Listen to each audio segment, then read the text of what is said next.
discuss you. So Pete knows exactly who he is. So if you were to distill it down, what?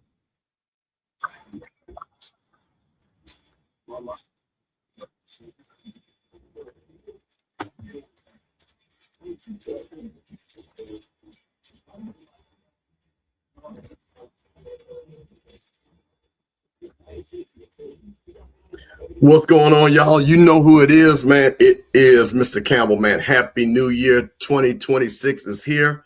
Hey, man, we're going to do a watch party. Ole Miss versus the University of Miami, man. We're going to bring it in. We're going to see what the big boys do. We're going to talk about a lot of things, a lot of stuff going on. That's right. Hey, I'm here, man. You know what? Bringing in the new year.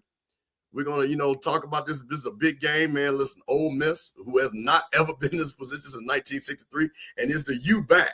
Got a lot of guys back. You got a lot of storylines. Trinidad Chambers, a lot of you guys who follow us. We talked about Ferris State when they played T-Jack last year against Phil Dawson. So a lot of us know who Trinidad Chambers is. Carson Beck coming from the University of Georgia going down to Miami, replacing, a guy that we know and that we saw, Cam Ward. So, man, we're going to have a good time, man. We're going to, want people to join, man. Rocky's going to come on, man. We got some other people that's going to give some commentary, man. Just having a good time, man. It's 2026, man. We're all here. We're all going to have a good time. And guess what? No, I'm not going to answer any questions about certain people. Just to let you know, but we'll figure it out. We might talk a little bit about what's going on in the world. But, hey, man, just sit back, get your TV, get your drinks, get your food together, man. You know me. I'm going to bring it down to you, man. We're going to talk about all the different things, man. That Miami defensive line versus Ole Miss's offensive line. We're going to talk about the coaching. Hey, man, listen. Ole Miss, 2 coaches. Charlie Weiss is still there. The running back coach is still there. The rest of the guys have gone on to LSU. Lane Kiffin doing his trolling. Has that made anything help this team get a little bit more cohesive for Ole Miss? Hey, University of Miami with all those guys. Michael Irvin on the sideline with the belt. How much does that mean for those young guys, man? We are really, really excited to talk about this game, man. I'm excited to talk about it. And we're going to have a really good time. Come on in, tell everybody, like I said, pull up a drink. And look at this. He said, I'm a Michigan guy. I know about Trinidad. Absolutely. Absolutely. Happy New Year to everybody, man. Happy New Year. It is me. You know who it is, man. And I'll tell you one thing. It's so funny, man. I found out, man, you know what? In the new year, can y'all believe some people online don't like me for some reason? We're going to talk about that, too. I'm like, what have I done to people? But we'll talk about that in halftime. Have a real good time. Come on in. There you go. Hey, David, this is it. Every time they get a win, Lane gets a check. But I tell you one thing, though, he might get a check, but if he go and host that trophy up, it's still not going to be the same feeling as getting that check. And that's one of the things that's such a compelling storyline. If Ole Miss can make the Cinderella run, kind of like almost like the NCAA basketball tournament. But, we'll see, because that Miami defensive line, when Bain and Mesidor, them boys are going to come. But one thing that we've seen, dynamic quarterbacks can make big-time plays. You saw that against that great Georgia defense. So, man, I'm excited to, see it. I'm going to talk about some political stuff about this. The University of Mississippi, they're called Ole Miss. People know them from Mississippi. A lot of people don't root from Ole Miss that look like me. But, this is one of those things that I'm kind of conflicted, because a lot of those young men are from the state of Mississippi. Sometimes you want to see these young brothers win, you know what I mean, without the politics. So you kind of measure that. I've always been a University of Miami fan because they look like me, play like we did in the street, goes all the way back to the 80s. So I've always been a Miami fan compared to being an SEC fan. So, a lot of that we're going to look at and talk about. Miss Griffin, greetings to you. Happy New Year to you. And then, yep, I saw that too. Hey, man, keep putting all this information in the chat. We're going to talk about all of this. LSU is watching. It's going to be very interesting what's going on. So, like I say, you got Miami -3 over Ole Miss favorite. But like I say, man, that means basically that's a pickup game. It's a pick'em game to see what we do.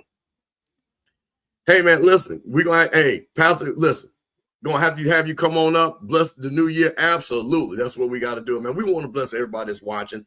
We want to send out good vibes, man. 2020, 25, man. And unfortunately, even what we've seen happen in Minnesota, man, it's rough out there for people, man. So I want everybody just to be able to a couple of hours just relax and have a good time, man. We're not going to talk about nobody's school. We ain't going to talk about nobody's job. We're not going to talk about nobody's mama. We're just going to talk about football, man.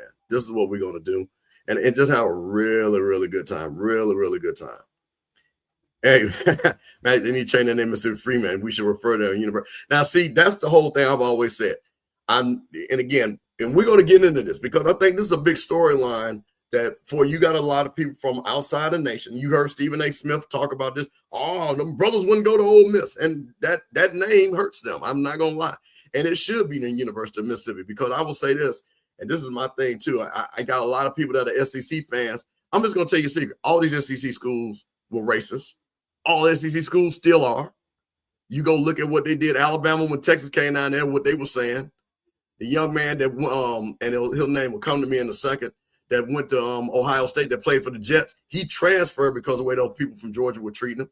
So, man, listen, the SEC is what it is. Those guys go to play football. But I tell you what, the SEC was built off the back of the SWAC. Ain't no doubt about it. It's no deal. So I hate when people say, oh, Ole Miss is worse than LSU. No, it's not. LSU just as worse. Arkansas, Kentucky, they all the same. So anybody that tells that lie, they don't know the history because they all integrated right around 1970, 71, 72. Like I say, Florida had a helmet with the rebel flag on it in 1962. So I'm not going to play that game. But, I think that is a big deal that, does this change something for the University of Mississippi? Again, it is ironic that, again, they've had black quarterbacks before, but it is a black quarterback. Can a black quarterback lead this school that has had such a harsh racial tradition to a national championship? I think that is a really, really big deal. University of Miami, you got a lot of people. That used to be Black America's team back in the day when I was growing up. You had the University of Miami, you had Georgetown, and you had the Fab Five. That's who people run, and the UNLV running Rebels because that was like what the black folks like. That was our team. So you see that kind of that you coming back, and all those guys from Miami, from the inner cities, Miami, Carroll City, Northwestern, and all those different schools, all the way up to Fort Lauderdale, Dillard, West Palm Beach, Pompano Beach, all those guys, brothers that look like us, brothers that played like us. You know what I mean? The Michael Irvins and guys like that, the Jerome Browns and things like that, Eddie Browns, Rohan Marleys, and things like that looked like and played like us, which was a totally different type of style of ball than the SEC. So, you kind of see that and you kind of understand that. So, man, that's why a lot of people were University of Miami fans. So you got a lot of interesting storylines that we'll talk about and look at and things when we be looking at the chat. If you guys got some ideas or got your own points of view, man, put it in here, man. We're just going to have a good time. Game getting ready to come on. I don't call them the Rebels. We need to be on what it represents. Yep. Hey, listen. And see, this, Matthew, I like people that know what I'm talking about. Exactly. The worst graduation rate in all the SEC for black players, UGA. And like I said, if you see what's going on with them, I mean, when UGA won the championship, we couldn't go to see Joe Biden. But guess what? When they won with Trump, they ran up there to see him. So, man, like I say, we could play that game about politics, but I just want to point that out is that this is the conflict that we as black fans, we see our players that are going to make people millions of dollars on this stage. And we do want them to be successful. We want to see these kids play a great game and we enjoy football. So we're going to watch the game because we like football. So I have no problem with that. But I always like people to be honest, to understand that this whole industry is built off of people that look like us. $1 billion contracts for people that look like us. Hey, man, listen, Benny Blades, Brian Blades, the Blades brothers. Come on, man. You know it. So, like I say, all of that, man, those great Miami names that you're going to see, always walking around, that are at the game. You're going to see Michael Irvin, Ed Reed, and those guys are there and everything, man. Just, again, that great lineage of Miami talent and stuff like that, I'm just going to be curious, to see who Nick Saban picks. Desmond Howell picked the U. Nick Saban, like that defensive line, is he going to stay SEC? What is Nick going to do? Oh, Nick looked like he threw up the U. So there you go. There you go. Absolutely. Because you got to understand, in the state of Louisiana, the most Hall of Famers from Southern and Grambling, more than LSU. State of Mississippi, Jack State got more than all of the schools combined. South Carolina State got more Hall of Famers, man. You could just go on and on when you start looking at the Hall of Famers that played at our schools and stuff like that. So, yeah, I agree right here, Black. Yep, you just can't call them that. You'll hear me say that because they'll say it. But, again, I never liked that name, again, because we know what that name represents. And like I said, again, on the side of the helmet. But, again, that's what I want to see. But I do want to see the black quarterback play well. I want to see Trinidad Chalmers play well. I'm not going to lie. My mother called me. She said, wait a minute. Do I hear you root for Ole Miss? I said, you know what? I'm rooting for Trinidad Chambers. And I was, because I wanted to see the brother, and it was a great game.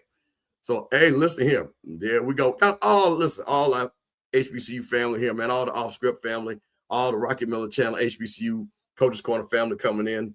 Fly Gray Streak, Happy New Year to everybody. So, like I say, put you in. Hey, man, put your score in who you think is going to win the game. You know what I mean? Let's pull those up and talk about it while we get ready to game. Look at here. There she is. Miss Paris, Jackson State. God, hey, you know, one of the things I want to talk about, and I think this is interesting. What do you guys, you've seen Ahmad Miller getting ready to go up to Syracuse. I think that's amazing. You saw Travis Terrell going to Purdue.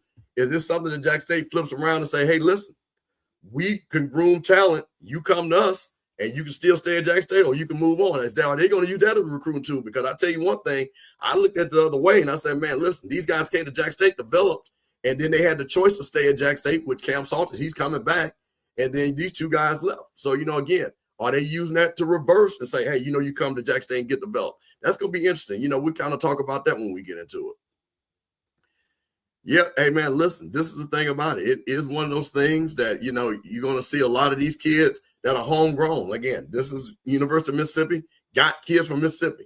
Again, we already know about the University of Miami. They do have transfers, but Coach Cristobal has went back and went into those high schools. Like you see a kid like Malachi Tony, who's from Plantation, Florida, right down there in that, as they say, the state of Miami, as they call it, how Snellenberger talked about. So, man, yeah, we're going to see what's talk about it. We are going to talk about football. Hey, listen, brother Herb, hey, man, check out Herb, man. Listen, got this great basketball HBCU content. Me and Herb are going to be bringing something big coming up. We're going to do an HBCU basketball watch party. So me and Herb are going to break it down. So, man, we're going to bring it all to you, man, from the HBCU Coaches Corner. Herb coming, from HBCU Nightly, my guy, Alabama State guy, all in there. Absolutely. Absolutely. So we just got it, man. Just come on in, have a good old time, man. Just come on in and get ready for the game. And then, also, too, got another crazy game tomorrow, Oregon, Indiana, right here in Atlanta. Who would have thought Indiana, the program that has the losingest record in all of FBS, number one team that might take it all. Kirk Cinetti has directly and indirectly brought Indiana $100 million in. That is unbelievable. So yeah, that's funny. But you know what, Ashton? Here's the funny thing about it. All those guys at Miami and all those guys at Ole Miss, guess where they used to go? FAMU and Jackson State.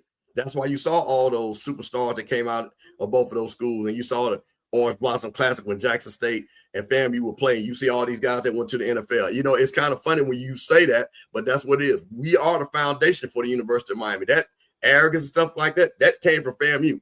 Ole Miss, which had never won anything, these guys, kids now, they'll go up to Ole Miss, University of Mississippi. But guess where they used to go? To go to Jackson State. Absolutely. Herb, this is 100%. This is just crazy. And to think that the University of Indiana made that hire. And guess what? Kirk Cinetti, guess what? James Madison. So you know what? Look at where these coaches come from. So he didn't come, even though he had coached, and he was only a wide receiver coach for Nick Saban. But look where he came from. Came from FCS, goes over to Indiana. Yeah, Lane will get it. Lane will get a check. So, hey, man, listen, come on in. Kickoff's about to come on. Rocky's going to come on. Everything, man. Tell me how your new year is, man. Tell me what's going on. Is there anything that's going on good in New Year? You had, a new kid, a new job, new house, new car, whatever, new blessing, man. Let's just keep it positive, man. Put the blessings in the chat. Say, hey, man, I got blessed with this, and we're going to praise that, man, because I'm just going to tell you, man, in 2026, man, we just got to make it more positive. We just got to make it more positive. So, we're going to use sports to make it positive and everything like that. What type of guy that I am. Man, I'm a positive person. I'm going to defend my people as I always do. And like I said, if people don't like it, man, I don't give a damn. You know about that? How about that? Hey, David, listen. How about that? All four coaches, like you said, all tied to Nick Saban, which is unbelievable. I think that's just amazing. But that says something about Nick Saban and what he has done, and guys going to learn from him.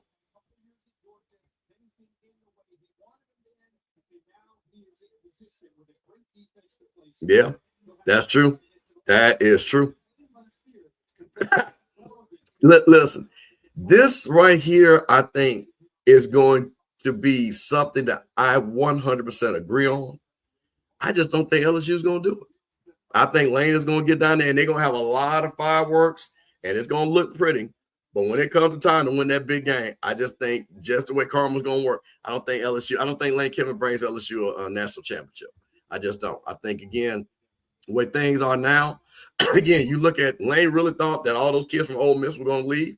Ole Miss was like, nah, you know what? We cutting the check too, man. This money, because these TV contracts and NIL has totally changed the landscape of college football. Totally changed the landscape. Hey, well, you listen, we saw what just happened with Brian Kelly. So, you know, hey, they paid him the money, $25 million NIL. They expect him to win. But like I said, it's not going to get any easier in Ole Miss. I mean, at LSU. It's not going to get any easier.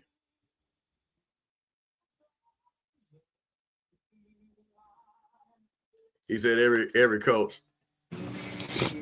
What's up, Mr. Campbell? Can you hear me, my brother? Hey, man, I can hear you. There he is. The contrarian. The man from Texas. Oh, the man that wants every player to get paid no matter what. Rocky Miller. Hey, man. Let me say this, Mr. Campbell, because I think through this portal, we're finding out some things, man. We're finding out some things. Even with all the HBCU players entering the portal, we recognize that HBCUs have tremendous value. Tremendous value, meaning that I think up to this point, there has been just as many players returning back to their schools as leaving at this point. Well, I think what happened is, and we're going to talk about this. Hey, man, welcome to reality. There ain't enough spots for all the kids that were in the portal. And unless you are a really special kid, you better evaluate what your opportunity is. And maybe there's something too, and we've heard Coach talk about that. Maybe there's something too about developing your talent where you're at. Sometimes these kids are skipping out and haven't developed. Maybe if you stay and develop, you'll still achieve what you're trying to achieve. That is just what it is, man. Yeah, we're going to talk about that, man. We got people that we know that are in the portal have not made a decision where they're going to go. And like I say, man, I'll tell you one thing. School is starting. Fam, you started school on the 7th. So a lot of these schools are getting ready to get kicked off. Hey, man, do me a favor. One thing about it is, please, I want to know, because I want to kind of compare something, especially for my SWAC and MEAC people. Let me know when school started. But I need to pay. Yeah. Let me know. Let me know when school started, because that is a big thing for kids that are in the portal. Because as you guys know, after dropping ad is over, you can't get into school. So I'm just curious to see how many kids understand that that's the hard date. So again, fam, you started on 7. Tell me when your school started. So somebody, and listen, when you say next week, let me know what your school is. I want to know your school too. When you say next week. Hey, this like I say, this is gonna be an interesting football season coming up. I didn't think that I could be anticipating the season any more than I anticipated the season this past season. Mr. Campbell, with Tremaine Jackson, Sam Shade, all the new coaches, Andrew Body coming off injury, all this kind of things, all this anticipation that we had built up in HBCU football, all the noise that was being talked amongst different schools. And just think about this, Coach, all the make or break coaching seasons that were this year. And it seems like, to be honest with you, the coaches that were in that make or break year, they finished about 500. I think Mickey Joseph came through in his make or break year. And unfortunately, your fine coach, Mr. James Cozer III, did not come through in his make or break season. And so, I didn't think I could be anticipating it anymore. But I think this year, Coach, Mr. Campbell, I think the anticipation is going to build slower, but I think it's going to be much greater anticipation going into this next year, because you have a non-traditional power at the top of the heap. at the top of the hill. Like, and really with a non-traditional power at the top, coach, what that essentially does gives everybody optimism that they could. Prairie View doesn't seem at the top like that Jackson State team that won the Celebration Bowl and the SWAC championship. They don't seem like that insurmountable or that surefire repeat team that's coming back. Like FAMU had under Cozy his first year, it was almost a foregone conclusion that it was the Jackson State FAMU kind of season. Right. And but you know, like I say, can a Sam Shade come out the West? Can a school like a TSU up in Prairie View? Can you know, these are all things, you know, and not to mention what Marshall Faulk is bringing to the conference. You know, what can he do in his first year? Will it look like Sam Shade's first year, or will it look like and I was about to say Dion, but T-Jack's first year. Yeah. You know what I mean? Oh, well, you can say what Dion's kind of too, because I mean, his first full year, Yeah, you can say that. Yeah. I can see. Yeah. Let's think about this, Coach. You can talk about this better than I can, but as a person that came outside the conference into the conference, can you remember a coach that had a better year than T-Jack in the SWAC? Now we've had some situations where teams were passed down to coaches. You know what I mean? Yeah. But I'm talking about a guy that was completely outside of HBCU football, coming in HBCU football, and winning the conference. You know, and it was funny. I literally got to go, and I'm saying now this is how far I got, and I'm just saying Rudy Hubbard, who came from Ohio State, that came to FAMU and won a national championship, and got it right rolling. You know, that's the only person I can think of. You know, again, when you start looking, because most of these people have ties of a program that had some type of winning tradition. You know what I mean? But nobody, when you look at Tremaine Jackson, and we got to give credit to Prairie View, they have won the West. Throughout the last 5 years, we could compare, you know, with T-Jack, but you didn't know, there was no way that anybody would have said that, you know, that they would have been SWAC champions. That there's no way that anybody would have believed that, other than Lionel and those guys. Let me ask you this. You mentioned something that we've mentioned on HBCU Coach's Corner, is that in that T-Jack, in order to do something that's never been done at Prairie View recently, he would have had to win the SWAC championship, because they had been twice with two different coaches to the SWAC championship. Am I selling Prairie View short when I say it's a non-traditional power? Oh yeah, but no, that's facts. I mean, that's fact. The last time they won a SWAC was 2009. You know what I mean? It's no secret. I mean, everybody knows the unfortunate tradition of Prairie View, the long losing streak. You know, just the pride that they had, you know, in the 50s and the 60s, and then, you know, Southern and Jackson State and Grambling, you know, just jumping ahead of them. So, I mean, this is nothing new. And again, but I think those people at Prairie View also know, and you know, I've always said this, Prairie View is a sleeping giant. I've always said that because you're down there in Texas with players. And again, if you get those guys to come back, you're going to be able to win. I mean, it's just it. You certain states just got players. So that's one of those things. Look at Eli Manning and Edrin James out there. Okay, so look at I'm trying to think. Now who is this other? No, is that that's what's Patrick Willis? Okay, from yeah, Ole Miss. that's what I was about to say. Patrick. I think he works for the school, if I'm not mistaken. Yeah. And he retired. One thing about Pat, he said, "Man, let me get out of here before I get CTE." He got out of there with all his mind together. I think he's a super smart kid in college, and he had all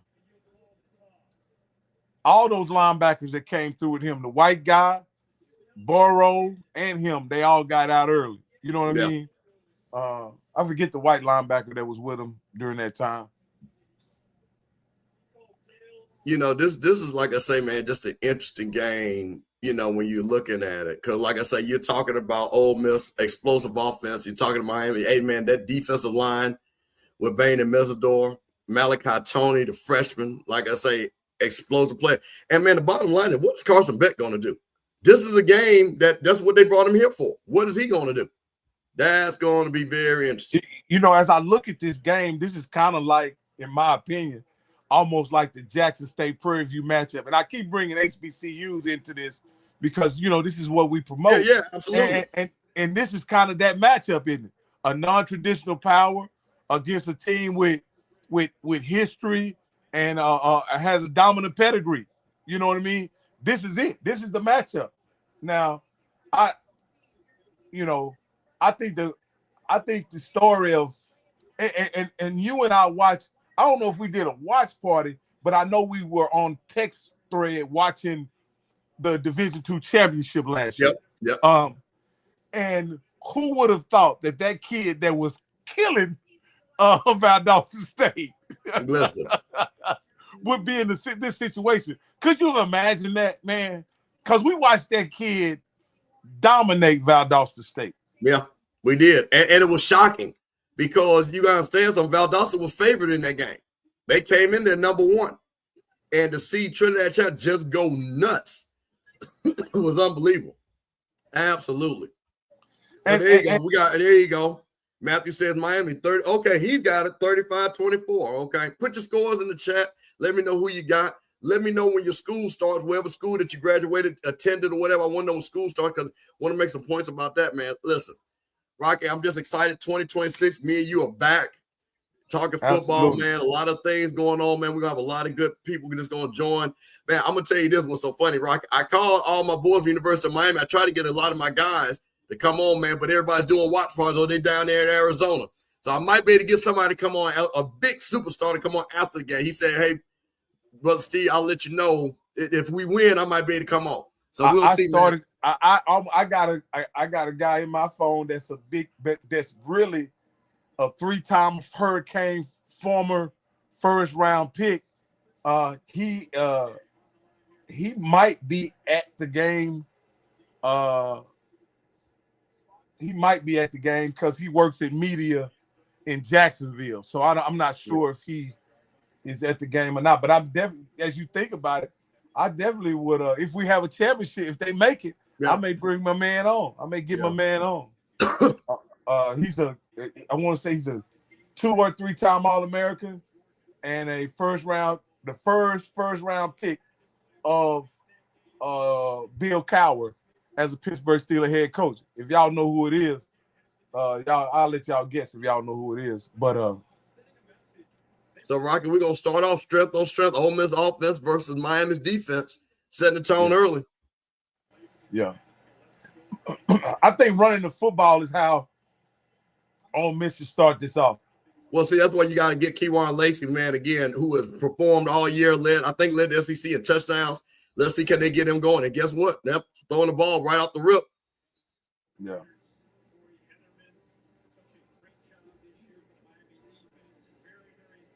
That lets me know that they're probably going to try to control the rush by the quick game rather than trying to use the running game to control the rush.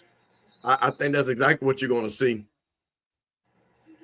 I also expect this game to also kind of start out like the Georgia game where Ole Miss has to kind of get into the game in order for them to kind of figure out what's going on when you talk about that defense. Because I think the speed and physicality of those defenses stunt those offenses early. If you ask, if that you have to get them, I guess, a little more fatigue or try to figure out what those defenses are trying to do to those offenses early in the game. Because physically, just like in the Georgia game, I think physically the Georgia team was dominant defensively. Now, they didn't have the individual performers up front like Miami does, but I think when you talk about just dominance, I don't think there'll be much. That dude must got a Achilles or knee. Well, he just came back. This was one of their big defensive tackles that they were excited to have come back. He had been out for a couple of weeks and looks like he's already shaking his head.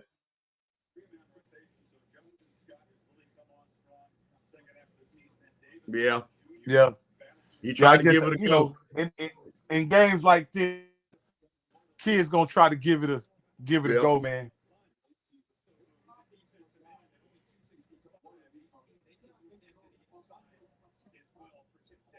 You know, you got kids here, man. This is like I say for Miami that have been at Miami program been down, hadn't won a ACC championship, hadn't been to the playoff. All these kids, like I say, Miami kids know what this means for the University of Miami, what this could, you know, propel them to be. So you got all these kids ready to put their heart out here to play in this game. Yeah.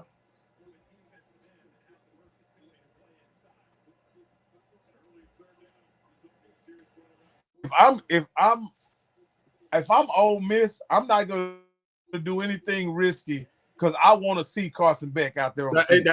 I totally agree. You like you say, Rocky, fill them out. If, like I said, if there's a play to be had, to make it. You know, like I said, here they go.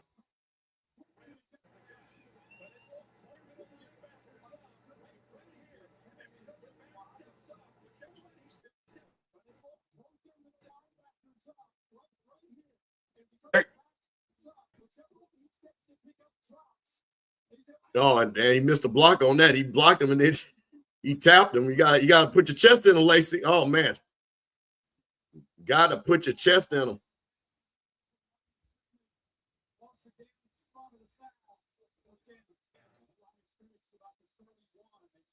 Wow, and that's that much. Like I say, as you hear me say many times, that Florida fast. That what Miami was built on. Those D lines that go all the way back to Howard Snellenberger.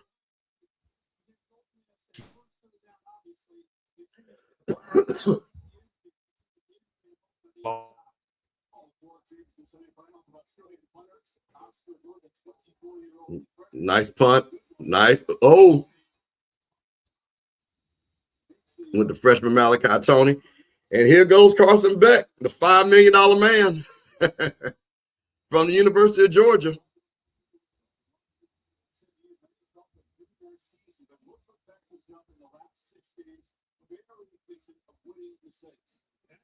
That's exactly what he did. Hey, man, bring them down. Make the safeties linebackers, make the linebackers defensive ends. That was the Miami tradition. Yeah, we did in 1979. We sure did. That lets you know how good Florida A&M was. We were clearly the best team in the state of Florida. And this is one thing, too. Can Miami get their running game going? Yep. There you go. Oh, I'm sorry about that, man. My crazy Wi-Fi.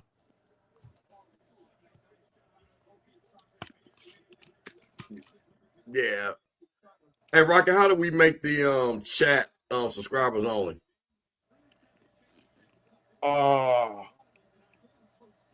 You have to go into the studio controls in order to do that. Scotty would have to do that inside his Okay. All right, I'll figure it out. I got his login. We'll figure it out. Yeah, got a couple. He would have to go into his studio settings. Oh, okay. His studio settings. Okay. Well, we'll block him. I got him blocked. I see him coming in here trying to mess up our 2026. We're not gonna allow that to happen. Yeah, no. And here's goes, like I say, Miami right off the rip, trying to get on the move. 1st and 10, first down.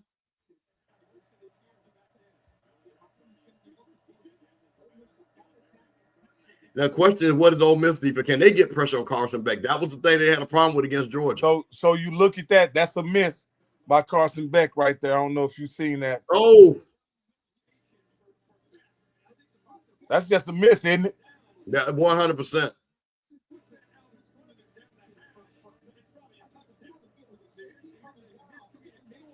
Yeah, that was a bad throw.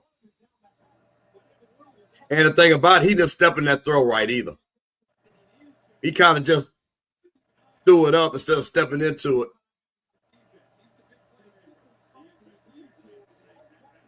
And if I'm Ole Miss, I'm already worried about that. Definitely worried about that. But I think the more concerning thing is how well Miami's front line is able to push the whole, reset the line of scrimmage. Well, here's the thing about it. Miami's got a top 5 pick on that offensive line and 2 other guys that are going to go to the NFL. So that's the thing about it. Mario Cristobal, former offensive lineman, that's where he wanted to build that team, from the lines. And like I say, talking about a guy that played in Miami from 87 to 91, understands what part of those championship traditions, played for Jimmy Johnson, knows what it looks like. As Dennis Erickson knows how to build those Miami teams. Big 3rd and 8.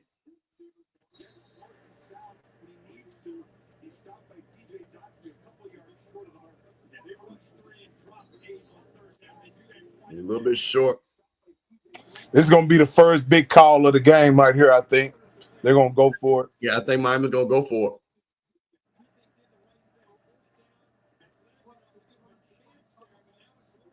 it. Will they consider throwing the ball? I think running it 4th and 2 right here is the safe bet, but you got to realize, do you take a shot with Malachi Tony right here? Well, I got to see the formation. Open? Do you take a shot with no, Malachi Tony? I'm not. Well, not this formation. I don't see them throwing this to Tony with this formation. Yeah. Yeah, there was no way. Matter of fact, I'm with you, because not only did they had 8 in the box, but they also had a safety back look like deep to also maybe help on Malachi Tony as well. You know what I mean? And this is when you see this big Miami offensive line, and what have we seen again over and over? Those offensive line that we've seen in some of the championship games we watched. Those offensive lines who've had the better offensive line wins the game. He said Carson Beck inherited a Ferrari. He's the weak link.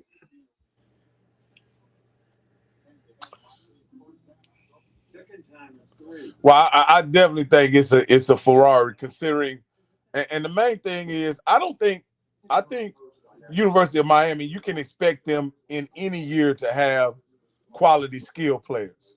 You know what I mean? But Absolutely. It's those 5 guys up front that I think kind of make this offensive team hard to stop. Those 5 guys up front is tough. They're going to be tough to stop.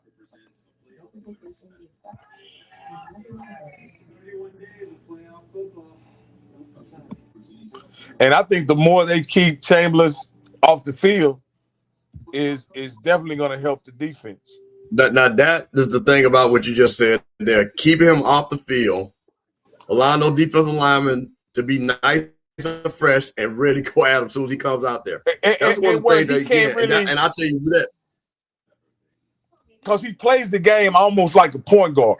You know what I mean? And I think him being on the court, being able to, because he like I say, the game last week, he was sensational. And the way he was distributing the ball, the way he was delivering the ball, man, it was, and you don't want him to get in that flow of the game again, because he was almost unstoppable while he was in that flow. No, this game is at Fiesta Bowl in Arizona. This is Fiesta Bowl. And this is Matthew brought another point. Here's another kid that once again played at Grambling, now playing linebacker at Ole Miss. It's one of those things that, man, you've seen a lot of talent. You've seen some kids. I just saw Golden Lawrence from FAMU. He just signed with Coastal Carolina. We talked about the kids from Jackson State. The kid from Alabama State is going to, where is the kid from? Is he going to Arizona? No. He's going to Texas Tech. Texas Tech, right. Texas Tech. He's going to Texas Tech. Morris is going to Boise. Yep. You got Gillis from Delaware State. He's going to Arizona State. So, man, some opportunities for kids that we all watched the whole week. Now, initially, this was feared by the HBCU fans, right? That kids would use this as a stepping stone to go to the next level. I personally don't see it as a bad thing.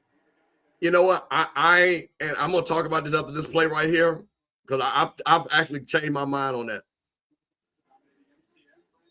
Because I think you guys remember the famous statement, I think it was on social media, when DT, the offensive coordinator, Alabama A&M, come to Alabama A&M, will develop you, and you could transfer on. And I just didn't like how that sounded, because it made it sound like junior colleges. But to me, again, I look at it revert. If it gives us more talented players to come to our schools, then I'll take that, and then we'll see what happens. So I'll ask you this: if HBCUs are junior colleges, then what is Tulane? What is Memphis? What is see, UL? well, here's the thing, and you're getting to my point. My next point: we all are now feeders. Well, and like I said again, remember, but see, here's the thing: it's only for the top kids, because every kid is not going to be able to go About somewhere. one kid on each roster. Yeah. So my thing is, if we got kids that say, I can come to Jackson State, I can come to FAMU, I can come to Southern, and then their goal is to move up. Well, you know what? Come on to FAMU. And maybe you'll sit back and you know what? Maybe you'll say, I like FAMU and I want to stay.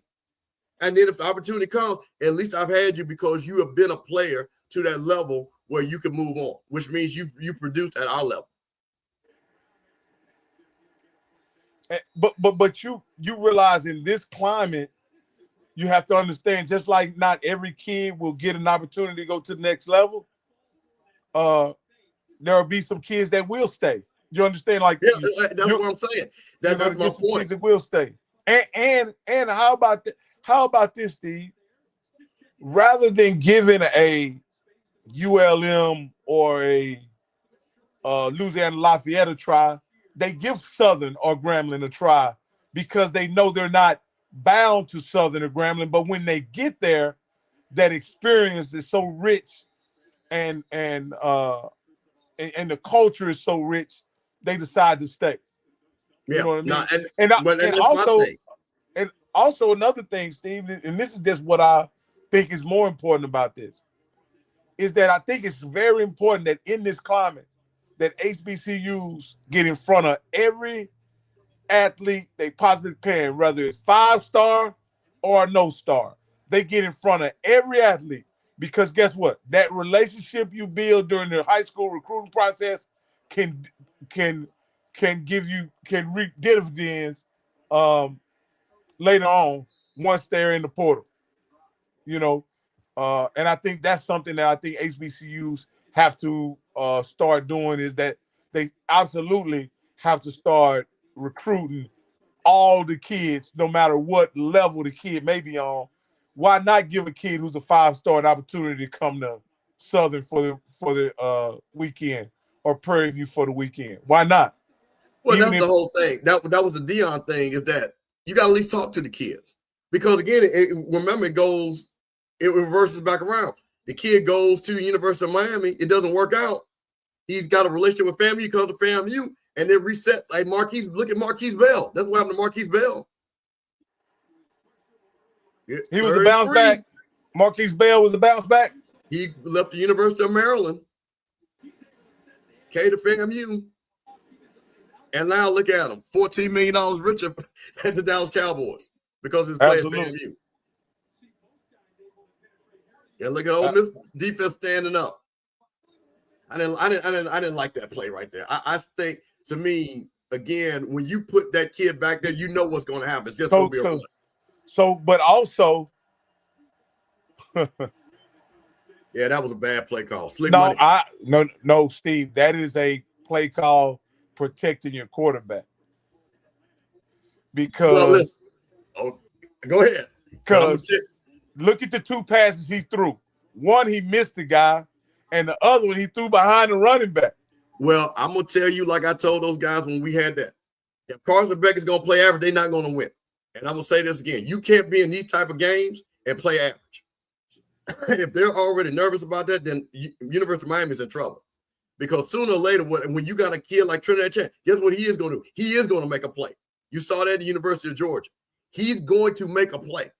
So my thing is, if you're already afraid that this kid can't make with 3rd and 3 and can't spread it out with Malachi and let him go one-on-one, then yeah, I got a problem with that already. Well, I'll say this. They had a kid, they played against a kid in Texas A&M, Marcel Reed, who was a dynamic running quarterback, dual threat, and they were able to corral him and hold him to 10 points, and win the game, on the margins. Why can't they just, play for field goals and with the expectation that their defense can hold Chambers? You know what I mean? Like, I'm saying they can play it close to the vest until they don't have to. I'll just put it like that. Yeah, guys, listen, trust me, if we could show the game, because listen, I would love to, but we don't want to get the channel suspended. These folks are really serious about that. What I usually tell people to do, and this is what it is, listen to us on YouTube. There's another channel actually showing the game. Do a split screen. Yeah. Get the good commentary for us, and then you can do it like that. So that's why I tell people all that. Trust me, there's a YouTube channel right now. I'm looking dead at it. I'm not going to put it in the link, but if you go find, they're showing the game. So do your little split screen and listen to the great commentary that what we got going on. That he didn't want to turn down. He is the least most interesting man in the world. I don't know. Yeah, but we had is he talking about Ahmad Hardy? Oh, Ahmad Hardy. Oh yeah. But no, Ahmad Miller is going to Syracuse, isn't he? Going to Syracuse. And we got a connection, and I might be trying to get Coach Fred from Syracuse on the show. So we'll see what happens. We'll see what happens. Hey, has Coach Fred, the other Coach Fred, landed somewhere yet? He has not to my knowledge. So, hey, listen, and I'm hoping Coach Fred might be able to join us. I sent him the link, so he might be able to join us after halftime. Okay. Oh, Derek said I'm watching, but y'all are ahead. Yeah, it depends on where you're at in part of the world, Derek, because I think Rocky's ahead of me a little bit. And that's rare. That hardly never happens. Yeah, I will say this, and shout out to S-Class Entertainment, kind of going what I'm thinking about. If you're a kid to that point, I think if I'm going to go, like you say, if I'm going to put everything, I'm not talking about the group of 5, high-level group of 5, but super low-level group of 5 or FCS, I think you do get more visibility. I think there are more avenues that talk about our players in the HBCU realm. Look at Andrew Body and look at all the talk and all the press that he got. He got that because he was an HBCU football player at that level compared to other quarterbacks on this level.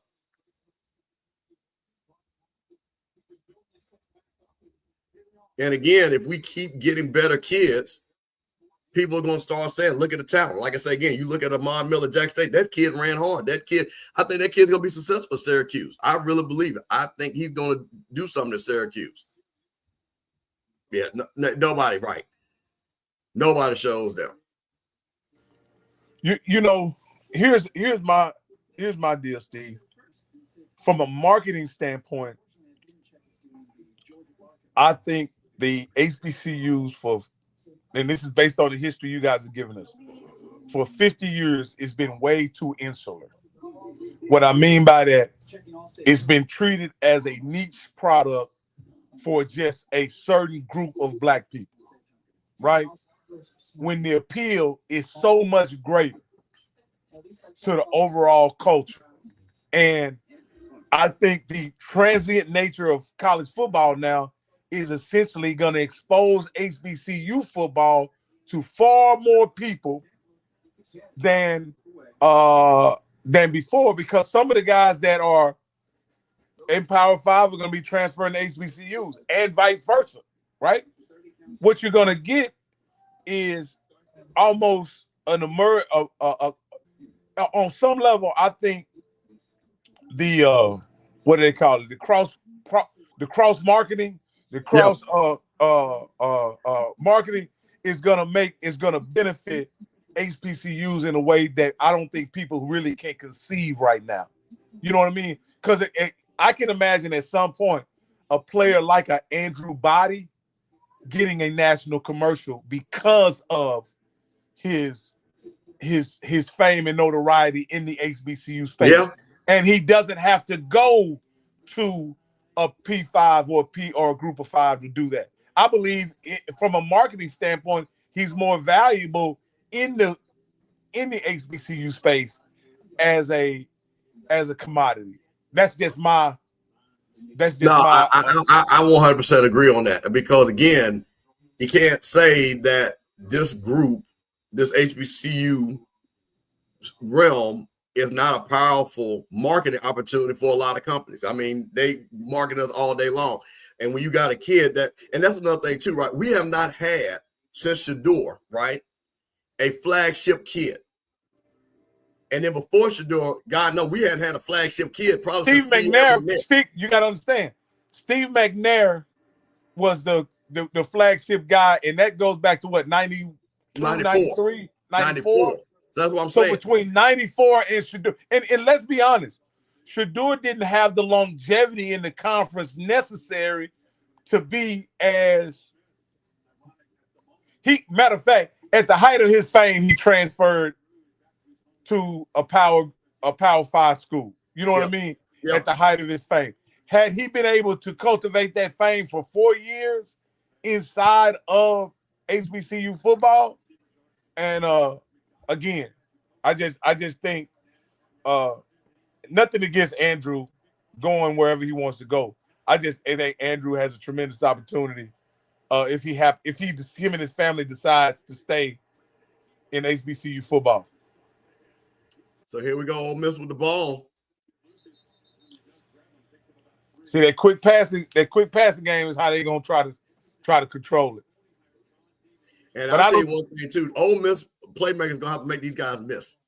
That's the thing about it. They're gonna have to make, because they're not just gonna run past these guys from Miami. They're not gonna run past them. So they're gonna have to juke the guy and make these guys miss and see what goes on. I think they're gonna have to run the quarterback, in my opinion.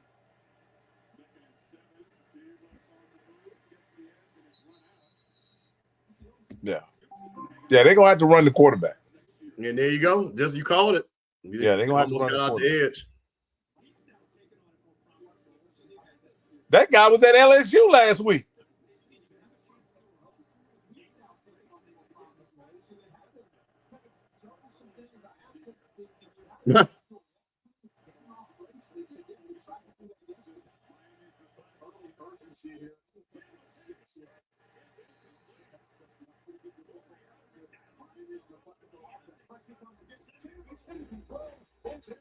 And I mean, that defensive line is eating. Yeah, that was a bad pickup on the protection. They missed. The guard has to turn out on that guy. And look at it, and Miami is blitzing. Yeah. But the guard has to turn out on him. That's poor protection. And I mean, that hit is gonna hurt. Oh, heck yeah. They not kicking it to Malachi, that's for sure. No, you can't. You can't. You want to make them go down the field. Like I said, this is one of those games that could turn on a punt return, a kick return, especially with Tony. Like to me, Miami can't get behind. Like Miami if they're gonna try to play like this, whose band is playing Skin? I'm in. It must be. I don't know who that is.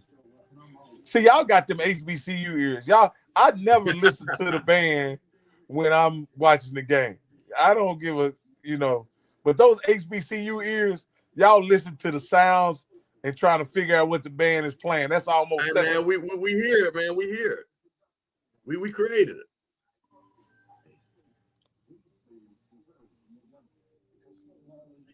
Hey, man, once again, you got me and Rocky, HBCU Coaches Corner on the Off Strip channel, on the Rocky Mello channel, man.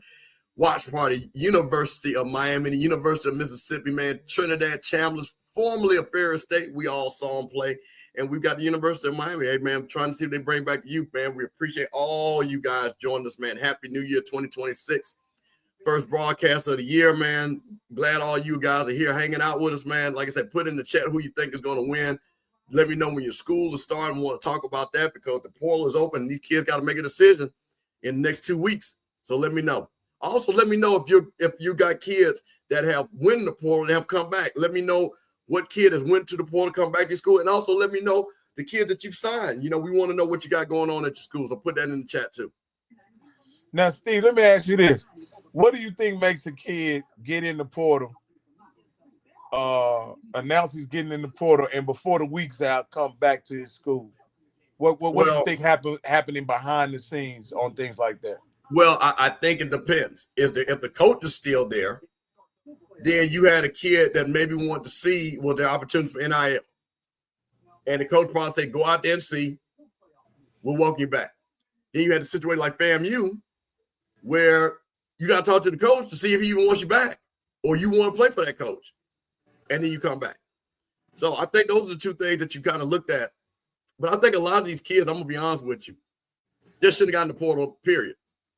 They should not have gotten in the portal And again, I think a lot of kids are playing a dangerous game, which we're going to find out because, again, there's a kid with Jackson State that all of a sudden he made a post. And I'm not going to talk about the post because I'm not talking about nothing negative, but I'm just using him as an example. He left Jackson State a couple of years ago. He ain't been on nobody else's team. And he's, hey, I'm ready to play. I'm ready to play. I'm ready to play. Maybe you should stay to Jackson State. Maybe you should stay to Jackson State. So Steve, what do you think about a lot of the coaching moves that people may or may not be aware of?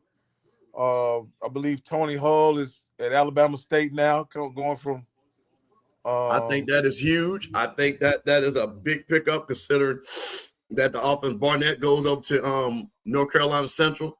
I think Tony Hull, I think, of course, they're going to be more talented Alabama State. Again, clearly, they got a quarterback. Again, depends if Andrew comes back, and then you've got a superstar quarterback, or if you got a smoother upcoming quarterback. I really like that move for him. I think that, again, Alonzo Hampton doesn't have, I think his shelf life is not too much longer, to be honest with you. And he's done as best he could, but sooner or later he's got to win up there. They're going to make a change. Mm-hmm.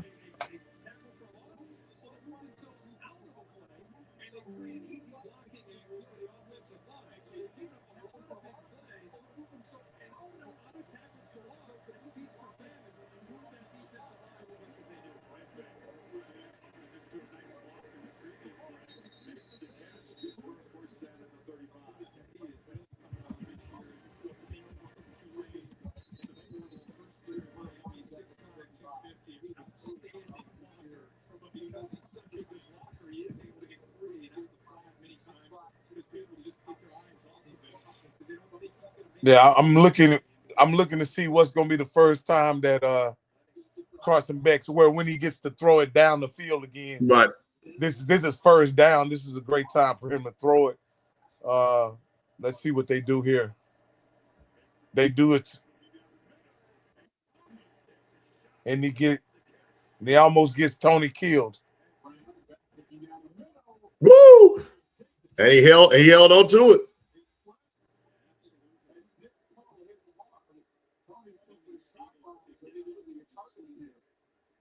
Woo. Yeah, V-Man, I'm going to tell you that this is true. Yeah, some of these coaches are telling, hey, listen, some kids just don't fit the program anymore. Some kids are bad apples. Some kids are not doing what they're doing in the classroom. So again, there are kids I know for a fact that several of the SWAC schools that were told, hey, man, I just think this is not the place for you. And they had to get in the portal. That's 100% true.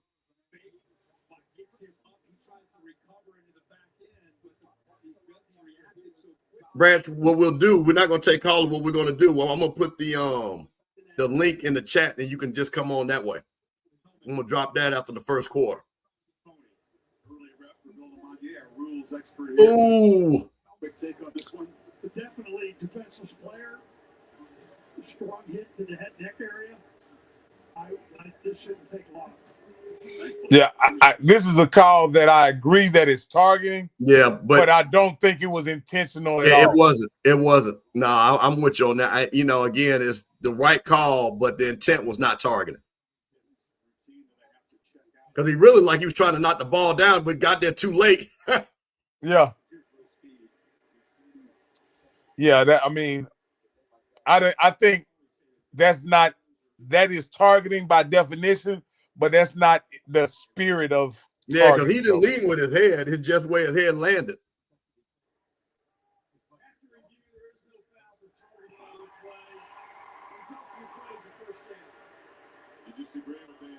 Yeah, Branch, we'll get you on.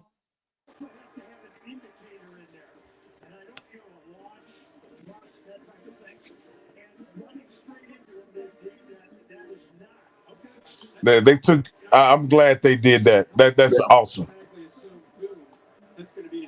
Yeah, because it was a target. He wasn't trying to. Just as they say, a bang bang play. Well, he hit a defensive player in the head and neck area, but there's no way you could say that was intentional or purposeful.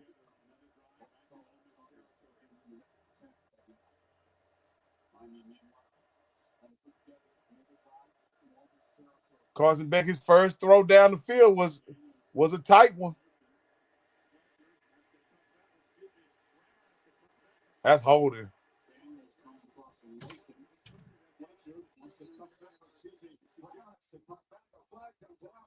Bring it back.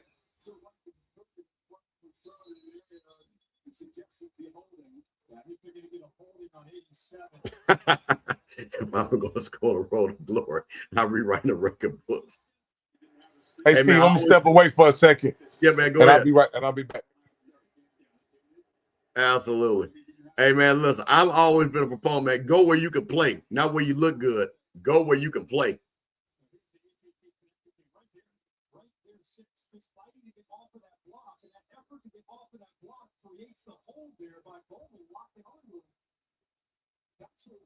Just got to let him go.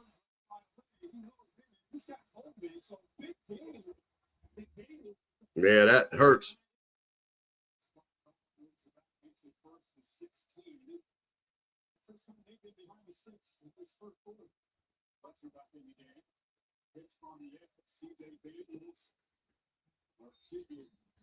Ole Miss with that bend but don't break defense, not letting anything get behind them.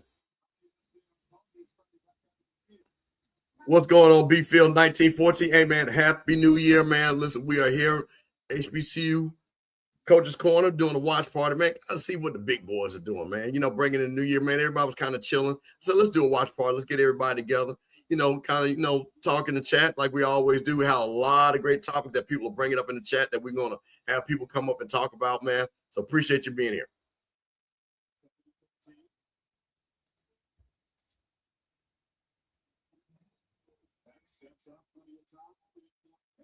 Ooh, that's a backwards pass.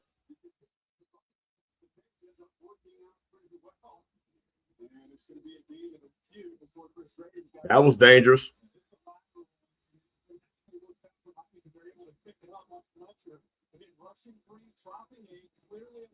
That was dangerous. That guy was a little bit close, could knock this block off.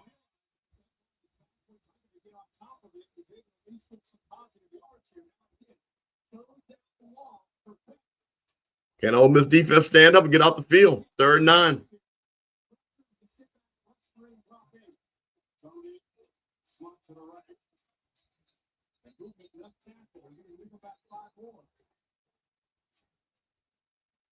Three nothing Miami. The Ole Miss defense trying to keep them out the end zone. Hey, the Ole Miss offense has started off slow. Defensive line blitzing, kind of got Trinidad Chalmers in a straitjacket. We'll see if he can get out of that.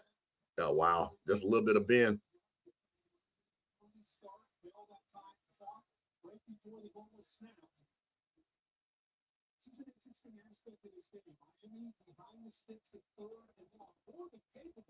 I guess Ole Miss said they were in the red today. They had the powder blue on down to the Sugar Bowl.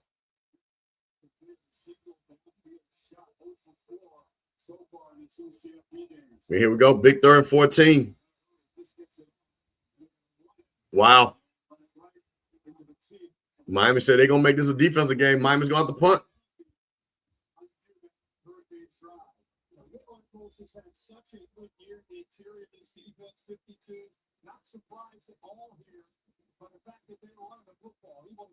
Hey, man, as we're talking about again, let me know who the players that you guys have signed for your schools. Let me know the kids that have come back. Let me know the kids that have actually left.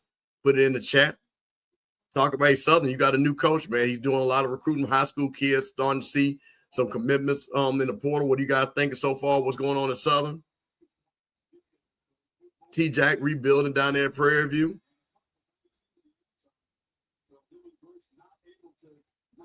Yeah, I agree. I think this is one of those ones you're going to have to play field position until somebody breaks through their branch.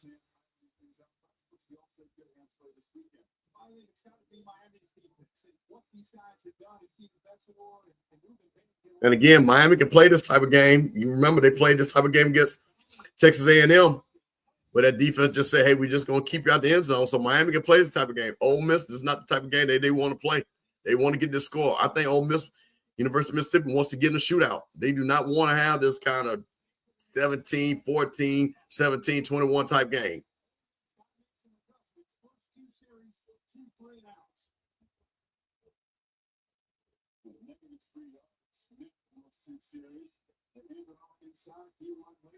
And Keywan Lacey, who just got a big deal to come back to Ole Miss for NIL, just can't get it going so far.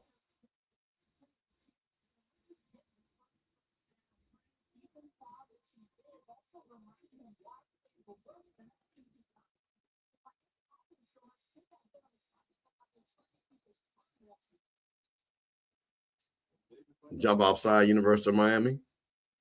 We got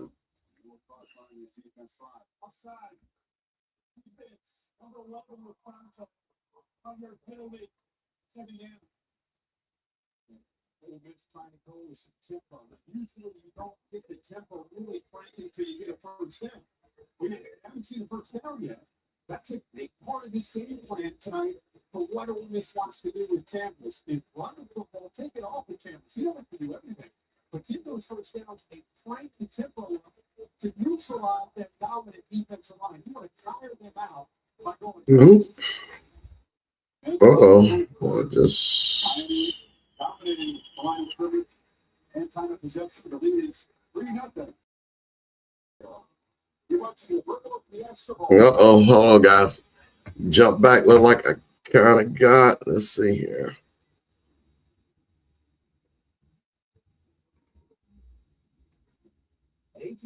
We guarantee our network, so you can watch the game together, even when you're away.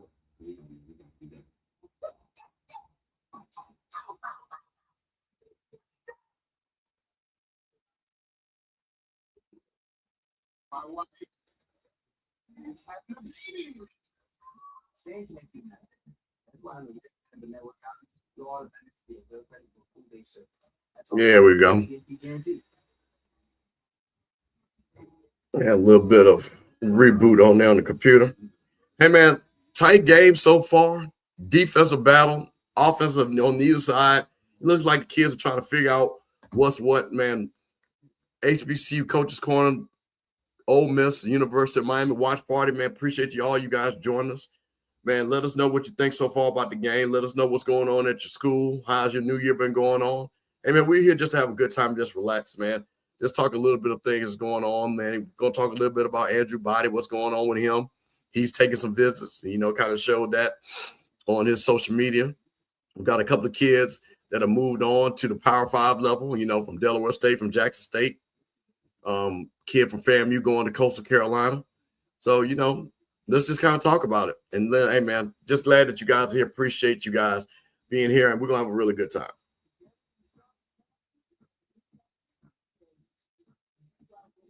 Yeah, that's what they want to do. But they want to get them in those third and longs. That's the thing about it. They want to get Miami behind the chains. And I think that so far they kind of started to move in that direction. Hey, man, we'll be dropping the link in the chat on the second quarter, man. Come on up, talk to us. Let us know what's going on. What do you think about the game? What do you think about what's going on with your school? Man, Mr. Campbell just checking in. Got Rocky. He'll be right back. And everything. Got a couple of people that join us a little bit later on. But, we are here talking about the game. Hey, man, 2026 is here, man. Guess what? Basketball. Got my man Herb. We're going to be talking about basketball coming up. So, man, everything is going great. Big basketball game, I think, tonight. FAMU and Grambling. Coach Query comes back to Tallahassee. I think that game, I don't know if that's the girls play tonight or the boys, but let me check that out. See what's going on SWAC TV while we're talking here.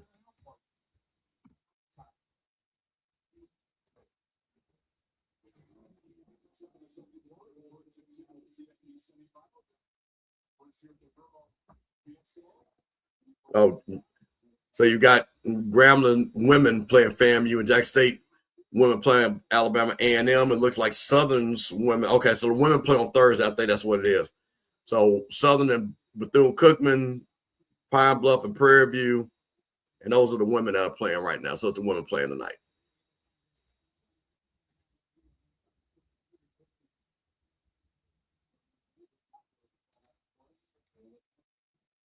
Here we go, 2nd and 3. There you go. Here we go. Can he get it?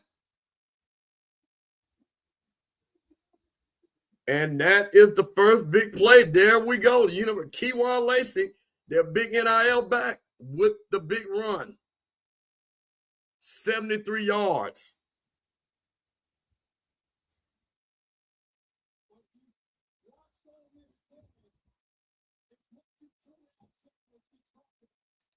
That's what they needed. They needed their two superstars to make a play, and the first one did it. Keywan Lacey, a kid that they thought was going to come to LSU, got that money, said he's coming back to the University of Mississippi with the big play.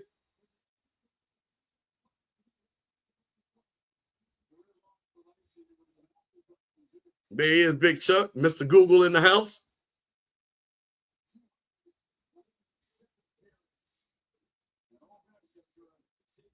Don't miss with their touchdown chain.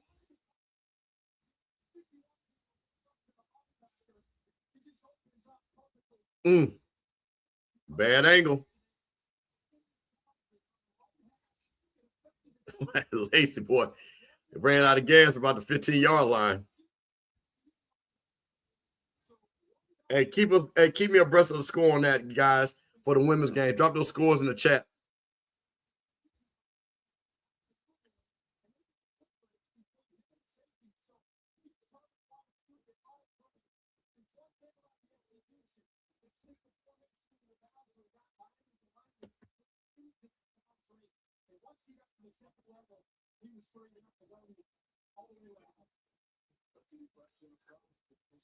Big touchdown.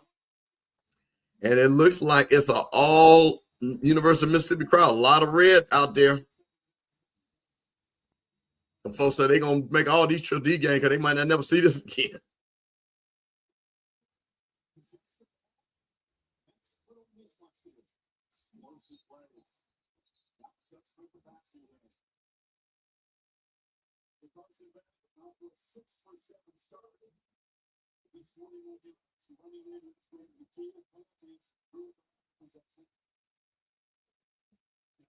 Yeah, that is a big, big, big crowd. Home field advantage right there. The last time University of Mississippi won a championship, I think, was 1963. And I think that was a split championship with somebody. That is the last time. And that is the last time. And they have not won the conference in the championship era ever. And I don't think they've ever played in the conference championship in the championship era. So the playoffs actually worked out for them. Shout out to Fort Myers in the house. My homegirl Garland from Fort Myers, my freshman sister, FAMU cheerleader.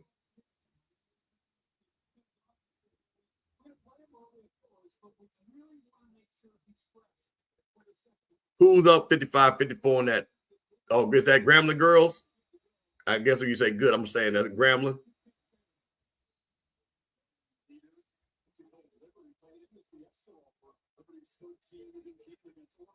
Yeah, here come Miami with their running attack. Well, FAMU, okay.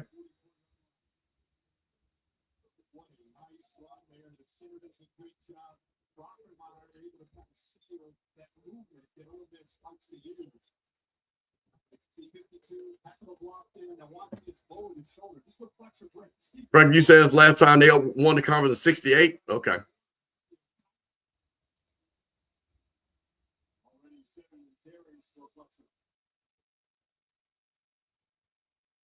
Miami, can they get their running game going? Tony in motion.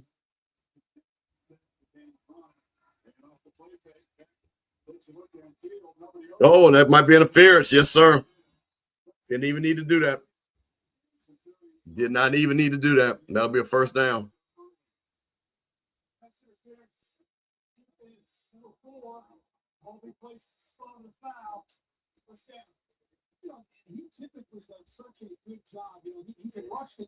Oh, before hey, yeah, keep us updated. Thank you, V-Map. Thanks, man. Appreciate all you guys keeping us updated with the scores and all the information. You guys have always done it all year long. We appreciate it. Yeah, he didn't need to do that at all.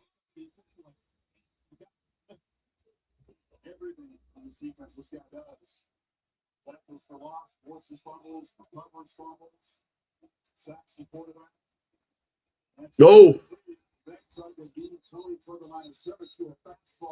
Carson Beck does not have it early in this game. And I don't know. I'm not going to say he's nervous. He played too many games to be nervous.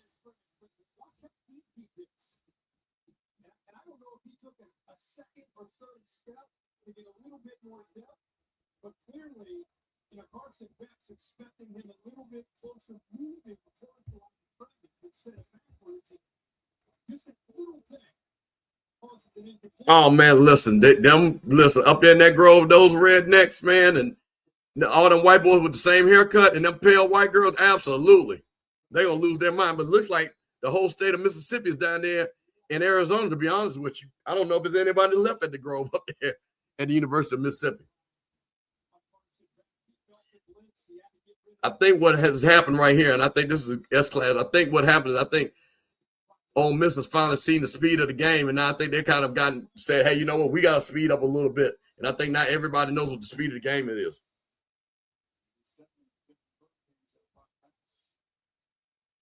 Great observation, though.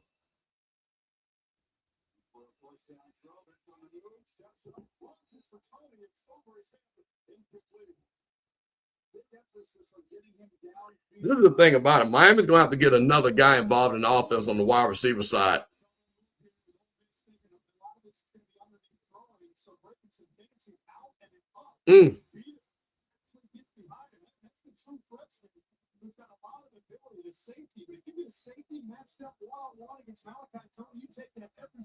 Yeah, just missed the shot. It is in Oxford, Mississippi. S-Class is not too far from Memphis. So University of Mississippi is in North Mississippi. Yeah, Oxford, again, the history is known. Again, that town was, like I say, again, you had people from Jackson that did not go up there to Oxford. You did not see a lot of people. That's why you saw Jackson State really be a dominant. They got all the kids basically from Jackson on down. And in that Delta, a lot of kids didn't go up to the University of Mississippi. Even now for college, they still don't go. VMAP with the score update. Thank you. Can Coach Pressure pull this big win that she needs? Save her job. 3rd and 7.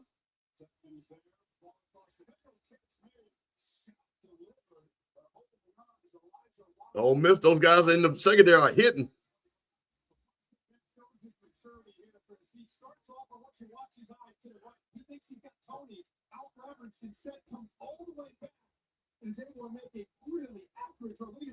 From the front side to the back side. Nice throw by Beck.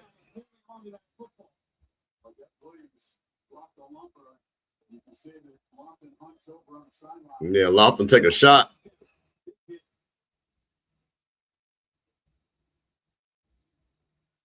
Nope. And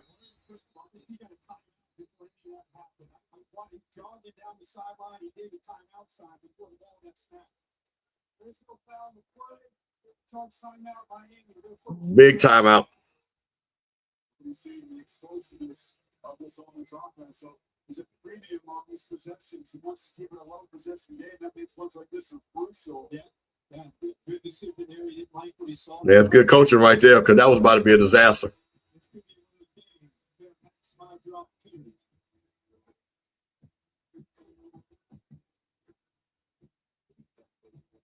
Get game ready for the college football playoff with a $9.99 haircut coupon from Great Play. Hey, man, appreciate you, man. Hey, man, it's Mr. Campbell. HBCU Coaches Corner. Watch party tonight, 2026. First show of the new year. Coming on the Off Script channel. Coming on Rocky Miller channel, man. Appreciate you guys joining us, man. Just kind of hanging out. Want to do something, watch the game with you guys, see what you guys are talking about. Getting ready to drop that information so you can come on up and let us know what you got going on for the new year, what you think about transfer portal, what you think about these playoffs, what you think about anything. We're going to talk about it all tonight. Hey, listen, Frank, that's one thing about it. And again, I saw somebody talk about Louisiana, but Mississippi is right behind when you talk about producing talent. And that, again, you got a lot of talented kids in that state of Mississippi. And that's why, you've seen, which is interesting, those kids going up to the University of Mississippi when they would go to the Alcorns and Jack States and Valleys. Got a lot of trolling, but you can be blocked with no problem.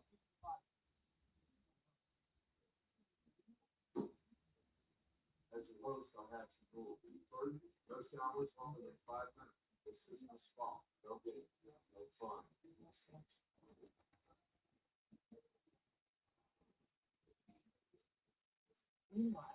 Hey, man, you got also the NFL playoffs going on. Hey, let's talk about that too. What do you guys think about Jim Harbaugh getting fired? You heard some things, an interesting article that was written about talked about Lamar Jackson. Did him and Jim Harbaugh fall out? Who's going to be the new coach? Who's going to be the new coach at Cleveland? Is he going to look at Shedeur Sanders and say that's the quarterback that we need? Looks like a power struggle between the GM that wanted Shedeur drafted versus Kevin Stefanski. It looks like the GM won, and it looks like the owner said, hey, I'm going to back the GM. So I think that's interesting. What do you guys think about that? Let's talk about it. What happened to that guy, Chris, guy from Ole Miss, who used to debate with you from Ole Miss? I don't know. I got Mike. You say he was from Ole Miss. The guy. Oh, did he play at Ole Miss? Was talking crazy. I don't know. I think, but hey, it's early where Coach Cole's at. It's only 5:40, so Coach is just not getting off of work. He might be able to join us.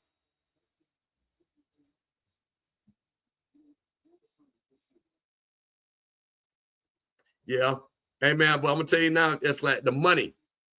They are paying big money up there at Ole Miss. And, I mean, as you can see, Trinidad Chalmers, they talk about he getting north of $4 million. Lacey might be getting $3 million. Those guys are spending money, man, and money talks.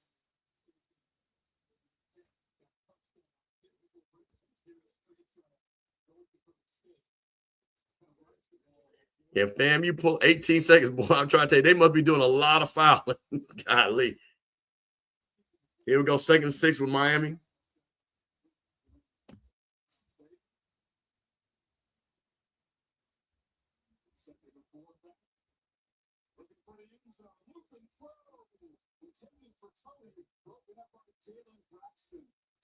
You got to give my Ole Miss's defense credit.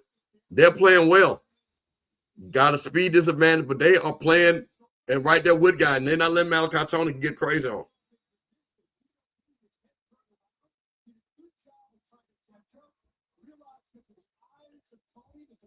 Yeah, I don't think it's anything. I think it's a different time. You know what I mean? It is. I mean, what are you supposed to do? I mean, you're getting revenue share, which is $100,000+. You're getting NIL money. You're playing in the SEC. I mean, it's a different time, so I totally understand it.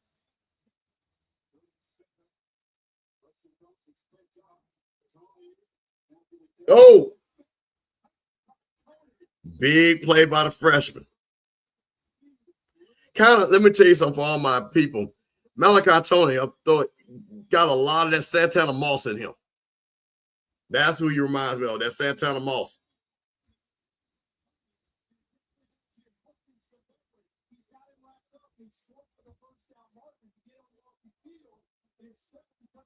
Got to make that tackle right there.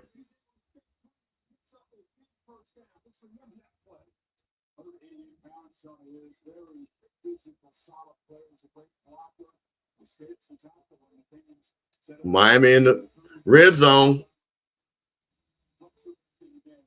And here comes that offensive line pushing. What you know about Santana Moss, Fly Great Street? What you know about them boys from 2000? Man, what is going on here, man? Golly, boy. 11 seconds. This last 20 seconds been 20 minutes.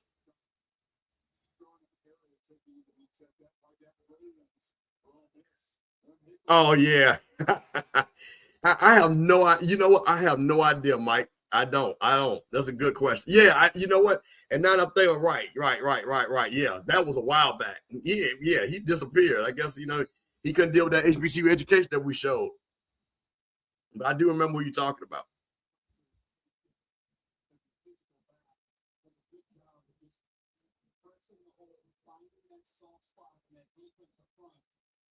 Pete Golden, the former defensive coordinator, not a head coach at Ole Miss.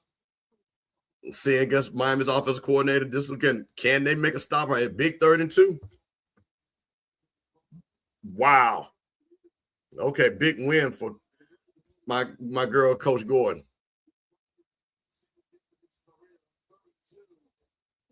Yep. First down.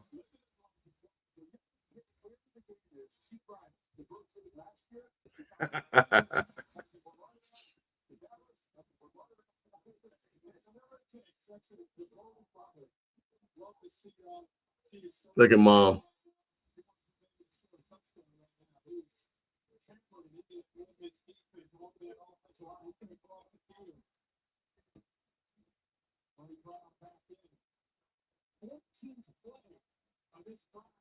Nice drive by University of Miami. Trinidad Chandler sitting on the sideline. Oh, he slipped.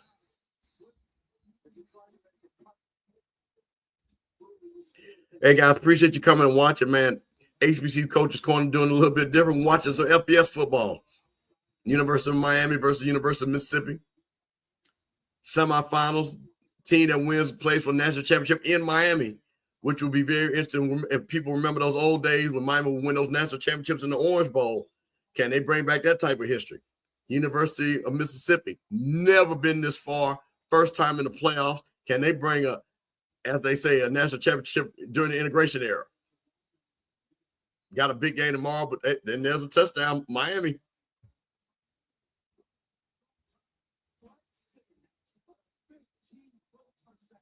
Big drive by Miami. Big drive by Miami. And capped it off with it. Was he down? No, touchdown.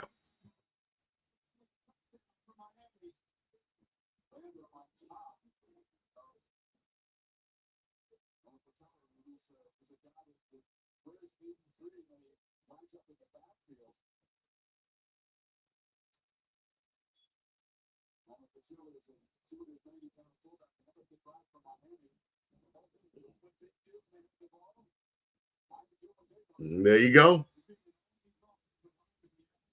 Got us a good game right here. Getting ready to drop the link in, man. Listen. Let me drop this link right here because it is the second quarter. There's a StreamYard link, man. If you want to come on up, hang out with me a little bit. Tell me what you think about the game. Tell me what you got going on at your school. Tell me about what your school is recruiting. If your school has a new coach, tell me what you think about the new coach. We know FAMU's got a new coach. Got a press conference tomorrow that we're super excited about. You know, let me know what you got going on. Tell me about the players that you've recruited. Tell me about the players that have left. You know, just come on, jump on in.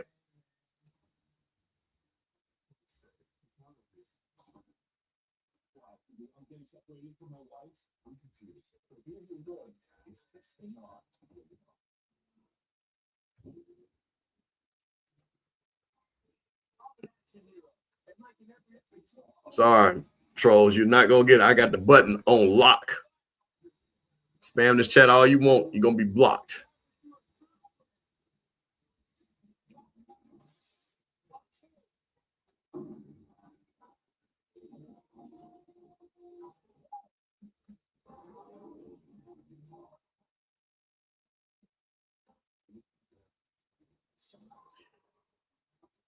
What did you guys think? Did any of you guys watch the FCS national championship game? That was a great game. Had a great ending. You know, I had a question. Somebody asked me which game did I like better, the Celebration Bowl or the FCS championship game. I just got to say, I think both games were great, but I'm just trying to tell you, the way the Celebration Bowl ended, you ended it on a play, and you also ended on a controversial play. I think that just made it a little bit different. The ratings looked like they were the same. I think both viewers were the same. I think both got 2.3 million viewers. So now we don't have to hear, oh, well, they had more viewers. So I'm glad I didn't have to hear that foolishness because some people like to run with that narrative. So you know what? You know, good for FCS, good for the Celebration Bowl. And then you see several of those kids that play for Illinois State, play for Montana State, that those guys. Oh, there we go. Hey, Al, I'm going to bring JB up first. Give me a second. Hang on. There he is. Brother What's Brad, up? What's up, Bishop? How you doing, sir? What's going on, man? You sit back like you're relaxing, man. Happy New Year I'm trying to, bro. First of all, before I make my main point, I just got the phone with my aunt and whatnot. My mom, let's say a quick prayer. They found a lesion on one of her kidneys. Okay, so wait. On your aunt? No. On my mother's kidney and stuff. On my mother's kidney, yeah. So, okay. So we're hoping it's benign, so definitely prayers up to, I need y'all support, man. Like just in case, you know what I'm saying? Hey, man, listen, we are one family, man. Please put out prayers to Mama Branch, man. You know, we all in this together, man. Like I say, absolutely prayers to your mother. Like I say again, I know she raised you, so she got to be a strong woman because you give us hell in these chats. So we're going to pray for Mama. And she's also an HBCU grad, also graduated from Flanders Smith College at Flanders Smith University, Little Rock, Arkansas. So she's one of us also. Yes. Well, we definitely put prayers up for her. Absolutely. So, Brad, what you got, man? Talk to me. Okay, so there was a narrative that I saw in the chat, and that needs to be addressed, Bishop. And I'm sorry, but this needs to stop. Okay, the narrative of people, quote unquote, stealing players from HBCUs, and we don't want to be a farm system, stuff like that.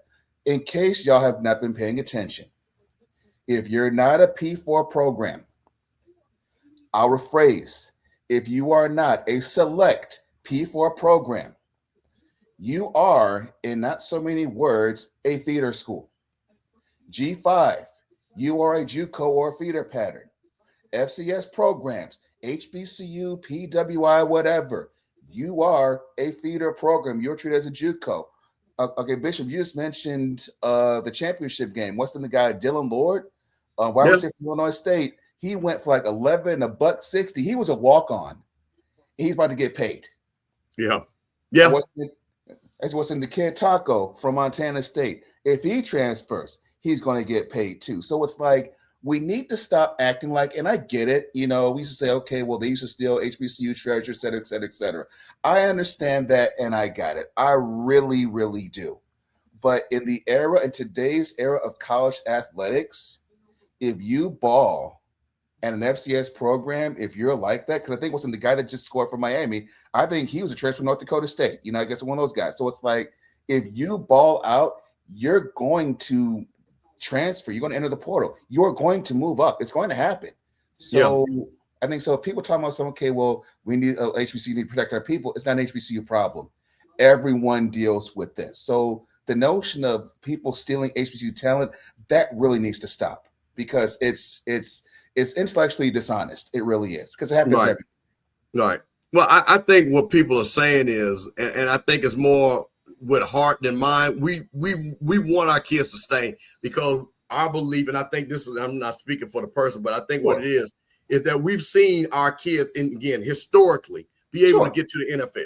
Yeah, and that's absolutely. what I think when people say, if you stay with us and develop, then you can get to the NFL just as well if you go to a low-level group of 5 school and stuff like that. But again, it's a different world, man. And I understand. I come from the old world. Again, I saw Andrew Bynum, and again, we'll see what Andrew. I'm hearing rumors that Andrew might be coming back. And I told everybody, I said, man, that probably be the best thing for him, because of what he has done and the money that I think that he'll generate just by being who he is. But I think what it is more that we want to see our kids stay. Like Amon Miller, I think it's great for him to go to Syracuse. I mean, Travis Terrell is going to get revenue share like $130 from Purdue, and he's getting $50,000 NIL. That boy's about to make $200,000. I cannot be mad of him leaving. You know what I mean? So this is just a new world that we live in. But what I'm saying now is the other side of it is, if that's the case, then let's flip it. You can come here. You can see that we have the ability to develop you. And if you choose to leave, then you leave. If not, you still stay. Because what people were saying is that the competition wasn't even good enough for you to leave. But now we're showing that's not true. And we're showing that the talent has the ability to be on the Power 5 level. So, and real talk, I think it's worse if, say, for example, if you were SWAC all world, and if no one wanted you, that's, I think you're right, Bishop. That would be bad. It's like, it's one of those things where it's like, if we think, we say, hey, our stuff is good, we're the greatest, but it's like, if a G5 or higher level FCS school didn't want you, then it's like, okay, how good are you really? But it's like the fact, if other like P4 or other schools want you, then you're right, we got time. Because once again, look at your boy Chandler tonight. He was at D2 Ferris State, murking folks for a couple of years. Guess what? He's playing the national semifinal. So guess what? We both said this, Bishop. There is talent at these schools. But I think you're right, though. It's like, and once again, the old guard says, we want to stay there because one guy told us, okay, well, if we break all these records. Now, y'all remember Lindsey Scott broke all kind of records at Incarnate Word. Before him, Eric Barrier broke records at Eastern Washington. Those guys did not get drafted. So you could have records as one thing too, but it's like, where you go to school, and I hate to say it like this, that matters today. So it's like, and I get it, it's a personal thing. It's a pride, it's a hard thing, I understand that, but we can't make this personal. It's not a personal thing. It's just I think those two guys you named, and you correct me if I'm wrong. Sure. But what was their size? Because then I can say, look at Cam Ward and look at Shador, who were bigger guys. I think were bigger than both those guys, because I know one of those guys was 5'11". Barry I Ale. think Lindsay. I think EB3 and Blue's in the chat also. Wasn't EB3 like 5'8", 5'9", something like Yeah, that? so see And I that think that Lindsay has was a like lot to do with 6'1", if I'm not yeah, mistaken. yeah. So you still got to have the measurables. You know what I Right. mean? You still got to have the measurables. So Right. and then Blue's talking about Taco. It was so funny. I saw Taco. He tried to get an NIL deal with Taco Bell. He was like, That's "Yo, smart. Taco Bell, what's up?" That's smart. That's very, very smart. I do that too when I was in. First Yeah. name like Taco, why not? But yeah, I mean, it's like, it's always with this. I think the FCS was a big winner here because Celebration Bowl got 2.3, FCS title game got 2.3 million viewers. I think that FCS football is good football. Whether it's an HBCU championship, FCS national championship, whatever, people are tuning in. And the cool thing is, Bishop, the casual fans tuning in. Actually, the casual fans who just like football as a whole, they're watching games. So it's like a point that Rocky made earlier to Insular. If you're bringing people in who just want to watch a good game and stuff, they like it. All of us are going to get better in the meanwhile. Yeah, thanks. Yeah, thanks, Blue. Oh, even through 6'1"? Oh, wow. Okay, I thought he was shorter than that. My bad. Yeah. Thanks, Blue. I think that FCS football is nowhere to go but up. And I know that this question came up earlier about non-conference schedules. PV got two home and homes. I know it's a different schedule. My bad, Bishop. I'm gonna get off for a little bit, but which one do you think will be the bigger game? Do you think that PV playing at Tarleton or home against SFA? Which one is bigger? I think the better chance to win is the home game, but the game that I want them to win is the Tarleton game. I agree. That's the game that you want to show, at least if they lose, that it was a dog fight and that you showing that the talent gap, because again, you're recruiting against these guys. Correct. You know what I mean? That was my next point. And I'll tell you another thing too, because Texas, again, is such a big state. You got so many FCS schools. You don't have a lot of that. Like, there are no other FCS schools in the state of Mississippi other than HBCU. You know what I'm saying? Even in Florida, all those schools that were FCS, they done moved up. They all moved up. Yeah. Even in Alabama, the FCS schools have moved up. Correct. So correct. Texas is very interesting. Louisiana, a lot of FCS schools, right? Mm-hmm. So that's why you want to see Southern beat those type of teams. So those are two states that are very interesting that you can make headway where you can beat those schools because there are a lot of FCS schools in both of those states. Correct. I'm going to bring Al from Detroit. I'm going to bring my boy Al. Brother Al, you still there? Yeah, I'm still here. Can you hear me? Can you hear me? Hey, what's going on, Al? Al, what's going on, man? First off, man, Happy New Year to you, Coach. I definitely want to send up prayers to the gentleman's mom. Pray that the Lord would touch her, man, heal her and restore her. I definitely want to do that. Hey, but I think he hit on a good point, man. Coach Jackson got a good chance to really make inroad. And I don't think a lot of these young guys realize that, man, everybody getting poached, man. Ohio State, you know how many players left Ohio State? About 12 people are gone. So, I mean, I see the people in the chat. I feel you, but we live in a different age. And this is something we have never seen before. And I would say this, and to your guest, he made a good point. Look how many historically black college players are going to P. That guy going to Texas Tech, man, he got a bag. I'm letting y'all know. Oh, yeah. The guy going to he got a bag. I'm just letting y'all know he got a bag. I just want people to realize my thing is, but if Andrew Body does come back to Alabama State, I would say this, that would give more attention to HBCUs, and that's an opportunity that they need to capitalize on. And y'all been saying it over and over. How are these conferences trying to line up to give a product, man? Because y'all got something that a lot of other conferences don't have. Y'all got your own network? You got HBCU Go. I mean, come on. I get the ESPN how they doing. I'm not a real big fan of that, but you guys have more to offer than a lot of these other conferences, man. Even schools like in the MAC don't offer what historically black colleges offer. So I'm just trying to figure out, how can we just make it a better product and make people really buy into it? Hey, Bishop, can I answer this one first? What say, JB? I see. Mind if I jump in? Go ahead. Jump in first. Okay, cool. I think, Carl, I always say, yes. Okay, first of all, thank you for the well wishes from Mom. I greatly appreciate it. I think you hit on something, man. HBCUs, we have a lot to offer. We have more than most of our schools do. My biggest gripe, and Bishop knows this about me, I just want the on-field product to get better. If the on-field product gets better, all those things will take care of itself. If T-Jack messes around and beats Tarleton and SFA next year, we're having a different conversation. If these schools actually win outside the conference, the one thing I'm waiting on, though, and I hope it comes soon, no SWAC team has won an FBS game since 1985. Okay. If we get those FCS power wins and an FBS program win, now some people say, okay, we don't care about the stuff. Well, if you're trying to increase the notoriety and stuff of HBCUs, you need those wins. You need those games. You have to get those. You have to get them. I mean, those wins got to come from somewhere. You get one of those two of those wins, then we have a different conversation. But then the Celebration Bowl becomes, okay, picture 2 top 25 teams playing in the Celebration Bowl. That's a different kind of buzz you're going to get versus just a culture piece of it. Because it's not just a culture piece, you're now getting actually good football teams nationwide. Not just good MEAC teams, not just good SWAC teams, not just good HBCU powerhouse teams, but good powerhouse teams have to be HBCUs. That's the conversation that's going to have to turn into eventually. But it can't happen, though. You know the reason why? Because with all of the turnover and a lot of kids, some get missed because there's not enough spots and everybody getting a transfer report. This is an opportunity. But I will tell you all this. Everywhere, though. That's but everywhere. I know it's everywhere. But what I'm saying is, especially in the SWAC got to get as good as how I would say South Carolina State and how Coach Barry is in terms of identifying talent. Because if you notice, he's been hitting home runs since he got to South Carolina State. How many guys he got that transfer that was able to come and play for him?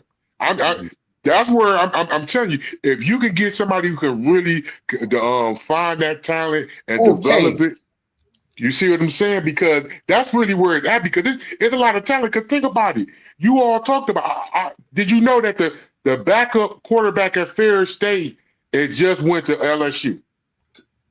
The backup quarterback. Really? Yeah, go look. He signed. That's why I'm saying it's talent everywhere, but it's all about how you develop. And that's the reason why I think I like Tremaine Jackson, because I think he has a formula, he stands by it, and he develops the players that he's looking for. And I think if more coaches had that kind of mindset, and I think some of these institutions are really doing, because let's be honest, Coach Campbell, Southern trying to let you know now they don't want to. What happened last year, it can't happen next year.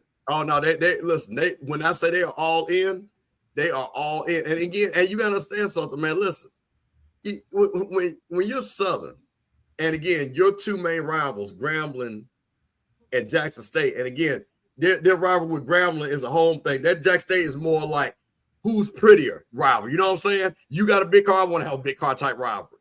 So they're not gonna sit back there and just let Jackson keep getting ahead of them and not try to do the same thing. So you're going to see them, they're putting all their chips in the middle of the table, saying we're going all in. Tony Clayton is already dropping money. I've already heard that potentially that Marshall Faulk got at least 10 people, that they're coming up with $1 million. You know, again, that's just the word on the street. It's going to go right directly to the football program. So, man, yeah, this is the thing that you got to see. But I think what's important and what Branch talked about is about being competitive in these games. Because I'm going to say this, and it just, again, and I'll just use Illinois State. I'm not going to, because, again, the Montanas, those are flagship schools. Yeah. I'm not shocked. But let's keep it a buck. If anybody is going to tell me that Illinois State is a better school than any school in the SWAC, I'll smack it. I'm talking about just academically. I agree. There's no way. That's true. I agree with Illinois State. So yeah, I mean, that's not even the flags. That's not even the flagship school. That's not even the second, third, or fourth. You know what I'm saying? They're fighting with SIU, West Illinois, East Illinois for fun. Yeah. Right, that's what I'm saying. So you're talking about Illinois. You got Northern Illinois. I mean, it's a lot of different schools there. So yeah, most definitely. So that's what Bob. I've always said it is when I see these directional schools that, like Dick Vitale say, that we can't be better than those. Why are we not? Those kids at Illinois State, and again, I know sometimes they talk about the facilities and things like that. But my thing is, again, if I see a kid at Illinois State, I want to know why. And because if I'm Jack State, FAMU, Southern, Grambling, Prairie View now, Alabama State, I'm like, bro, you come here. We're going to give you the same thing, and you're going to get a better education. Because the education is just better. And it's you're not. And again, I'm not being disrespectful, but I'm just talking about the facts. Bishop from Western Carolina, from Miami, who went up there, broke all those records. I wonder how many people from Fam, Cookman, whoever even said hello to him.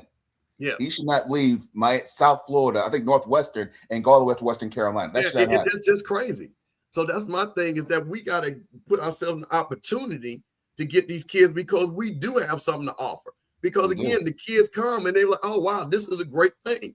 So, you know, again, people talk about what we don't have. I like to talk about what we do have. We have a lot. Man, well, before I get off, Coach Hamlin, to your guest, I just think people just need to value what historically Black colleges offer. You know, like I said, I didn't go to a historically Black college, but I know so many people who have. My friend right now, his daughter got accepted to go to Howard. So nice. I know people, man, and like I said, I got cousins that all went to Howard. I got a cousin right now, Spellman. I got another young lady that I was cool with at my job, is down there at your neck of the woods in FAMU, and she loves it. She coming into her last year. So what I want people to realize, you have something to offer. And guess what? You already have a niche of people who already support you. All you got to do is build on it. And as your guest said, that Celebration Bowl, think about it. That had more viewership than some of the bowl games afterwards. So easy. Absolutely.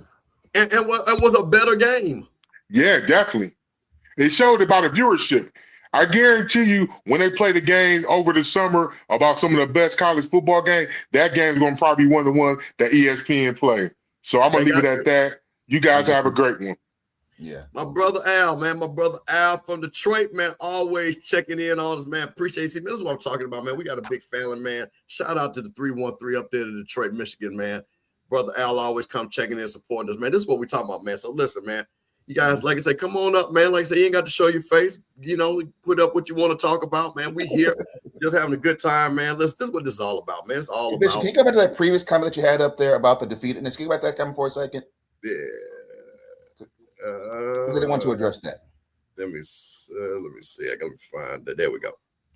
Okay. And S class, I mean, what was that? My bad. 5. Was that S or 5 class? I'm sorry about this. Yeah, I think that's S class. Okay, S class. Brother, I agree with you 10,000%. We got to quit this low confidence shit and defeatedness. I agree with you wholeheartedly. But check this out, though. That also goes to how we schedule. Now, I'm going to give a true story on this, Bishop. This actually happened to my mom, Bethune Cookman. I think in 2010, we went 10-1. I think our only loss was to y'all in the class of that year. That was the year, I guess, like when the quarterback broke his collarbone and whatnot. Once 10-1, we on the high horse, right? We got a first round bye. Won the MEAC, got a first round bye, hosted New Hampshire in week 2 of the playoffs. I was at the game in Daytona. They beat us 45-20. And I'm like, okay, what the hell happened, right? Because first we were saying, so Elgar says, okay, well, they probably cheated us, stuff like that, et cetera, et cetera, et cetera. Okay, first of all, they didn't cheat us. They out schemed us, executed us. Those things happen. So then I did some digging, right? That year, we went 10-1, right? Non-conference schedule, 2 D2 HBCUs. New Hampshire, they played Pitt, and they beat 3 top 10 FCS programs. We were not ready for that kind of smoke. So we can have a record that sounds wonderful, but I think that something what gets in our way is that we're afraid of losing. Now, after that game that happened to us, right? First, Jenkins says we got to play tougher opponents. Guess what happened after that, Bishop? 2011, we played our first ever FBS game against University of Miami. They beat us 45-7. I talked to some of our players afterwards. They said, John, you saw in the players' eyes, they were afraid. Not our guys, their guys. Because the guys got that confidence to say, you know, we can't play with these people. We can't play with these folks. 2 years later, we got our first FBS win against FIU. Beat the brakes off them. Second year, 2004, played them again, beat them again. So it's one of those things where it's like the confidence is there, but we can't be afraid of what someone's going to say about us if something doesn't go the way we want it to go. We can do this. Is it low confidence? I don't believe in low confidence. That only happens when you don't want to see because you're afraid of what someone's going to say about you. So I think, and once again, Bishop, like I said earlier, we have a lot more than what FCU schools have. But do we really want it bad enough? That's the question I have. Do we want it bad enough? Yeah, I think, again, every school is different. You know, Absolutely. you look at the, like I said, the MEAC schools, because again, they have to play a lot of our conference games. They've been successful. Sure. You know what I mean? South Carolina State. You seen look at how well Delaware State played against people. You look at Central, don't miss getting a victory. You know, I think the thing about it with the SWAC, again, the amount of schools, traditions, sometimes they get in the way of scheduling. Like, again, I can't be mad when people say, oh, why did Jack State and Southern schedule our conference? Because of Jack State and Southern. They're going to play. I mean, I don't care what number they're going to play. That's Jack State and Southern. Mm-hmm. So you got to look at it, compare that. But again, for somebody like Prairie View, that again has the ability to schedule those type of schools that can get a home and home, mm-hmm. which is key, because again, I've talked to people too, because a lot of those schools they want like Jack State. Jack State's like, listen, we'll do a home and home, but you come here first. And mm-hmm. I'm not mad at them, because for them it's a financial calculation. Mm-hmm. Because if we go and then you don't come back, then you screwed us, and then we don't lost money. So mm-hmm. again, I think each school has the ability to pick and choose what's best for them. But I think for me, the biggest thing starts about actually recruiting players. Yes, you can't be afraid. Yes, we talk about Christian Watson all the time. No way in hell he should have went from Tampa to North Dakota State. That should not have happened. Not at all. But once again, do we even target those guys? I hope with the confidence that, oh, damn. I hope with the confidence that, like I said, the confidence and whatnot, that we're able to start going after some of these players. I hope we could say, hey, you know what? We got a lot to offer too. Because we're beating FIU for recruits. Guess what? Back during that time, we flipped about a few of their guys because like, hey, why want to FIU? We beat them. So come play for us instead. You know, so it's like, I think we can do the same thing. And once again, go after the kids. The worst thing you can do is tell you no, but at least try.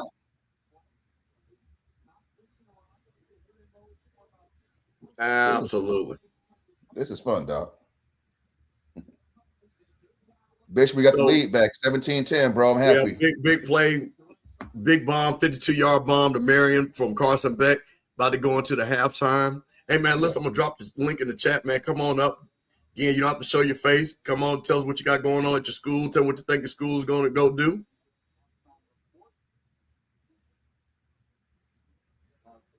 Shout out to Blue Jay 3000. Hey, man, HBCU national champs. Hey, 1-0. That's my guy.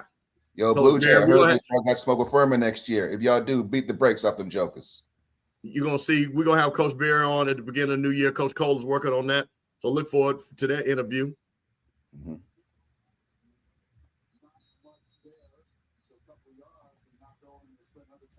Shout out to my boy Blue, man. We did a great show. Blue, hey, listen, Blue, we're going to put together another show to kind of break down with some of these kids from and FCS and HBCU, the top kids, you know, where they've gone. So let's put that together. I think that'll be a great show just to see where some of the kids have gone. How did Montana State have 4 players from Texas starting in their secondary? Damn. There you go. So, like I say, you know, again, these are kids that we can't, like I say, as Miami said, and you're going to see this. Miami is going to make that push because they know if they can, like, again, Jeremiah Smith, it was a big, we're going to get Jeremiah Smith to come back. Ohio State line, now we're going to have to give him a couple more million. But that's the whole thing. Miami's going to try to lock that thing down from Palm Beach all the way down again. Mm-hmm. Because that's special talent. So, again, we got to do the same thing. We got to do the same thing. And Bishop, you're talking about, as I know we mentioned earlier about players getting posted, when I think most of Charlton's team is gone. I think James Madison lost all their folks, and it's like James Madison. It's like we talk about, I guess, like how they raised their money. So it's like they raised all their coins and everything else, and they're losing guys too. Chase and Becky asking for a friend. No, they're hey. You know, I hope not. Keep them out of trouble. No. I think some of these guys can really care less. I think for some of them, it's just an opportunity. I mean, it's like, guys, look, they see the writing on the wall. They see that most players drafted are from FBS programs. And so kids think, say, you know what, if I'm going to go somewhere and get picked up, I got a better chance of getting drafted from FBS schools. That's just where the math is today. So until that narrative changes, which I don't see it happening anytime soon, because one, they raise these scholarships. And Bishop, you mentioned Miami. I think the worst thing that could happen for the nation is if, say, for example, the Canes win this championship, which they do too. Not only do we lock down Palm Beach County going back south, Now we got NIL, so now we can pay people above the table now. Yeah. You know, so it's like we could pretty much, I won't say we, because we're both Canes fans, we could pretty much lock down pretty much anyone in South Florida we want to. Basically, the only ones that will leave Miami, go somewhere else, are the ones that we didn't want. And let's keep it a buck. Who wouldn't want to stay down in Miami compared to going to Columbus, Ohio, or Ann Arbor, Michigan? You know, and Coral Gables is nice. I'm sorry, they got money in Coral Gables, bro. That's shout out to my fellow Rattler, A Willer 38.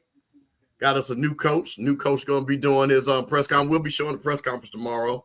Get Rocky to set that up, get that going. Yeah. So Bishop, how excited are you guys about your new coach? Because I know that Quinn Gray, Rattler quarterback, he beat us a couple times and whatnot. You know, a few times in the Classic and whatnot. I know y'all forgave him for the Youngstown State game. I know you did. You know, but it's like, so I guess the question is, what kind of excitement is present there now versus? Hey, man, listen. They've already raised $75,000 in 2 weeks. Whoa, how much? $75,000. Nice. So that should let you know that people are excited. Okay. So now we talk about bringing money in also, and so this is what I want to ask you also, Bishop. We're talking about bringing money in too. Now, one thing that I've discussed, and then we talked about this a little bit as well, is that okay, when was the last time some of our schools have raised athletic fees, ticket price? Because I think your former coach Simmons talked about you raise ticket prices, folks ready to have an aneurysm, something like that. So it's like, well, I think you can raise the ticket price, but you listen, but you got to understand something. We can't play around with this. Sure. We got kids that can't graduate for $300. Right. So you can't, you just can't raise the fees on these kids. Again, first of all, the fees, and I think people say 90% of all HBCU students get some type of financial aid. Right. So you can't raise, fees to me, that's off limits. I mean, because we can't play that game. You raise fees, or again, even $50, $300, and I'm just using $300 because we have kids that are trying to raise $300. I've seen it all in our alumni groups. Hey, I just need $300 just so I can register for classes. You know what I mean? So, and that's real. You know what I mean? That's real. So I'm not going to sit back here and want to raise fees on kids. I mean, college is too tough for that. But again, raising the price on the tickets, I think that's always opportunity there. I think what you're going to see, again, Jack State is doing it. I know FAMU's going to do it for revenue share. They're going to add another $5 or $10 on the ticket to help with that. I think all the schools are going to start doing that to support the athletic programs. So, you know, for me, again, it's a complex question. So, first of all, you got to get your alumni to give. That's a fact. You got to try to get more money from the state. That's a fact. And you got to get people to come to the games. And I'm going to say this, Prairie View, you got to get people to come to the games. People keep talking about attendance. Attendance does matter. Because people that come to the games, that the money for attendance goes to the athletic department. That SFA game is a home game. I think your first home game, I think, is that. Wait a minute, is the TSU game with them this year at Prairie View, or is it at TSU? I missed it. I'm sorry. I missed it last season. Well, no, it's got to be at Prairie View because the game was in Houston last year. Okay, so their first home game is at Prairie View against TSU. Your second home game is against SFA. Now, SFA is going to be top 25. That's game that people need to show up to. They have to go up. And, you know, and I see the comment here. I don't think they've won the game for an MVP's program. I see where you're coming from, but if we're talking about having to recruit against these guys, because like you said, Bishop, you're recruiting in these schools because like 4 schools in playoffs last year from Texas. Tarleton made it, SFA made it, Abilene Christian made it, and Lamar made it. Lamar just got some money for, I guess, some facilities, whatever stuff too. So it's like, if you're going to recruit against these guys, you're going to have to beat these people. Being close, I mean, if you're close against Tarleton, that's good. If you beat them, that's the aim. Because these are games you got to win. You have to win them. You just have to. Because that's a recruiting advantage then.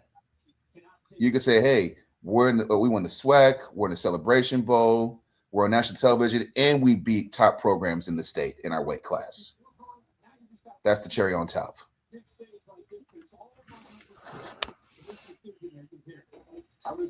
Various pressing high-profile games.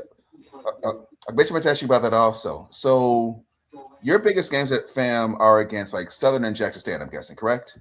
Right. We play Jackson State and Jackson. So, and Jackson does that variable prices. So, Uh-oh. Wait a minute. Hold on a second. He I could think you're almost ahead of me. get Give me a minute. out. Like you're ahead of me. Let me get caught up. Oh! That was dangerous right there. Oh, you needed that one. Bishop, we needed that one. That was almost that. Yeah, That was a house call.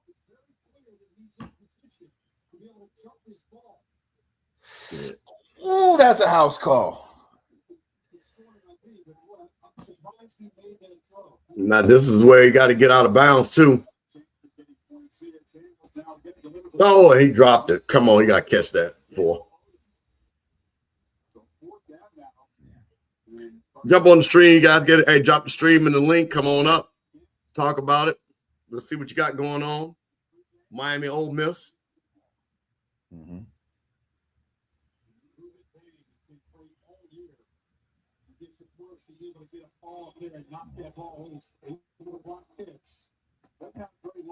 This is about what I expected. Bishop, if you think about it, we've shut Ole Miss down. All they had is one big run. They don't have any consistency at all. Big field goal for Ole Miss right there, 17-13 going into. That's what you want to do in a game like this for both sides. You just want to keep the pace. Yes. Miami will get the ball at the half. Mm-hmm. And I tell you one thing, we saw this kicker right here for Ole Miss. This white boy is ice. Yes. He is ice compared to Ohio State kicker, compared to the kickers that we saw for Prairie View and over there at Illinois State. I still feel for that coach. I mean, those play guys, especially that quarterback. Oh God, that was a bad call. It doesn't matter. The television, hey, don't matter though, bro. It doesn't matter. Being on TV is for us, not for everybody else.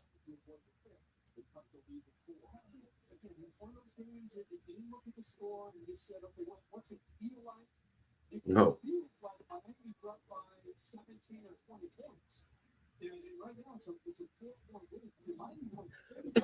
Got a good game here.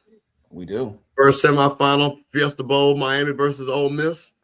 Tomorrow in Atlanta. I haven't been out in the streets. I'm going to have to go downtown to see if the street is painted red with Indiana folks down here in Oregon. Can't do that. Now, Bishop, let me tell you this, though, man. We take care of these things. Even though it probably won't happen, we'll probably end up getting Indiana. I know we talked about this nuts, man, but as a Canes fan, that coach scares me. Well, it's no doubt about it. I'm sorry, he does. Signetti is the best coach. But this goes back to why coaching is important, and development is important, and attention to detail is important. Championship coaches all have that same type of personality: attention to detail, evaluation, and understanding what your players can do best in offense or defense that you're running. And that's what you see with Indiana. He was that way at Elon. He was that way at James Madison. Coach, I started following this guy almost 10 years ago. I was like, okay, this guy's going to be an issue. If he ever makes it up to a P4 level, look out. Yeah, Prairie View kicker, boy, and I hate for that for those kids because, again, like you say, could have won the game. You know, I hate that, but that's part of it. But if you want to be in the real world, that's the real world. You got to make those kicks. Yeah. Bishop, we talked earlier about, of course, I know you mentioned this, what's the money that's coming in to a school like Indiana. I think A&T got rich when they were winning games. I saw here in Houston, Sam Houston got paid when they won their chip. Talk about the financial impact to a university with a big-time coach and a big-time winning program, if you haven't discussed that already. Yeah, hold on one second.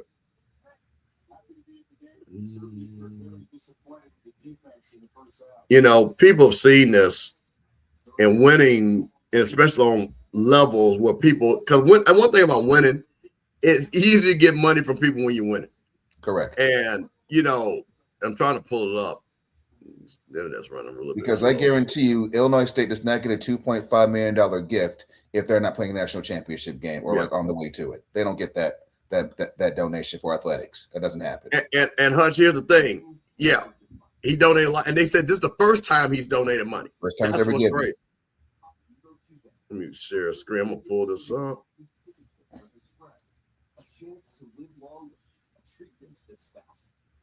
Unlike an infusion, it takes 30 minutes. Optiva Cubantic lets you see if you guys can see that. Bigger. And I know this is not an HBCU discussion, but I guess the reason why we're talking about this too is because we're talking about what kind of impact on your university dominant athletics programs have. Because it's not just Black folks giving, it's everybody giving you money at that point, whether you're Black, white, whatever. Winning does not care about who gives the money. People want to support winners no matter who it is. So this is a breakdown. We're talking about Kirk Cignetti. And this is the thing about it. So just as they talk about the transformation, and this is relative to all of us. So before 2025 even kicked off, ticket revenue for IU football team has surpassed $13 million. Indiana announced a $50 million stadium naming rights deal with Merchants Bank. Jesus. Fundraising has hit a record high with billionaire alum Mark Cuban donating to the athletic department for the first time ever. So then you're talking about now here's where TV does matter for us and how we get people to watch compared to other people. 24 million people watch them win the Rose Bowl. 18 million people watch them win the Big Ten championship. And with College Game Day visit Indiana campus, more than 2 million people watch the 3-hour commercial about the school. Publicity worth hundreds of millions of dollars. Here's the thing that I saw, and you see this, you saw this happen at FAMU, you see this happen at North Carolina A&T, and you saw this at Alabama, you saw this happen at Florida State. Mm-hmm. Now this is Indiana. Indiana's not one of those glamour schools. This is a true state school. It's not like Michigan or Ohio State or places like that where people, or Texas where people are coming, or Florida where people come from all out of town. Most people that go to Indiana are probably people Hoosiers. So you're looking at the applicants. 44,000 in 2019, 46, all the way to this past year, mind you, when they football, 73,000 applicants. So that is 30,000 increase in 5 years because of football. So then out-of-state students who now account for 50% of the IU's total enrollment, with the school admitting 4,600 of new out-of-state students. Roughly 500 more out-of-state students than IU's previous record. Jeez. This is important because out-of-state students pay $30,000 more in annual tuition versus $12,000 for Indiana residents. So that right there, $15 million. If you multiply it by a 4-year degree with these out-of-state students, that's worth $60 million. So when you're looking at that, look at what basically Kirk Cignetti has brought in $100 million to Indiana because they're winning. Wow. Now, if that was just any other coach and they're going 3-8 every year, that's not happening. Well, no, that's what it showed it. 73,000 people. And Indiana, incredible. A basketball school. So when you look at a North Carolina A&T, which is a great school, but listen, I don't care what nobody say. I'm from North Carolina. My family's from North Carolina. People saw that was like man. You saw the greatness of A&T. You get all these kids all of a sudden coming from all over the country. I want to go to A&T. I want to go to A&T. So you that works for you when you're playing in those games. You don't think people that saw Prairie View, these kids saw that? It's like, oh, let me take another look at Prairie View. Mm-hmm. You didn't think South Carolina State? You didn't think that's not going to benefit South Carolina State? Absolutely. Mm-hmm. And that's the thing about it, Hutch. They are a basketball state, and you think about this, but that just shows you how popular football is that again, that Indiana, which has won national championships in basketball, but look at the amount of money because they got a potential national championship football team, the money that they're going to generate. It's just crazy. So again, when you look at that, you look at Jackson State. When they're winning, that helps their enrollment. That's a big thing. So again, you look at Southern. Let Southern get rolling. That Bayou Classic has always helped Southern and Grambling market. And Bishop, let me mention something else. Did you mention something else about winning as well? Because we talk a lot about, okay, well, if the TV deals, we're going to make up for TV deals and whatnot too. We need to understand something. Most of your conferences, with the exception of the Big Two, SEC and Big Ten, especially the Big Ten, TV deals are not a majority of your athletic department dollars. They're maybe 10, 15% the most and whatnot. So I think that donate. So I was like, if we're going to get these monies to come up and whatnot, TV deals are nice. But like you just said just now, winning helps too. Winning helps too. Well, the thing about it is, and I think you gotta have both. I don't know who said it, but this is what we do have an event. We got a better TV package than every FCS conference out there. We have more Bishop, I've been saying that for visibility. years. I've been saying that for years, Bishop. We have better visibility. So we have a bigger fan base. Yes. We have bigger name players. Mm-hmm. So all those things, this is what I'm saying. We got to start talking about the cup half empty and talk about the cup half full and then how to fill the cup totally up.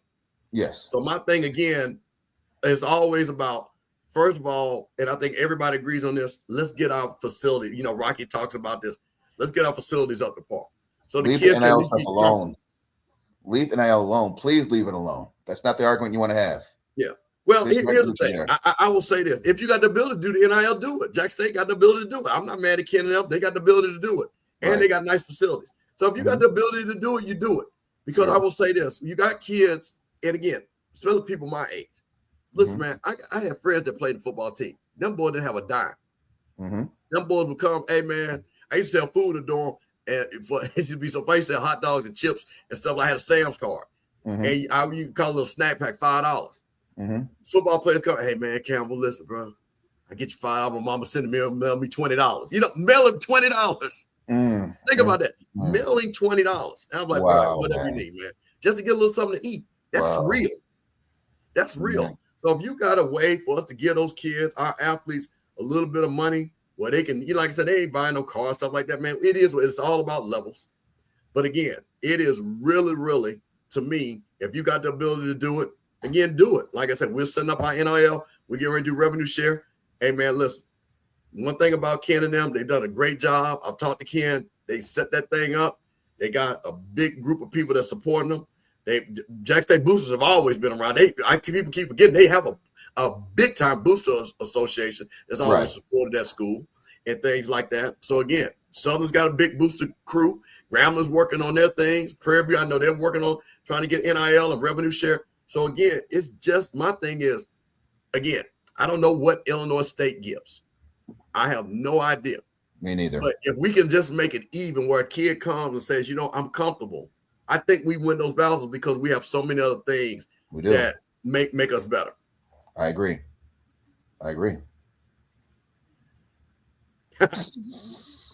So, you know, Franklin, how do we well, here's the thing. The visibility, again, is a couple of things. When you're going to sponsors, right? How many people can say, like Prairie View and the SWAC, our championship game is on national TV. Our HBCU national championship game is on TV. Our biggest games are on TV. Those things. We got our own conference, SWAC TV, that you can see all of your different programming and things like that. So we got a lot of things that for people that, again, trying to do business with us, we have outlets, and that's how that visibility helps you make money. Shout out to Alex. Hey, man, shout out for the super chat $5. And then they got committed from the best kids in DCL. They made a lot of inroads. See, there you go. There it is. There you go. There it is. But you understand, some Signetti's, James Madison is right there in that area. That's where he recruited. So he knows that East Coast. That was his backyard. So now he's got a pipeline. And Alex, hey, man, thank you for the follow. We really appreciate that, man. Appreciate that. Absolutely. Start the new year off right. So, again, hey, guys, like I said, you want to jump in, here is the link to the chat. To the StreamYard. Come on up. You don't have to show your face. You want to say what you got going on. Tell us about your school, man. Again, you know, we got halftime and stuff. You know, saw a lot of recruiting. You know, this is the time that people have to make decisions. What is your school doing? How are you looking into recruiting? What are you doing? Stuff like that. Branch, have you seen any guys that have left that are coming back? Have you signed a guy? What's going on? Not as of yet. Honestly, I'm kind of waiting until all this stuff dies down because the window's like 2 weeks. So I kind of want to wait until after that window goes because it's one of the things where it's like people could go and put, because what's the thing you saw, because I don't know if you saw what's the thing happened with the kid from Washington who signed the NIL deal and tried to leave. He got sued. His agent said, screw this, I'm out of here. And he might be going back to Washington now because, well, he don't want to go to court. So, well, you know what happened? Well, here's the thing. His agent is also the Washington football coach agent. Oh. So. But see, that's on the player, though. It's one thing. It's like, dude, you can't find any other agent? Well, listen, let me tell you how this works. Sure. Because I was in this business. Here's the deal. A lot of these coaches, Jimmy Sexton, we know Pat Jimmy Dye Sexton. Jr., We know him. they used to represent. Pat Dye Jr. was notorious for this. What Pat Dye Jr. would do, he would go represent all the defensive line coaches, which were usually black, and all the secondary coaches, which usually black, running back coach usually black, right? Mm-hmm. He'd represent them, and then guess what? You know how you get those players from Georgia, Alabama, Auburn, because the defensive line coach, I want you to talk to somebody because they trust them, and that's how Pat Dye Jr. used to get guys. So I'm pretty sure that coach was like, "Hey, you need an agent. My guy's good. Check him out." So that's probably what happened. Because now it's in these NIL deals. Now they're starting to be like non-disclosure agreements, where it's like you can't tell how much you're receiving, and I hope these people are reading the fine language. Because then one thing is like, if you leave, then you might get into a lot of trouble. So folks need to be careful with these things. Well, you know, and I'm going to talk about this. This is the thing, and we talked about this a little bit, and we're going to come back and talk about it because we did talk about this schedule for the out-of-conference. Branch talked about this. We'll circle back. Yes. But here's the thing, and I think this is, again, a business that I used to do, and I think I'm going to bring back. I've seen too many kids that with this NIL thing that say they have agents. These guys are not lawyers. No. These guys have never structured a contract. And I think I'm going to put a group of lawyers, tax CPA accountants, and former coaches to do evaluation for kids. So basically, if you're a kid that's in the portal getting NIL, my lawyers will review your contract, give you a contract to get an NIL collective that protects you. I'm going to connect you with a CPA that's going to make sure your taxes are paid and set up correctly. Or if you need to be a business entity, and people say, "Oh, be an LLC." Everybody doesn't need to be LLC. That's why I try to tell people that is not a panacea. So that's one of the things that I'm going to start reaching out to kids, because what I've seen is a lot of kids do not have good tax advice, and they damn sure don't have good legal advice. No, oh hell no. I'm gonna bring my man. What it is, this class? What's going on? What's going on, brother? Nothing much. I think somebody posted how do we advertise it? And it's the same way as any other school. I think you try to tap into the historical part, but do it in an innovative way. Reach back to some of the Hall of Famers. I think the most important thing that they don't tap into is the per capita of players that have went to the NFL from schools. It's ridiculous how many Hall of Famers HBCUs got. I think we just don't know how to, and this is just a black thing. I don't think black people know how to celebrate their wins because we've been taught to be this humble thing. This is America. Do we realize where we at? America, you gotta praise your wins. America loves winners. I don't even like how they got in the end zone. Why not us? That's some, low confidence. Why not? It should be why aren't you here yet? Like they don't know how to celebrate their wins. If you see quote unquote FBS, I don't even get into all that. It's all framing and conditioning, but they invite their best players back. They tap into all that video. As soon as something happened with them people, they on YouTube promoting that video from back in the day. The fact is so many craters and gaps of where they missing out at. Like a lot of stuff y'all say on this channel, this network, it's stuff they should do. And then they do it 2 years later. And it's like, yo, it's not the moment anymore. The moment has passed. Like you got to be, first of all, here's number one. Here's the main thing. Fire all the old people in the marketing department. You need young people. Young people know what's hot. They know what's going on. And they're on social media all the time. Why not tap into it? And who has the culture of social media? Young black people. It's almost like a cheat code. Like if you just tap into your campus, and then I hate to say it, but the women, like if you look at the games of Alabama, they always got the pretty women in the front row on the screen. The slide, the little camera angles. HBCUs have to learn how to. It's too insulated. I get it, the prestige of it all, and it's academics first. I get that. But when it comes to sports and the sports branding, you have to sell excitement. Oh, and here's, because this thing been on my mind, the audio. The big difference between HBCU games, because I like HBCU Go production, is the audio. When the crowd is rocking, they have the audio from the crowd, so it sounds like you're in the game. But HBCUs, I don't know who does the audio, but you hear the announcers loud and clear, and you cannot hear the stadium. It don't sound exciting. It sounds like a golf or something like that. You know what I mean? Well, Escalade, first of all right. So let me meet you in the middle, okay? Yeah. Okay. I don't know which side of the old age. I don't know if they want to fire me. So I'm gonna meet you in the middle. I think what has to happen, because let me not say it now. I'm about to say a name, but I'm not going to say his name. Yeah, we ain't got to say no names. Yeah, no, but I was about to. Bishop, I'll go there in a second. You plugged in. You plugged in. Wait. Let me finish my thought. I'll do it. You have people like what S-Class said. That's why you got to kind of do like drumline, bring the old with the new. Mm-hmm. Because I have the experience to tell you how to navigate the business, and you have the knowledge to do the innovation of the business. Does that make sense? Mm-hmm. Absolutely. You bring innovation, I bring experience and knowledge. We match that together. So then what I do is now what I'm doing is I'm training you to replace me because I'm going to retire. Exactly. But you can't. But what happens is, and I'm going to say this as somebody who is a parent of 30-something-year-olds, the biggest problem with 30-something-year-olds is Gen X and millennials. You think because you Google everything, you know every goddamn thing. And practical experience, you can't Google being in a meeting. You see what I'm saying? You got to be in a meeting to understand the meeting. You got to be in the stress to understand the stress. So that's what happens with a lot of people. And me and Scotty have these discussions all the time. And I'll tell Scotty something, and because he's so brilliant, but he'll come at, man, Mr. Campbell, you're right. I should have did it this way. I said, yeah, your thought process is you're going in the right direction. I'm just telling you which street to take. You see what I'm saying?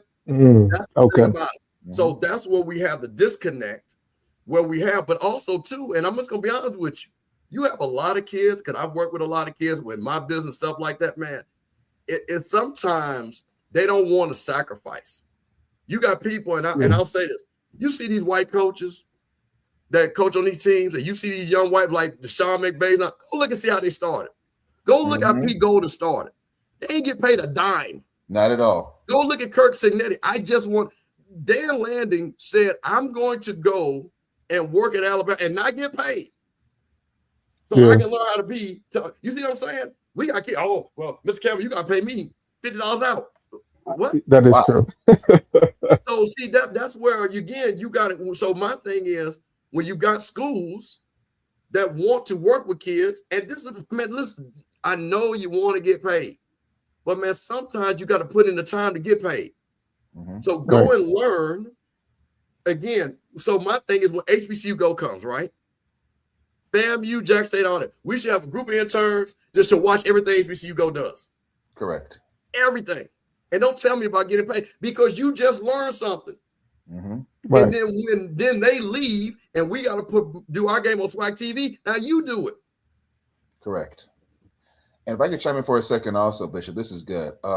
S-Class, nice to meet you, brother. One thing I will say, because I think someone's mentioned about we don't care about FCS, FBS, etc. And I agree with you about the Hall of Famer stuff and whatnot, right? We definitely per capita, we do kick butt in that. But once again, me and Bishop are Canes fans. That'll be just like saying, and I'm not trying to be funny with this. That would be just like saying a kid prior to the season, by the way, say it was like stinking up the place a few years back and whatnot. That would be just like saying you should still come to University of Miami because of what Jimmy Johnson did in the 80s. Now you're right about the having to evolve a little bit. We do have to do that. One of the issues that we have is that you have people who've been in our schools for so long. They've been there. And I think a lot of people that's in the schools or on leadership, I think they're afraid of bringing different people in because they're going to ask questions that you may not know how things work. And instead of saying, hey, I want to learn something, we want to say, hey, I still want to still show that I am still relevant, that I'm still important, that it's like, okay, you know what? Move on with your time. You served your purpose. And I'm not talking about throw the people out in the end and stuff like that. I don't get all that. But it's like, know when it's time to go. And I think for some of us, we've been in these places for so long, we don't want to leave because this is all we know. This is all we have. This is all that we've basically been about for the last several years. And it's like, I guess with HBCU stuff for a second, you know, the HBCU, the culture, the pride, etc. I'm a high school teacher. A lot of our kids are in integrated schools now. They're going to all black high schools. They're in mixed schools. Going somewhere because it's black is not an appeal to them anymore. Overall, it's just not. And there has to be some sort of say, okay, you know what? What else do we have? If your only answer is come because we're black, that's not a big deal no more. It isn't. So it's like, what else are we saying to get the kids to come join us? Not because. Let me ask you this, Branch, because Sure, I hear please this. do. Let me ask you this. Go ahead. So I don't tell everybody come to FAMU because it's black. Mm-hmm. I tell people come to FAMU because I'm black and because I care. So Correct. if you go to Troy Mm-hmm. and that professor Mm-hmm. ain't gonna give a damn. Right. If you go to Stephen F. Austin, Mm-hmm. you got to go join the Black Student Union. Right. You can't be taught things. So I always tell kids, and again, then I also go to the point is then I'm gonna give you another thing too. When you graduate from us, you're more likely to get a job because our alumni, and our alumni is not just because, of course, we all know this. You went to Bethune-Cookman. Mm-hmm. I see your resume. You come in, or vice versa. Either way, I'm gonna mess with, man. I ain't hiring nobody from Bethune-Cookman. You know what I'm saying? Jokingly. Yeah. But because you went to Bethune-Cookman, I'm gonna make sure you get through there. Yeah. So now, those what's are this things that I think that we always, and again, I think this is what happens with kids, and they go, to your point, they're in the, because everybody, that has taken care of themselves, they're living in an integrated neighborhood, they're going to school. But then these kids go, and then because college is totally different than high school. Absolutely. It's a big culture shock. Huge difference. When you go and you see how those things, because now your little white friend, they play their little white sororities, and now you ain't the buddies no more and all that. My daughter saw that firsthand. Right. I had a daughter that went to Mississippi State for the first semester, and I told her I had to go up there. Right. Because she went to school, and my buddies, all that. I said, okay. I'm telling you, when they play Tri-Delta and Kappa Delta and all that stuff, them girls ain't going to know you. Mm-hmm. Now, the one thing one thing you said are awesome, right? What you described about you going to get a job and everything else, you described a dominant school. You didn't describe a dominant HBCU school. You described a dominant school that happened to be an HBCU. See, what you described was having FAMU and whatnot, that's what all great universities do, period. I think sometimes, let me ask you both y'all this, because once again, because I mentioned they were Cookman and whatnot, the way that we sold our football program, we didn't say, we said, hey, we got Mr. Florida to come play for us. They want to play DB, say, no, come and play quarterback for us. And we got him. Our big selling pitch was, we didn't say, come to a dominant HBCU program. We say, come to a dominant program. We just happen to be an HBCU. Come to a dominant program in general. So let me ask you this question. Do you think that, I'm not saying throw away your blacks. I'm not saying that. What I'm saying is that the packaging that it's sold, we're dominant programs. We're dominant whether we're HBCUs or not. Do you think that pushing the dominance of what we are as a whole, we just happen to be black in doing it? Do you think that might make a difference in terms of recruitment, getting people to come, etc.? Like, your thoughts? Well, I'm gonna talk. I think, because again, I think everybody's there. I think Jackson State sits back and say, we're a dominant HBCU program. We got Hall of Famers. We're second or third or fourth in putting players in the NFL. We play in front of 30, 40, 50,000 people. That's what they sell. Right. And they should sell that. Right. So they don't sit back and say, oh, we're playing FCS. And it works. And that's why they get the recruits. That's why they've dominated and shown that they can get players recruiting, because that's their strength. See, sometimes you got to go to your strength. That's true. Their strength is full. Walter Payton is a strength. Walter Payton played. Yes. 30, 40,000 people. Top ward FCS named after him. Leading FCS in attendance is a strength. You know what I'm saying? Winning games and playing in big games is a strength. So again, I think one size doesn't fit all. So for Bethune-Cookman, FAMU, again, FAMU has this rich legacy. You come to FAMU, you're going to play in the big games. You're going to get a great education. We were the dominant program in the state of Florida. We have history. We have perspective. So I just think, again, Southern's going to say the same thing. So I think each team, now I think with Tremaine Jackson, I think his is a little bit different. He said, we don't want to be HBCU good. We want to be FCS good. I'm building a program. But he's got to do that because Prairie View ain't won a bunch of championships. So he's got to resell. He got to package it different. Start fresh. I think. Go ahead. No, I was going to say I agree with both of y'all if y'all noticed, I was the one in the comments like, I'm not one of the people. I had both experience. I'll be honest. I started at Grambling, didn't work out. Prop 48. I wound up transferring to Temple. If it was my choice, I would stay at Grambling all 4 years. But it was where'd you transfer to? Temple. I'm from Philly, Philadelphia on the East Cool. Coast. Yeah, okay, gotcha. Yeah. So, but as far as when I went to Temple, people were bragging. They like, damn man, you nice. Where you? I'm like, man, the players at Grambling was better. I mean, I went there right after Bruce was coming out when I was going in, so it was a different era. It was like those dudes were official. So my thing is this: BCU and FAMU play in front of 70,000 guaranteed every year. That's a selling point. That's NFL numbers. Most, I mean, I don't even know now. They change every year. Is it P4 or Power 5? I don't even know what it is. Like, I don't even use them terms. Yeah, you got Group of 5 and Power 4. Yeah, Pac-12 went bye-bye, basically. That's what happened. They signed that sorry deal. I'm still pissed about that. That's ridiculous. Yeah, that was stupid. So Group of 5. Group of 5 schools don't even get the numbers HBCUs get. Like, that's a huge selling point. Like, the visibility, the Celebration Bowl is the biggest one because that's prime time ABC. Like, I just don't. I mean, I get if they're gonna offer you a big bag, but everybody not getting the bag. Y'all just can't convince me that everybody can get the bag like that. Now, if you're talking about P4, top tier, LSU, Texas, Ohio State, yeah, definitely. Like I said, I also said I think Andrew is the only one that really should be fighting if he do want to go because he got a real opportunity. He has a resume. He has 5 years of a resume of being a top player, and he's in demand. But as far as other players, if you have one good year, why would you transfer? Like, I will be trying to be the guy. Yeah, I'm sorry. Oh, no, here, good. Here's what beats that, though. Okay, 2 things. Okay, mentioned being the guy and stuff, right?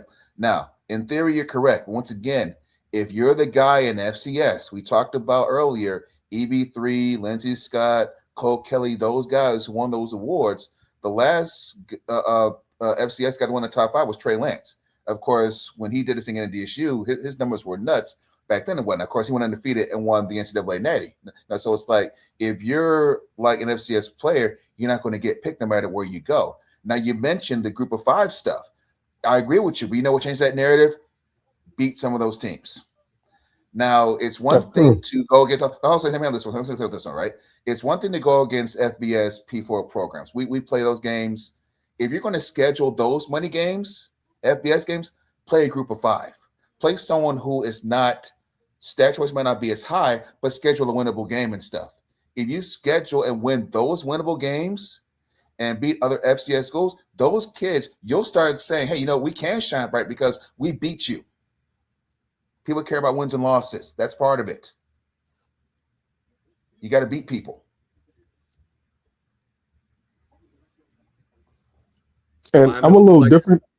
Sure. Oh, I would say I would advertise to kids if I'm all right. So because South Carolina State did pretty good against South Carolina until the end of the game. But I'm trying to think of the last game that was a blowout. I guess was it Miami and did Miami then play FAMU today? No, they played us. They played us. BCU? Yeah, they played to blow us up. But of course, because I remember one of the other games that I remember, we played UTEP a few years before that. They beat us like 45-35.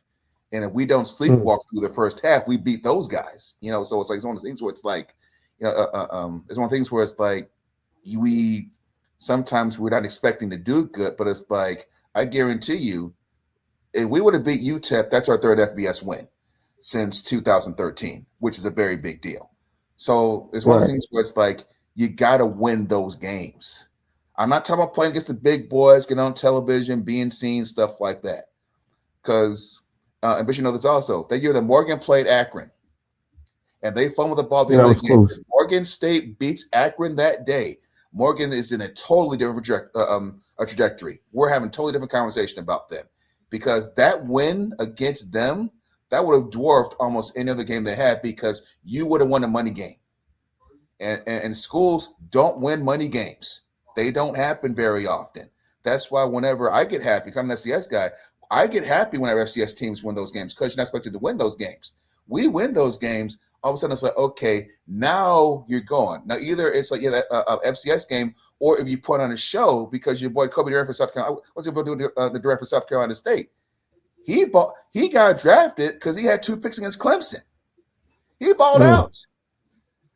You know, so it's like sometimes I get we don't want to play these games because of pride and stuff like that. But if you ball out against South Carolina, if you go from the kid for Alabama A&M who got drafted last year, he showed out against Auburn and few games against them. If you win or do good in these kind of games, people will notice you because you're saying, hey, we can hang out with the big boys, not just rhetoric-wise, but on the field-wise, we could do it too. Brother Joe, what you got? What's going on, Mr. Campbell? That's my guy. What it is, Joe. Happy New Year, What's going on, boss? Happy New Year to you. I'm out here. Shit. I'm in Illinois right now, heading home to Atlanta. Oh, I'm sorry for cussing. My bad. You're good. My thing is, I did a little research. Now, if guys want to go get the bag, I understand you going P5, going to get the bag or whatever. Right. But if you're trying to go to the NFL, statistics show that more players from HBCU went to the NFL, got a chance to go to the NFL than players that left HBCU and went P5. Okay, that you know what? It's funny that you said that. We did a coach's corner, and I showed a coach who broke down, and I think whatever conference that is, he was showing like all the kids that left their conference, right? FCS conference. Yeah, I seen that when y'all did that. Yeah. Mm-hmm. So your point stands because in the end, you transferring and not playing, does not work well for you trying to get to the league. That's true. So that's the question, Joe, which I think, and me and Blue, and that's what we were kind of talking about, is that's where the fine line is. So for Andrew, right, and I'll say this, I talked to a big time agent, a good friend of mine that represents first round picks, and he said, listen, if I'm that kid, the only way I'm leaving Alabama State is I'm at a group of 5 school that has a chance to get to the playoffs because he needs to play a lot of games. Yes. Yeah. But if he goes to, and like I say, directional state, because they gave him $250,000 and they're 5 and 7, he'd be better staying at and put like my man S-Class trying to put up 5,000 yards at Alabama State. Right. And then try to get into the East-West Triangle game, the Senior Bowl, et cetera, et cetera. Right. I was. But wait, I want to make one point. But let's be clear, though. Remember, and this is the fact, because Hutch, to his point, and this is where the thing has gotten so skewed. 85% of the players that get drafted come from the P4 because the scouts are lazy. Mm-hmm. They're very lazy. So what you have to do is a couple of things. A, get you an agent that is working to make sure people see you, a la Jacoby DeGrant, Marquise Bell, Isaiah, James Houston, guys like that, right? Yeah. And then also you got to dominate at your level. At your weight class. Dominate. See, I think that's what I told Scott when he first got in. When I showed him guys that were getting drafted, these guys were 3-time All-SWAC, 1AA All-Americans. You know what I mean? Superstars. Rasheed Mathis, Michael Strahan. So that people understand how dominant Michael Strahan and Neesman, those guys were. Mm-hmm. So yeah. I was shocked about all these players leaving, going in the transfer portal. And after my research, I realized no HBCU player that was at HBCU and transferred and went to FCS, P5, P4, whatever you want to call it. None of them is in the NFL. Yeah. None of them. Yeah. And only one of them, and only one of them got to look. Only one of them got to look, and that was the guy that was on Deion Sanders' first team that went to Michigan. Nobody else got to look. Caller, here's the thing, though. That's not an HBCU thing. That's everyone in FCS deals with that. That's not an HBCU thing, though. Everyone in FCS deals with that. Everybody does. Right, it's not a black college problem. So when we say HBCU, leave HBCU, no. They're leaving everybody. That happens to all those people. Say, for example, if you're balling out or wherever Southeast Louisiana, Well, whatever. no disrespect to you, Carl. No disrespect to you, boss. I don't care nothing about FC. I care about HBCU. I don't care what they're doing. I Well, care we're about FCS schools, HBCU. so we have to care because we're on the same weight class. We're on the same weight Okay, class. gotcha. Ole Miss Hey kicker JB, finally missed I one. That's a big miss right there. That's a huge miss. That's a big oh, you miss. missed it. Yeah, you missed it.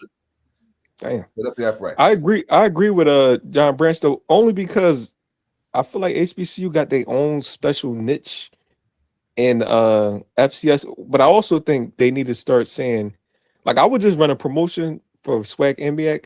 HBCU is D1. HBCU is, because I think a lot of kids be thinking that it's like some different level where it's the fans D1. do too, like, though. You say what? The fans do too. I mean, no, S class. Trust me, man. Me and Mitch, we had this conversation. Do you know how many HBCU fans do not know we are Division I programs? They don't know that. A lot of our fans are not sports fans. They don't know that, say, SWAC schools and SoCon schools like VMI or Southland schools like Lamar and them were all the same weight class in terms of scholarships and everything else. See, we think, a lot of us think that we're HBCU, it's like SEC, then HBCU, then everyone else. Falls line stuff. We're all, I mean, it's like all FCS programs have the same issues to a certain degree. All of us do. And I think what hurts us is the fact that we tend to ignore that. We tend to act like that, hey, this only affects us. No, it doesn't. No, it doesn't. It does not. Once again, we mentioned, as long as you guys heard this part or not, what's the name with top 5 Charlton State Ball Club, FCS, just like PV, who PV plays next year and whatnot, their entire offense is gone.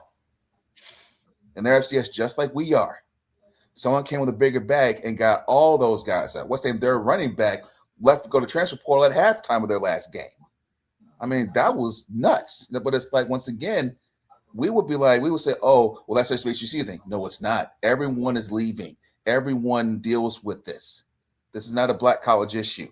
Everyone has these problems. And I think that in the HBCU universe, I think that we would behoove ourselves to learn and to know where we line up at. Once we figure this part out, I think we'll have go nowhere but up. Because we will see, hey, this is where we line up at. This is where we are. This is what we're up against. Now we're prepared to say, and see, now those young guys that you're talking about as class, you can say, okay, you know what, guys, this is where we are. How do we compete in this new dynamic that's present here? Then we'll be much stronger, and much more prepared. Because we'll say, guys, look, we're D1 like everybody else. Let's not kid ourselves here. Let's not hide from this. Let's see where to go. All right, I'm gonna leave y'all with this. This is my brain be wondering. Like, I'm always out in, like, I'm a big dreamer. So my thing is, all right, say a billionaire or something just like this, right? They just drop a bag like F it. I just want to see what happened. If HBCUs, because in my mind, I'm like, just knowing the history, because I grew up on HBCU, even though I'm from the East Coast.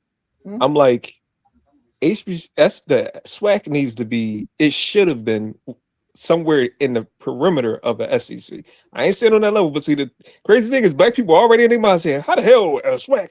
But that's how we think. In my mind, they should be up there with the SEC because they're in the same region, has some of the greatest players, but we know what happens with white people play with the money. So my mind is, if a billionaire just dropped the bag and they made it to where kids wanted to come, right? I'm not thinking about divisions. I'm not thinking about FBS. I'm not thinking about no quote unquote Power 5 and all that marketing. I'm just thinking, if the best players come insulated to the MEAC and the SWAC, the Celebration Bowl would then be the de facto best bowl game on TV. So I'm not even saying we got to go up a level. Like, we ain't got to go through all that. If we just make our thing, and Scotty always talks about this, I don't think we should pull out of NCAA because that's too much of our own independent. That's a lot of responsibility. NAIA, if not worse, and that'll be a terrible mistake. Yeah, it's a lot of benefits to being in NCAA. But I'm saying, if we go insulate and we make this thing and really make a pitch, like get some of the best negotiators and pitch people to get money piled in the SWAC and then the MEAC, it can really be the de facto Like the numbers are growing. So if the talent comes, it's almost like the NCAA or the big conferences would have to readjust to us. Forget trying to really align to them. That's realign to us. Because is there a thing? People, though. Still got to beat Is people. there? No. I agree. I definitely. That's what I'm saying. Get the talent and then build with that. But is there a limit to money FCS schools can get, or is there like not really? We're the same as FBS. No. The one of the biggest difference between FCS and FBS, and Blue, if you're still here, please chime in on this as well. Scholarships, FCS programs offer 63 max scholarships. D2 is 36. FCS is 63.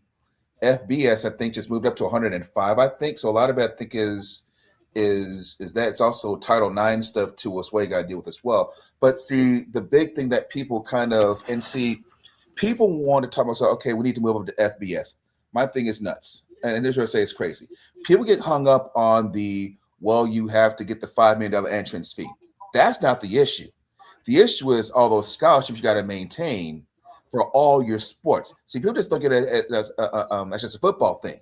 If you go to an FBS conference, you got to maintain the scholarship limits for every single sport that's in that conference. So it can't just be a football thing. You got to go all across the board. For your non-revenue sports, exactly. So I guess the thing is that, like I said, like 2 points to make. I like to say about the billionaire and whatnot. Here's one thing to say about this, though. That's another one question I always ask. What is your biggest selling point besides HBCU status? Because people say that stuff. I never get a direct answer. Well, gentlemen, what is the biggest selling point for FCS white school? It ain't no different. Right. I can reverse that question. What come is to the games, merchandise? Yeah. What is Illinois State selling? I mean, what are they selling? I think nobody. See, again, I'm like this. Sure. I'm using your example. We're all the same weight class. Yes. Only thing that they're selling, because first of all, we already know they're white, so they already use that. Well, we're white, and we're better, and we got better facilities, and all that. That they do the same thing. They just don't say they just don't say white, but we already know it's white. We say it. Yeah. We say it. So it's not like we don't do the same thing. And what do you think? And it's so funny, as class said about the billionaire thing. And somebody said it. Literally, when you're looking at, if we were in an alternate universe, Tyrone's right. This whole game right here is literally FAMU and Jackson State playing. This is what this is. But you know why it's not? It's because of the money. The only reason why these guys are at Miami and these guys are at Ole Miss is because of the money. It's the only reason. When they couldn't go, they were at FAMU and they were at Jackson State. That just shows you, to your point, it's like how far and how close we are to where we were. You know, when you look at that, when it's all about, because that's what they say, you're going to play on the biggest stage, you're going to play on national TV. Well, that's all about money. And that's because they control the money. Yeah. Why is it that way? That's my question. How did it get that way? It was strategic. There was also, let's talk about some. Okay, I don't know if you ever read the book $40 Million Slaves by William C. Roden.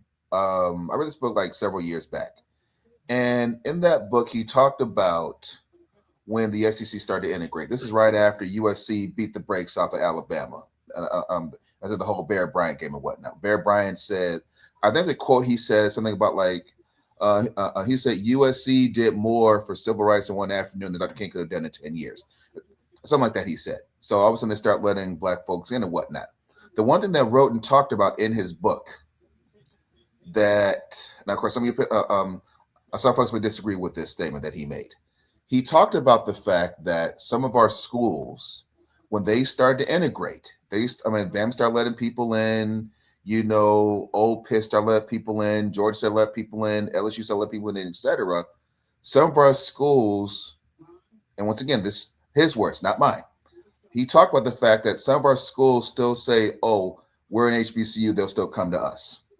They talked about how no real adjustments were made recruiting-wise or pitch-wise to try to get people to come and play for them. It was still the same messaging, still the same tactics that were used.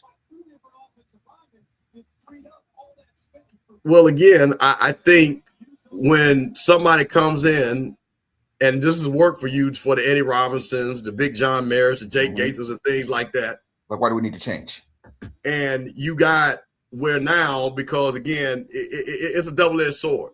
Mm-hmm. Do we want integration? Do you want to be able to be freely to go wherever you want to go legally? That's really what that means. That's all that means. Yes, you want that. Well, but the flip side of that is when they do this, when you see like a University of Mississippi who fought tooth and nail, Alabama fought tooth and nail, Florida fought tooth and nail for you not to get there. Right. And then because in this movement, it was like, okay, you go because we want to have opportunity, et cetera, et cetera. That's what happens. Mm-hmm. So again, on top of that, when you're not funded correctly. Oh, absolutely. And you're stealing my money because, again, Alabama, what do they say? And again, the argument of any school, big school is we got facilities, we got resources. That's what they tell you.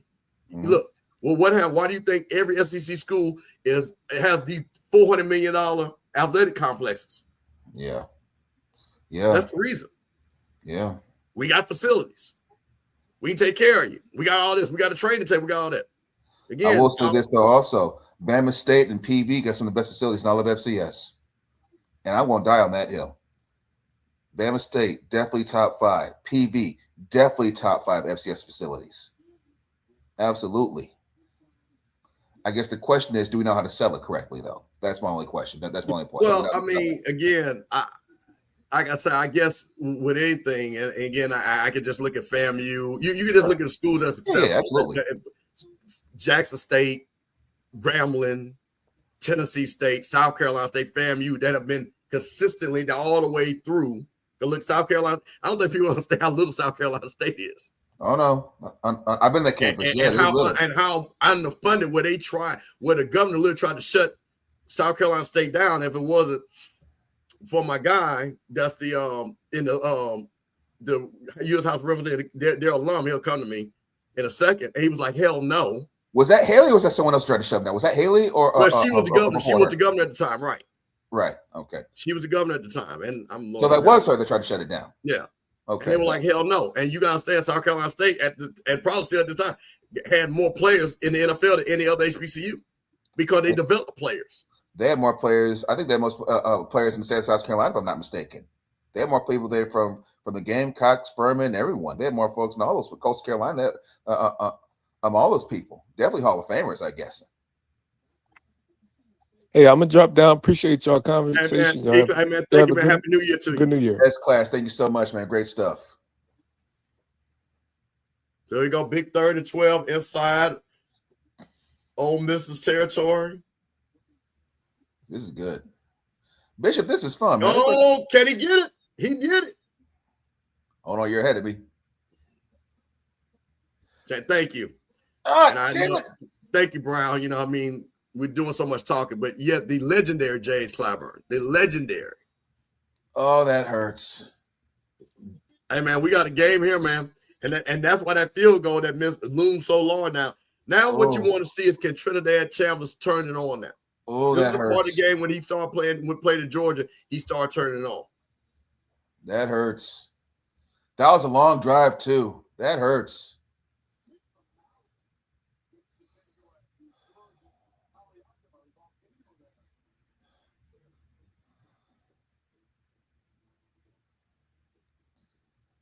Oh, man.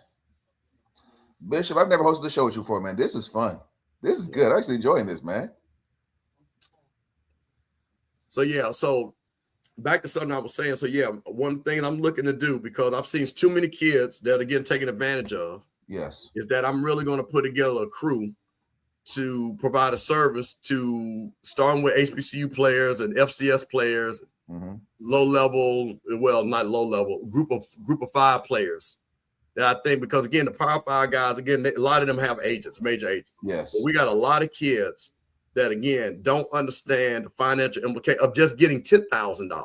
Getting bad advice as a whole, man. You know, so that's one of the things I'm really going to look to do, because, like I said, from the tax standpoint, from the legal contracts, and again, I saw somebody saying you can read a contract and still, and people don't, and that's what I'm saying about, and me working with lawyers every day.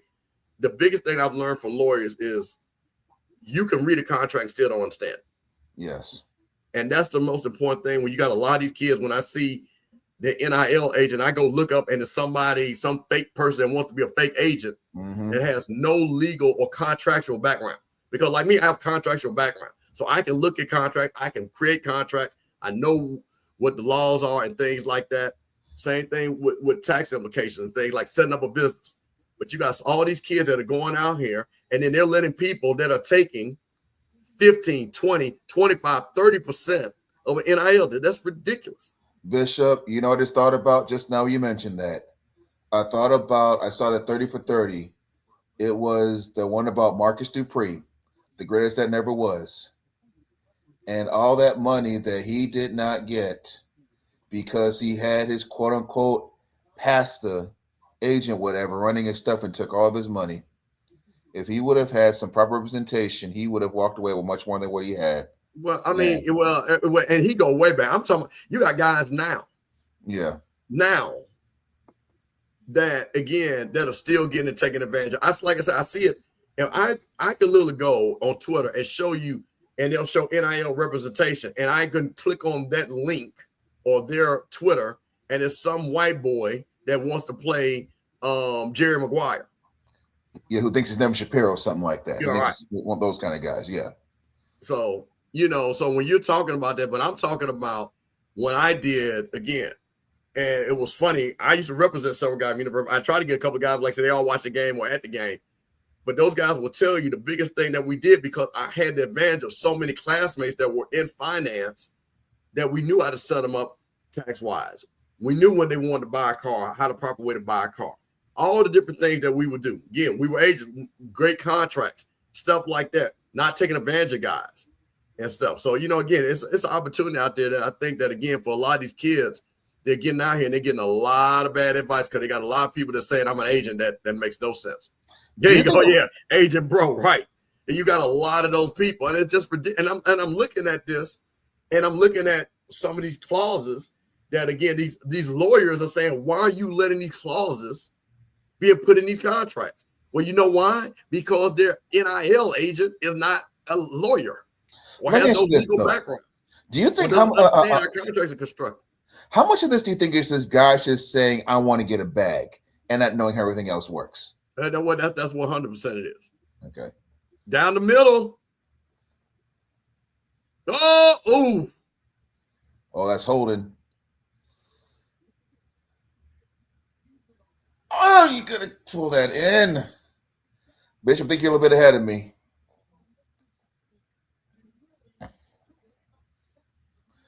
Bro, you got to pull that in, man. You got to pull that in. Late too.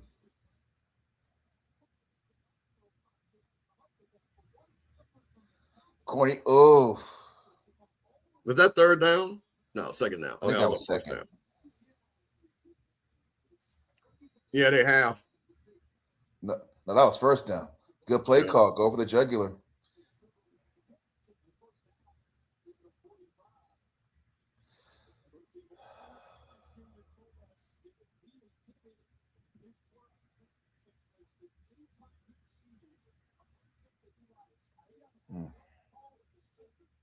Man.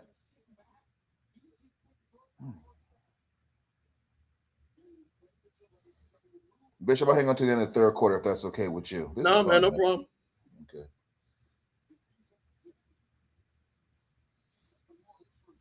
Nice I'm in the Club Metro in Martin Luther King. Can you buy everything? Wow, that's funny. Shout out to my man, Will Jackson, Mississippi product. Shout out to Uncle Willie, man. Happy New Year to you. Appreciate you watching, hanging out with us. Brother. And they say you can be doing a lot of things, but you're here with us. Appreciate it. Yeah. Now let me tell you this. You're gonna see this play. This is a play that Ohio State tried to run, and Ole Miss actually ran it correctly.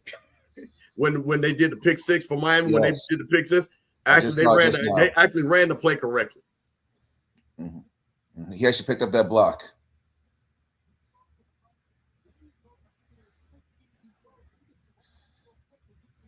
Bishop, I'm getting Ferris State flashbacks, man. The way he's starting to move this ball now. I'm trying to tell you, he gonna get cooking. And here's the thing: not a single D1 program had offered him. You know, that's the thing, man. When you look at that, when you look at this is a tremendous story. When you look at Trinidad Chambers, and Absolutely. remember, he didn't even. Now, I don't think people understand. He was not the starter at Ole Miss at the beginning of the season. He wasn't. So he transferred for a chance, and he got his chance. And you know, we don't know how his waiver is going to go. Now I don't know how the waiver is going to work out, but he's in the rhythm. Let me tell you something. The state of Mississippi has some of the best lawyers in the country. Them redneck Madlock mofos, if they turn that down, trust me, they will turn the NCAA upside down. Whew. So now the NCAA's got to ask them, do they want those kind of problems? No, that's why they're going to give him that waiver. They're not going to play a game with that. They're going to give him that waiver. Hell, they letting basketball players that played in the G League to come play. They're not going to stop that kid. And he already re-upped. He's not going to LSU. Oh, no. Why go to LSU when Ole Miss is going to give him $5 million? Mm-hmm. And he's comfortable. He likes it there. Exactly. I mean, there's no need to leave. I wouldn't leave. I mean, you're getting the money. You're going to be the starter. You know the team. You're going to be a high draft pick when you come out. So they're going to recruit well. This is a big field goal right here.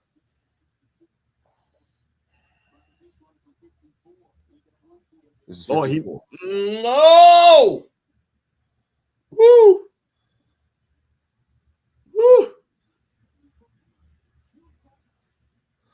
Ugh. Boy, that white boy turned pale as milk right there. Goodness. Well, I feel like watching the Golf Channel.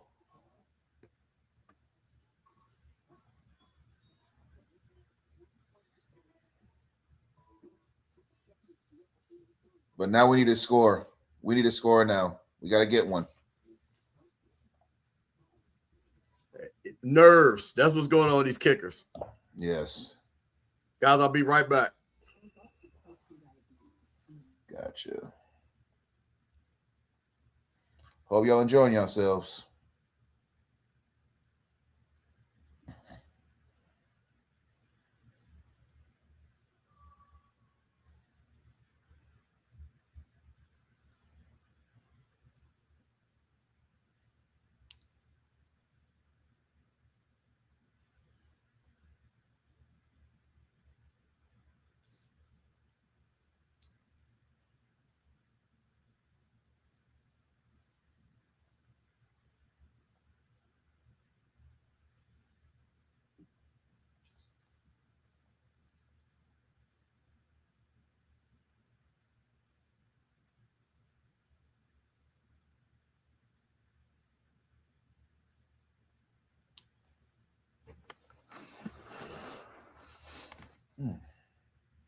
These commercials.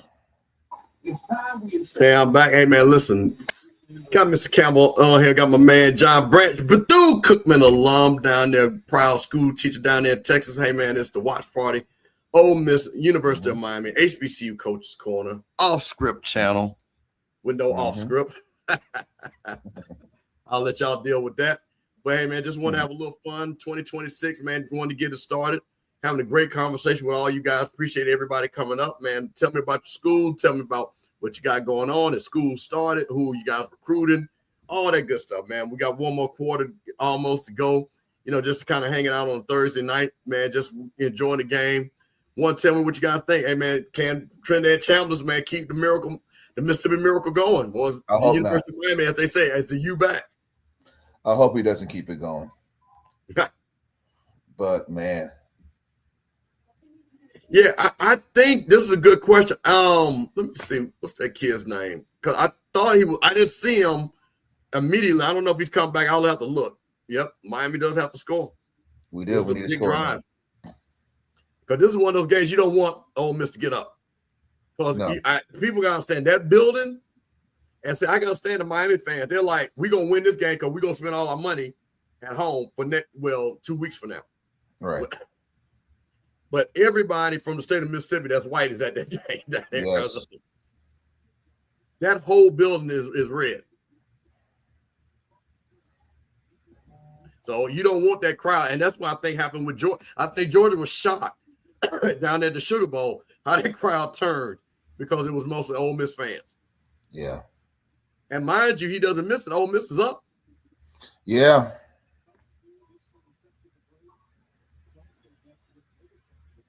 Then we're having a whole different conversation after that.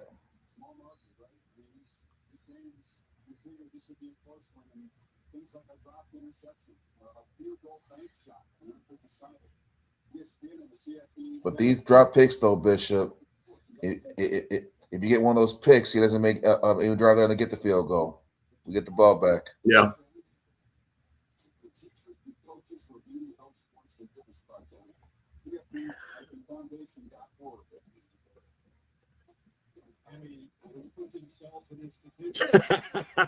This right here is funny, bro. That's terrible. They done spent every dime. I'm done. Car notes not getting paid. Mortgage not getting paid. Child support ain't getting paid. No tobacco being bought. Damn moonshine ain't going nowhere. And there you go, Joe. You said Miami needs to run the football. And what did they do? Come right out with Fletcher with a big run. Oh, that's big. That's big. There you go, Fletcher. They're getting beat up front. 110 yards. They're getting beat up front, Bishop. He's at the century mark. Bill, but yeah, you know, like I said, you know they're gonna wild out. See, Karen. Yeah, they deep. They deep. Because, like I said, this is historic for them. They never have had this. They've never been this far. Never have. So again, I get it. If I was one of them Ole Miss rednecks, I'd do the same thing. Because you might not never see that. You understand? So they ain't seen this in over 60 years, damn near. Yeah. And they have not seen it in the modern era, period. They went to the Sugar Bowl a couple of times, but I'm talking about actually play for a championship. They haven't done it in the modern era. They're used to getting power driven by Georgia, by Bama, but everyone else, LSU, and now it's like, why can't it be us? Well, that's the funny thing. I made a post on my Facebook page that, you know, and again, I have no problem. People can root for whoever, but again, everybody knows I'm a big HBCU fan, period. And how people act like these other SEC schools are not exactly like Ole Miss. Thank you. How they are. All these SEC schools are the exact same way. Now, Ole Miss got the name, which is hard, you know, and the Rebels and all that, but they're all the same. And it just tickles me when I sit back and I watch this. And I'm saying this to set up, because you have white people in Mississippi. They can't understand, especially other than this time, because Hugh Freeze has really turned the program around. They had the time with Eli Manning a little bit, but they never gonna understand why Alabama is good and they're not good. Because they're like, Alabama in their mind is just the same. It's just the same racist redneck. Yeah. Gotcha. All right. Bishop getting ready to take off, man. Hey, Brent, appreciate you hanging out with me, man. Like I say, always good to get that opposite opinion and just a good opinion, man. So listen, man, shout out to Brent. And folks, believe it or not, man, me and Bishop, we're both HBCU supporters. Even though, man, I'm like one too. I just like to have conversations. I just like talking about the same thing, just different sides of the conversation now, I guess. That's it. Yeah, it is. Y'all be good. Yep. Hey, yeah, Franklin, Coach Beefy is gone. Hey, see you, Branch. Yeah, I saw that on Twitter. The question is, where is he going? Did he get another opportunity? You know, who is Jack State going to hire for the strength and conditioning coach? You know, it's going to be some interesting things that go on with that. D says it's going to be about someone probably in the DFW airport money. Yeah, that's where they got to connect on their flights. That's funny. Oh, yeah, well, 100%. Well, we'll also remember they had a legendary coach coming out of segregation to integration, Bear Bryant. That also helps. So when you had a legendary coach, you know, again, because I think, what's that? Johnny Vault, who are Ole Miss, I think he was 50s and 60s. Again, Bear Bryant ushered in Alabama, which was a dominant team already, and ushered them into integration. And that's why Alabama dominated. Again, people don't understand. Florida didn't get good really until Steve Spurrier got down there. So when you're looking at that, LSU was not a good program.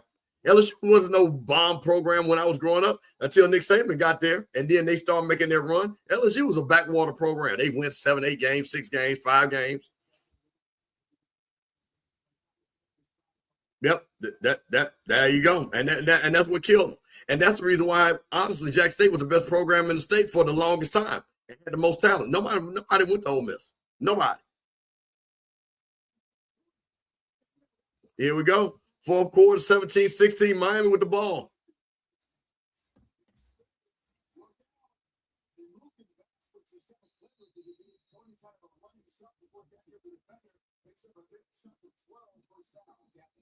Yeah, nah. LSU was not no blue blood program. LSU didn't get good until Nick Saban got there. Anybody knows college football will tell you that they were really literally a second tier program until Nick Saban got there.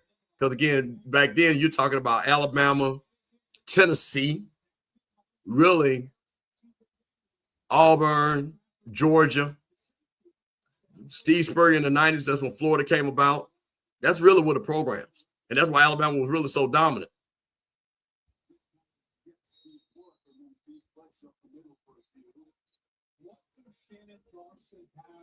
So that kind of tickles me when I hear Ryan Clark talk about LSU, and he acting like LSU is Alabama. I'm like, bro, stop. But again, they kept the players because that's what a lot of the kids in Louisiana, they would go to Texas. A lot of those kids would go to Texas. They would just kill them. And then LSU, like I say, Nick Saban started getting those Louisiana kids and started to lock that state down. But again, as you can see, even now with Brian Kelly, you can see where LSU is at. And compared to Alabama, who even with Kalen DeBoer is still above LSU. Yeah. Alabama was going through it. Had that one championship with Gene Stallings. And then they had they probably had, until Saban got there, they probably went after Stallings, they probably went through 5 coaches.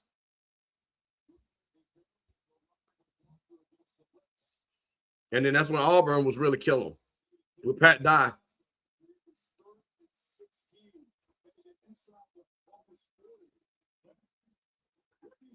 And here's that defense.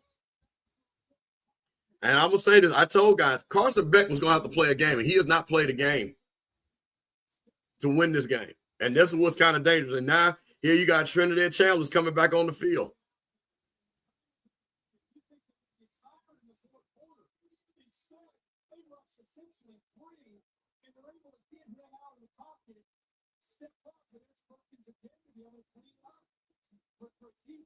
Yeah, Carson Beck, 15-24, 175 yards, 1 touchdown, 1 interception. Trinidad Chandler's is only 16-26, 153 yards with no interception, no touchdowns. And there you go. And that's when you see some of the rise again of Florida State.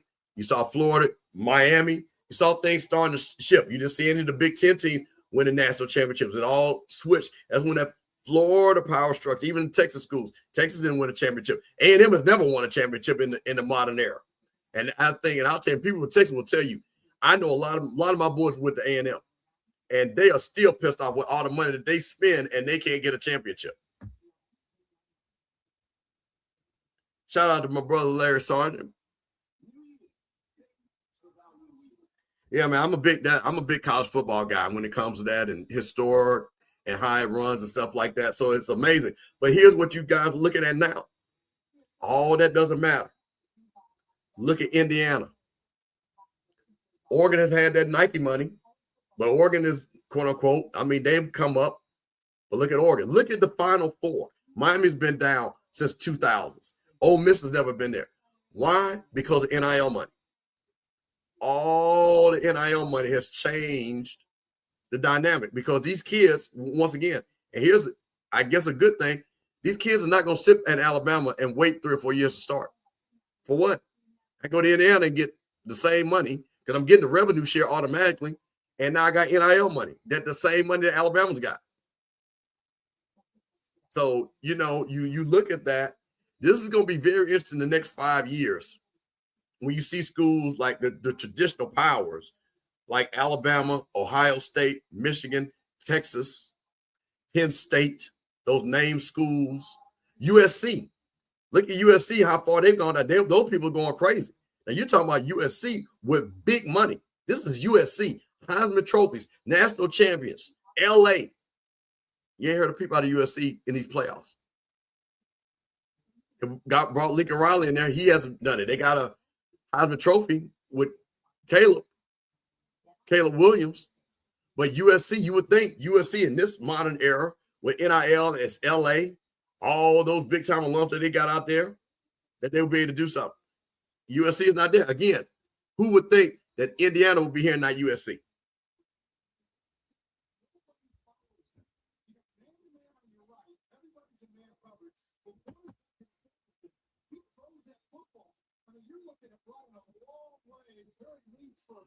Well, that's what happens when Marion was open, but that's what happens when you feel the pressure.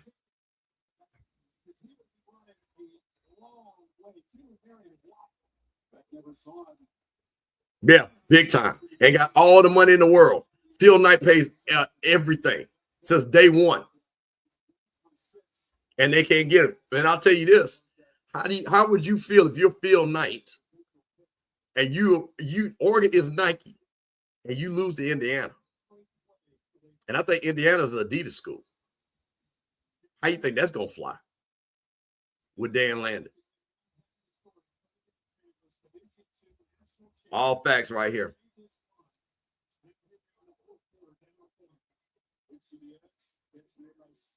Now, can we see Trinidad Challenge come with that magic? One thing about it, you have not seen the Ole Miss receivers get behind the defensive backs for Miami.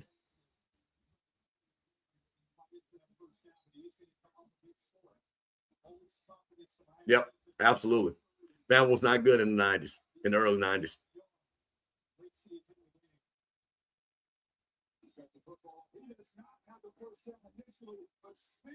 Lacey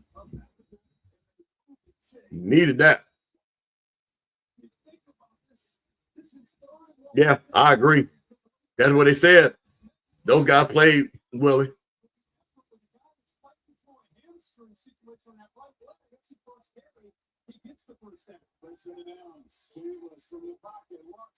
Woo!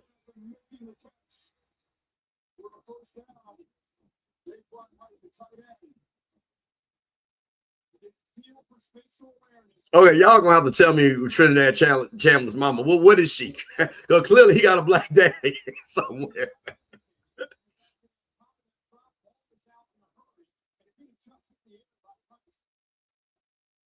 Big time, Franklin.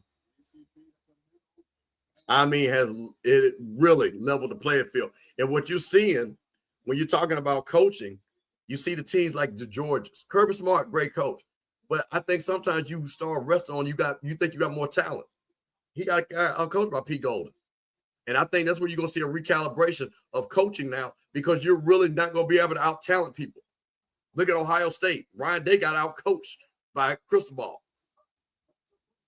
All that talent. Big money first rounders all over the place with Ohio State. They won the Big Ten in the last 2 years. They won a national championship, yeah. But they still didn't win the Big Ten the last 2 years. And they got eliminated by Miami. You think those people are happy at Ohio State with a $35 million payroll?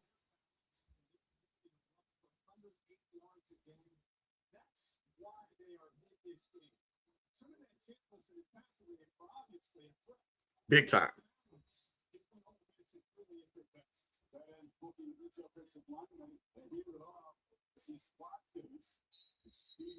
You haven't heard the names Bain and Mesidor taking over this game. Those were the names that you were supposed to hear all game. Bain, Mesidor. You haven't heard them.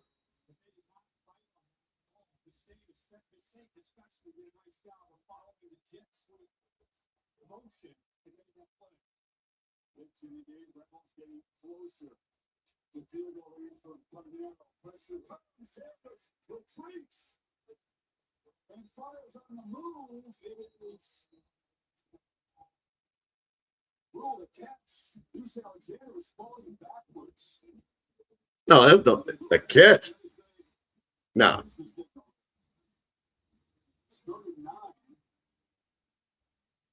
Nah, he didn't catch that. Yeah, how you call that a catch?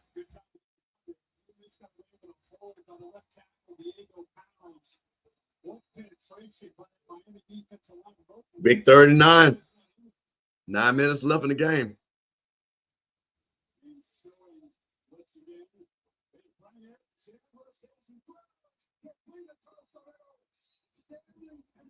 Here you go. And now you're talking to him. Listen, you don't want that kid to start talking to that defensive lineman. It's 17-16, University of Miami. 8:54. Whoa.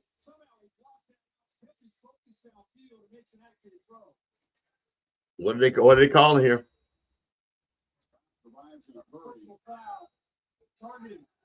Wow.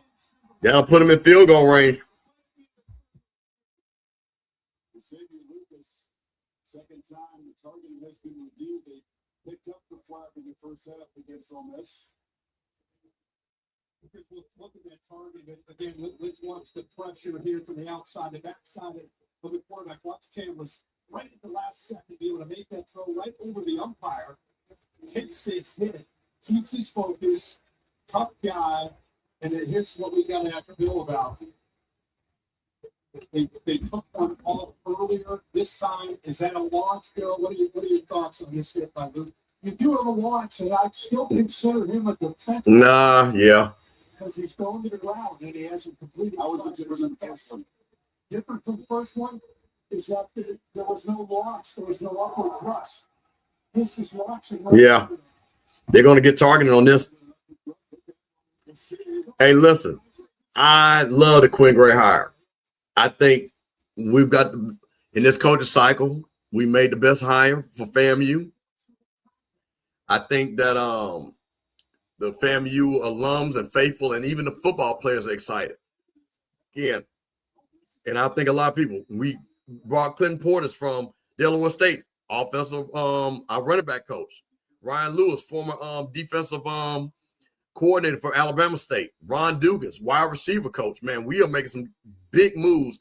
Billy Rowe comes back, legendary high school coach that was on Willie Simmons' staff. So, man, they are making some moves.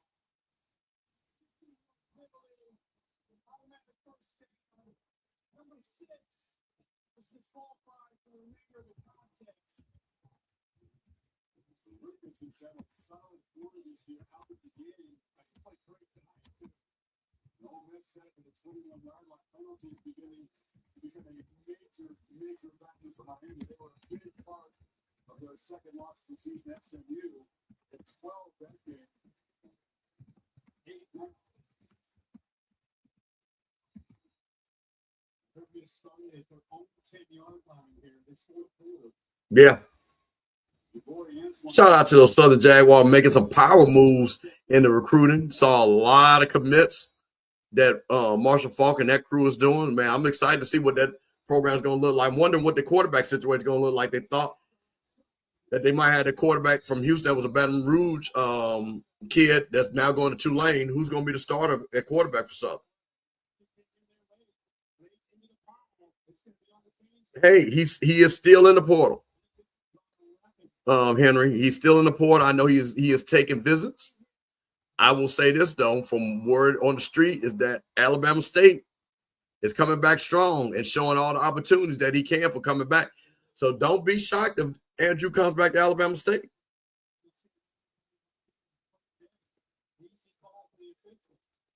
Oh wow! Now Miami, what is Miami doing?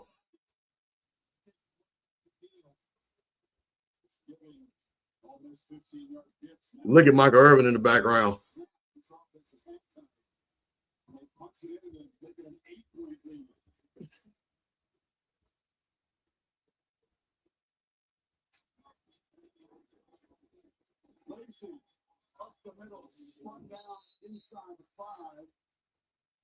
Miami's defensive line looks tired.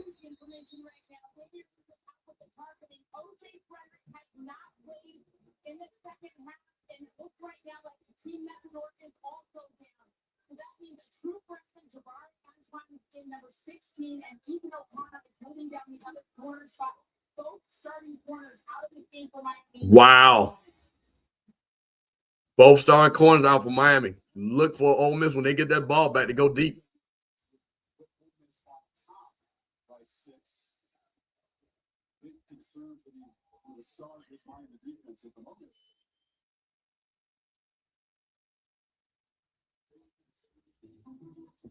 Second time in 3.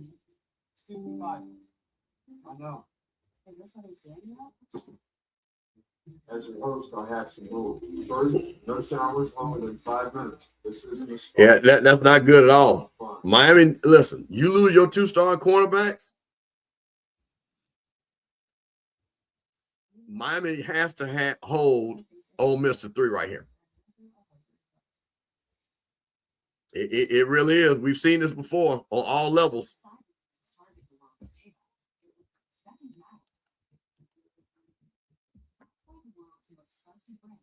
Hey, man, shout out to everybody that's been hanging out with us, man. HBCU Coaches Corner, Mr. Campbell holding it down. Rocky had to take care of a little family business, so I'm holding it down, talking to you guys. Appreciate you guys coming up, man. Got a great game. First of the year. Happy New Year to everybody. Looking forward to a lot of great shows on HBCU Coaches Corner.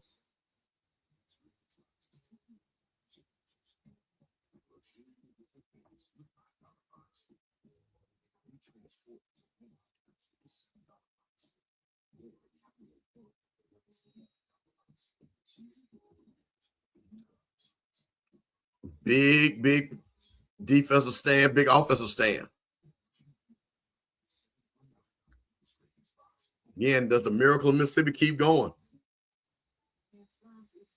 Can Miami get back to Miami and play for a national championship at home? Gotta see. Like I said, I told everybody, Carson Beck has not played well in this game. He has not been a difference maker. And they can't find a second receiver to complement Tony, other than Marion with his big play.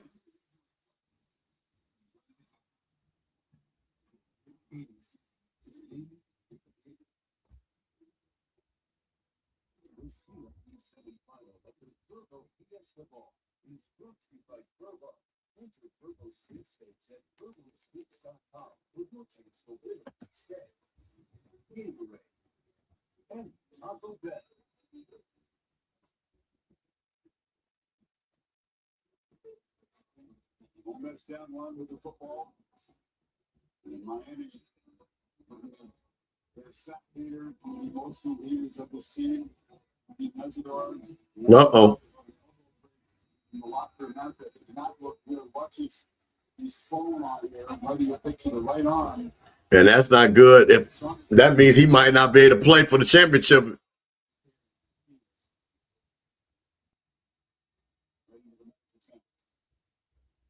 Second and goal for the Rebels. Miami 5 going to take the lead here in the final 8 minutes. Yeah, Marion had that big touchdown.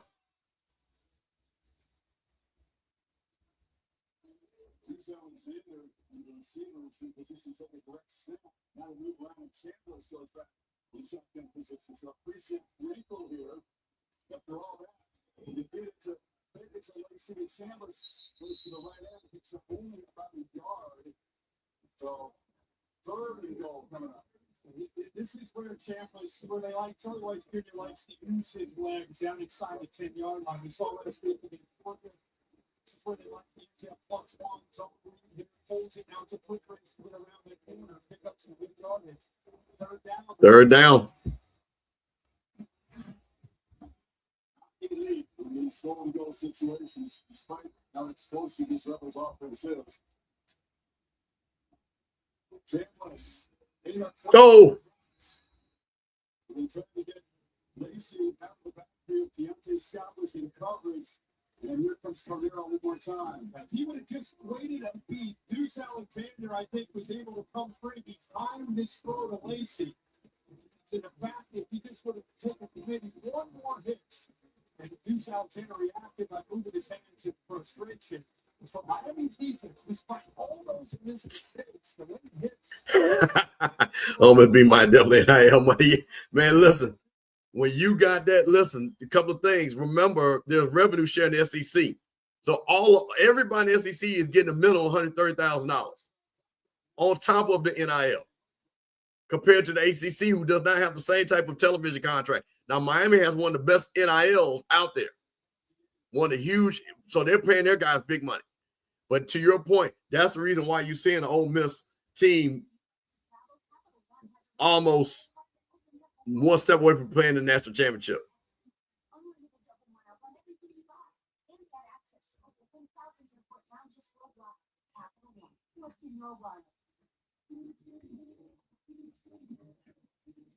Feel free if you want to jump up, you know me, tell them what you got going on. Had a lot of great conversations through the night. Appreciate everybody. N.O. Joe, S-Class, JB, Al from Detroit. Appreciate everybody coming up.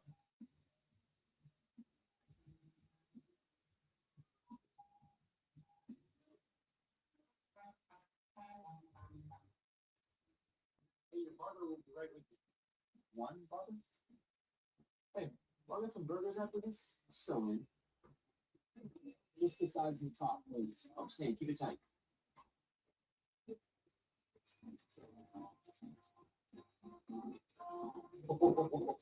Dude, this is great. That's what I'm talking about.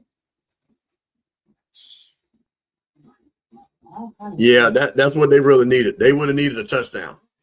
But that puts the pressure on. Because, again, a field goal on the other side puts them back up for Miami. Say, I hate when coaches put their quarterback shotgun. We've seen it because everybody runs the spread, Franklin. Everybody runs the spread, and that's what you got. No, it hasn't. Schedule has not come out yet. Probably usually in about 2 weeks.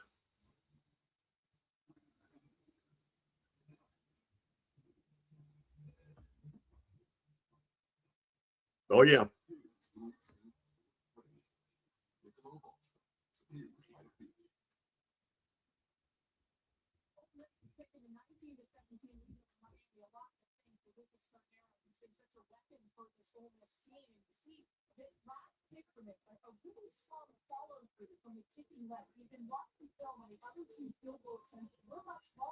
He said he was stopping his kicking foot a little bit too short. Wanted to really follow this one through. That's going to be intentional for him if he gets another opportunity in this game. Here we go. Ole Miss kicking off. Maybe 4 of them, and he has put Ole Miss on top, one of the heroes of the Win Sugar Bowl. Tomorrow, the second CFP. Carson Beck, this is what they pay you all this money for. Come with a drive.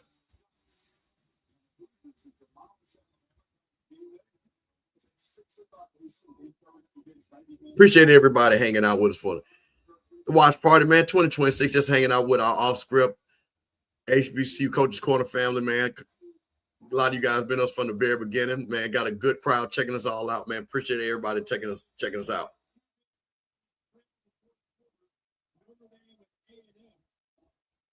Carson Beck, 1 for 6 with 19 yards and interception in this half.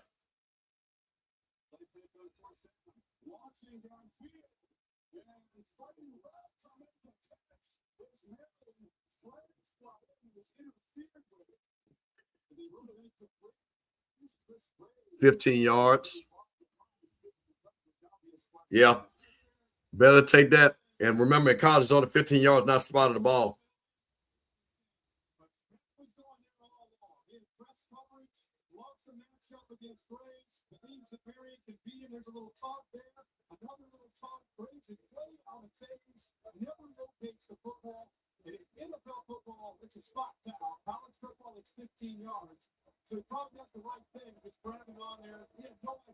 Yeah, my goodness. You know, Darius, I'm gonna think about it. You know what I mean? I think I want to. I'll have to see how I feel, but yeah, I think we'll probably do something because that's gonna be some interesting storylines tomorrow, Indiana and Oregon, here in Atlanta. So yeah, you know, we probably might get something together for you guys if you guys want us to do it. Let us know. Put in the chat if you want to do another watch party for the Oregon Indiana game.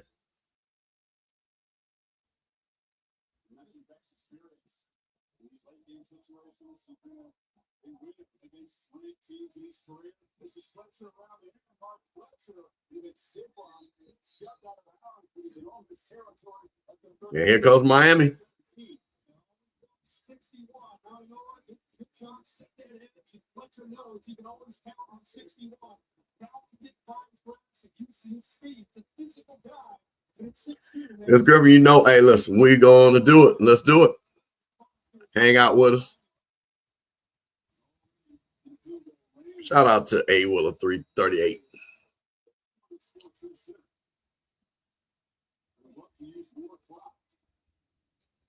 Go.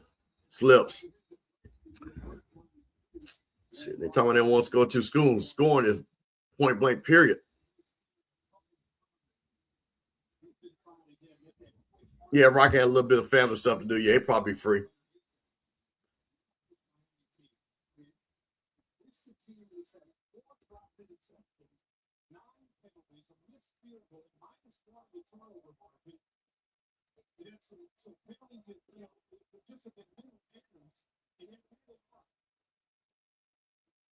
Second and 11.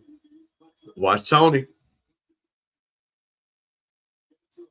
What did I say? What did I just say? What did I just say? What did I just say? I saw it.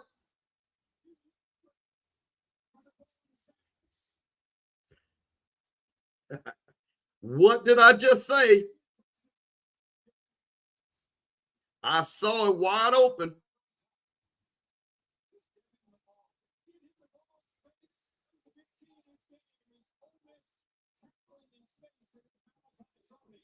The freshman, the Santana Moss clone.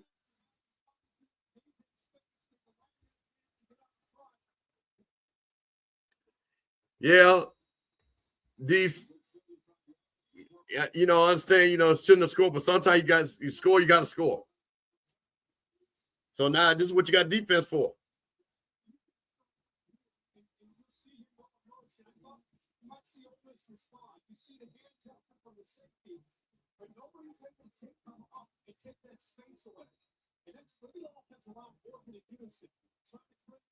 I saw that a mile away.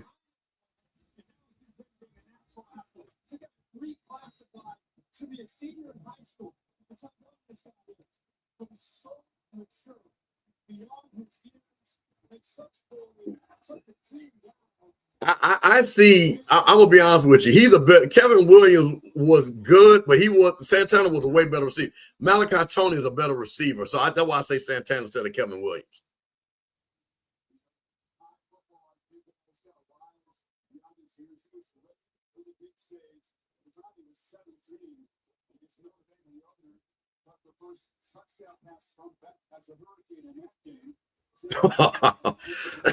Derek, you wild on that.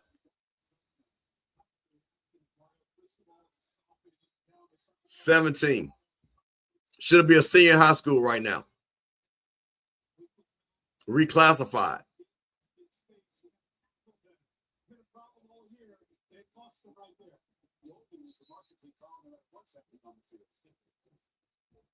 So here comes Trinidad Chandler. Can he bring his team down? Got to get a touchdown.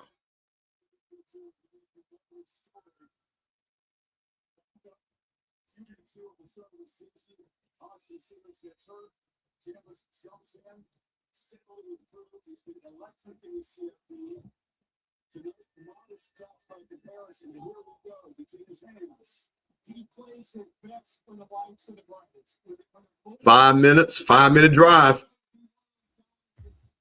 Remember, last we heard, both starting quarterbacks from Miami were out.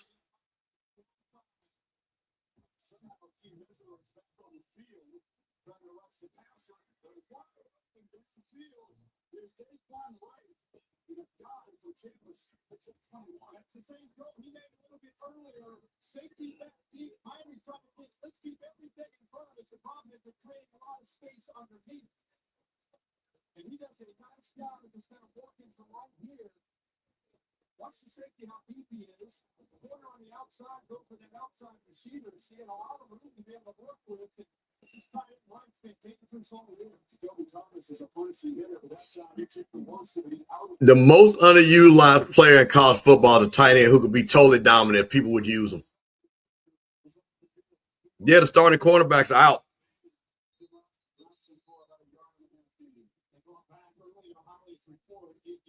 So to me, I'm doing a pump fake.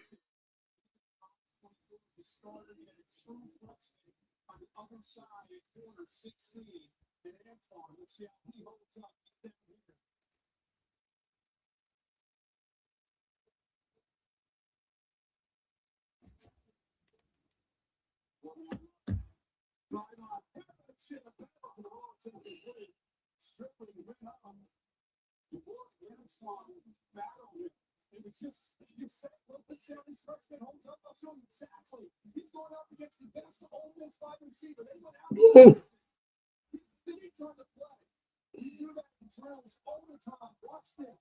They both got hurt.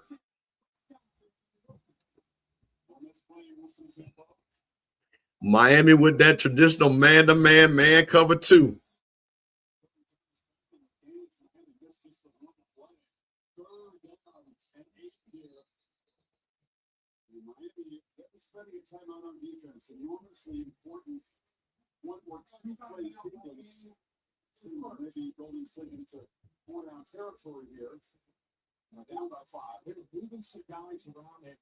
Man, I'm going to tell you something. We have had, if you look at it, guys, if we start and think about this, as far as games that we watch and we care about, and we'll include these, you had a great game in the SWAC championship game, Prairie View, Jack State. Unbelievable game, upset. On the other side, you had Delaware State, South Carolina State. Basically, MEAC championship game, great game. You fast forward, you see a great game in the Celebration Bowl. Then now these playoffs, Georgia and Ole Miss, Miami versus Ohio State, the FCS game. This game, man, we've had some really good football in the last month.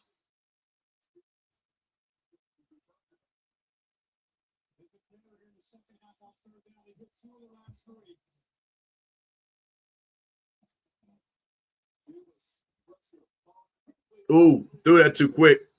Oh, wow. And that's the freshman. That's the freshman.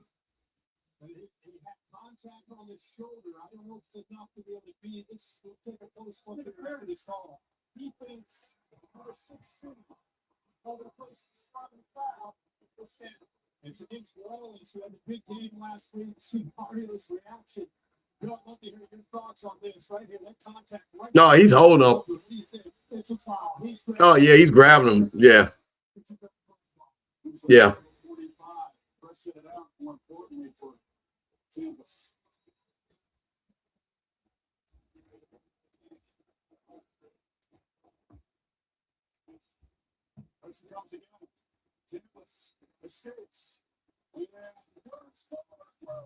Yeah, see, here he goes.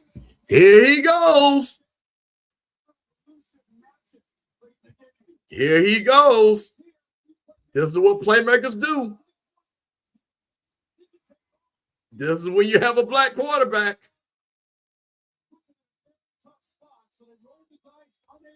Here you go.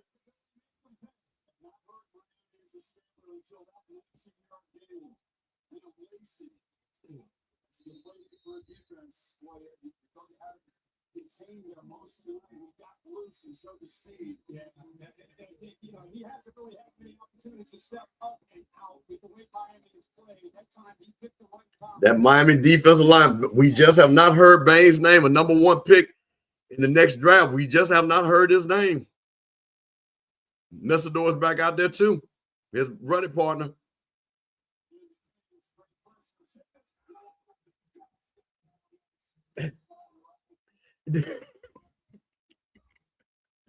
Hey, man, listen. I'm sorry. This boy here, I'm not no Ole Miss fan, but I'm a Trinidad Chambliss fan. That is incredible. That is incredible.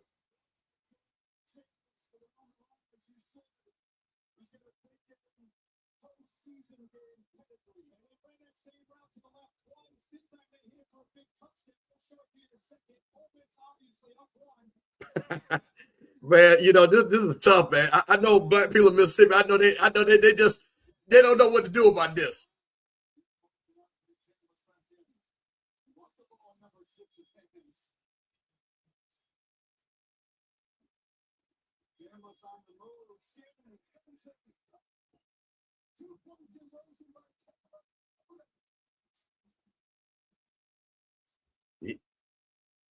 Say his name, spell his name right. Unbelievable. Trinidad Chambers.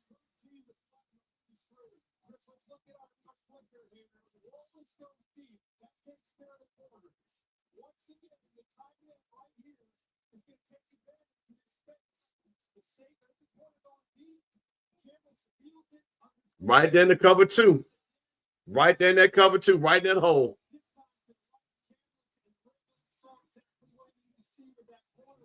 And he did it if we saw it. FCS watchers saw this kid.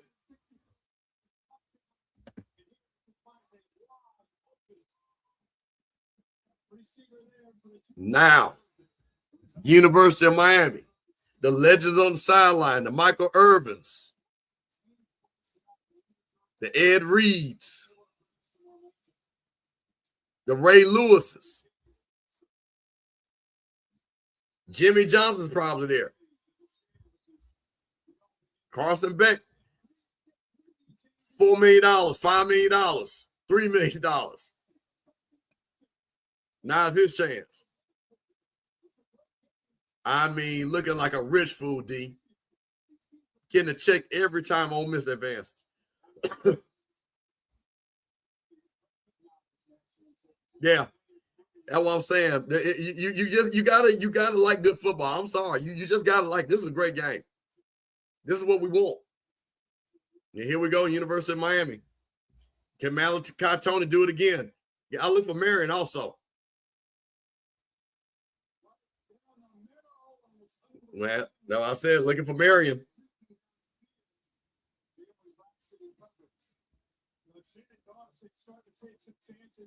Trying to find some one-on-one matchups. This is what he likes to do. Trust him. Pick that ball out very, very early. I think if he puts more air into that, gives his receiver maybe a chance to run underneath it. But you know, they can go after Marion. They like that matchup into the boundary. Oh, this is beyond the line of scrimmage. The second half of that. I'm gonna tell you a play they have ran. Running back out the backfield, out and up. I think that's open for Miami. You clearly are from Mississippi.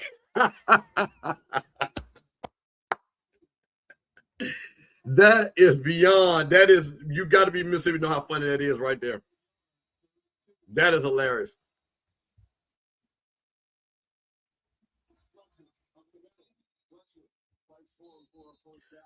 Now remember, Miami doesn't have to score a touchdown. They can kick a field goal to go into overtime. But don't leave too much time for Trinidad Chambers. Because we do know this, Ole Miss got a kicker. That boy within 55 yards, he can hit it. Oh, yeah, they got to score. They ain't got no choice. Game be over, they don't score here.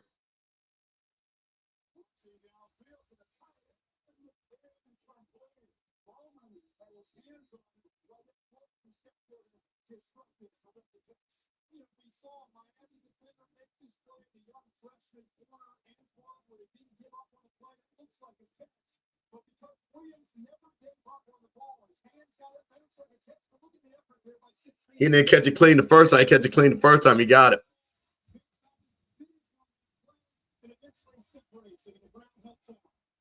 Second and 10. Middle of the field is wide open.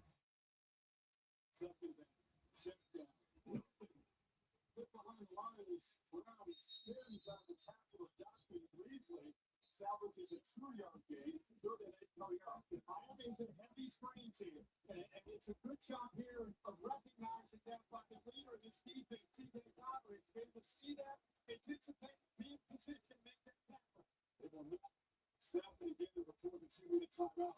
2 minutes, 3rd and 8. Of course, it's 2 down territory from Miami. Trinidad Chalmers, Fair State D2 football player, making history.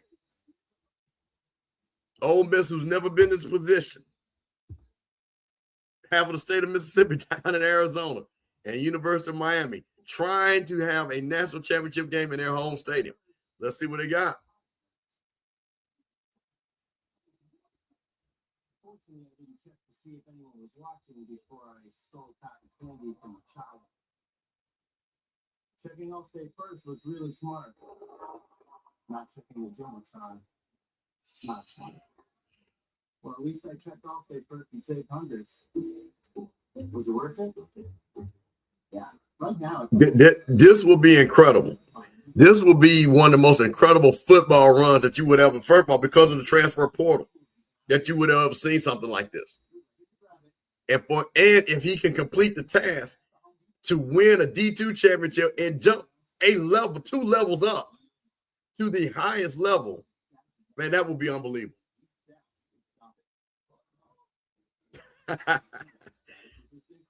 Got a lot of people that play, man, the NCAA on their road to glory. Here's Trinidad. Well, I don't know if you guys, he got the AT&T commercial, national commercial.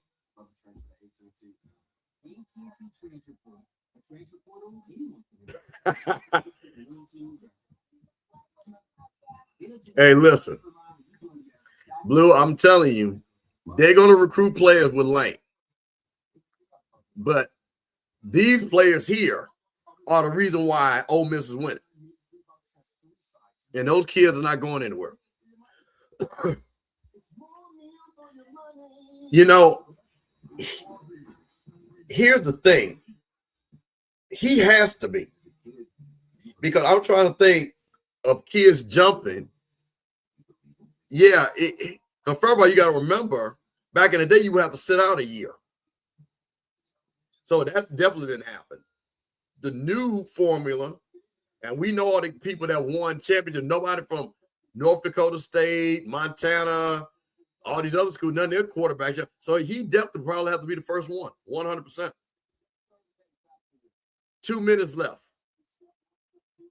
24-19, 3rd and 8, Miami. On the 41-yard line of Miami. So they're still on their side of the field. They're not even in field goal range yet. Oh, wow. They are going after those corners. That's Marion. They said they like the matchup. Cam Newton, okay, junior college. Won a junior college national championship and then won Auburn.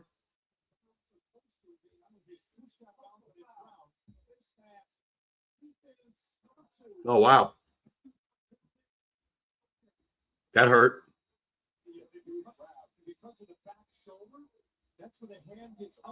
Oh, yeah.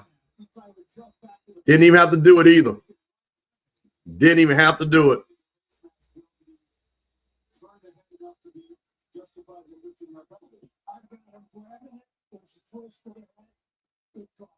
Wow. Will that make the difference? They're about 10 yards outside the field goal range.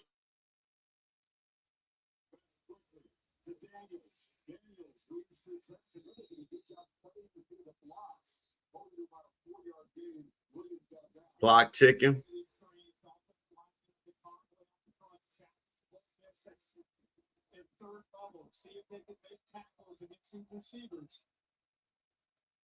Just around the field goal range for Davis, the back pick and touchdown. They're not going to take a step. Spins free and throws it high. On the near sideline, no signal yet. Wow. This guy's done everything this year. Watch this catch. One hand, and then somehow. No way. I don't know about that one. That look at that cat. Is this toe tap? Oh. It's under review. When you come down and you want to do a toe tap, you have to definitely really show a toe and heel up. He came down with his foot. Yeah, they're not gonna give him that. That was a catch. So fast. It's like the Omar Cooper catch at the back of the end zone for Indiana. That was unbelievable. This kid's 17 years old, y'all. This kid has to play for 2 more years before he can go to the NFL. After this, of course, his junior year. Unbelievable. Derek said the toe touchdown first. He's trying to come back and help him out. He must have got up well over 10 feet to be able to make that catch. It's going to be a third down weapon.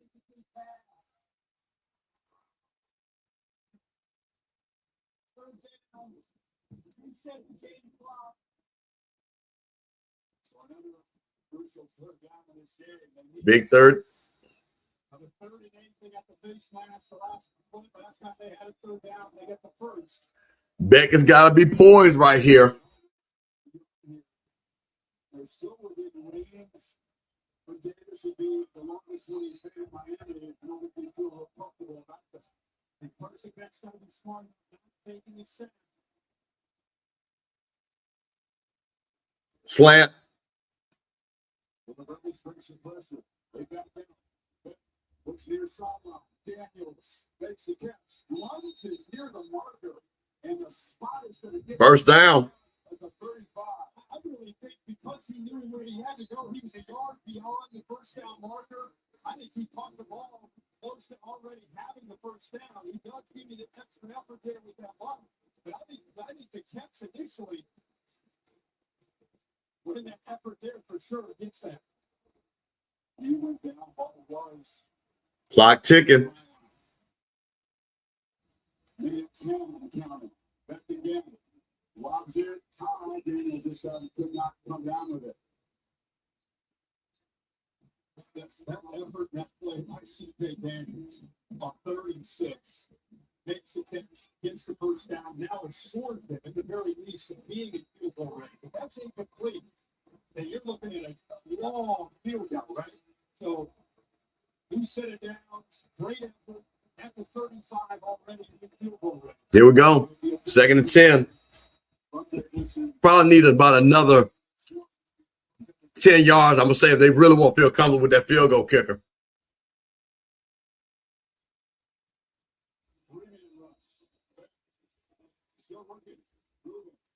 Oh.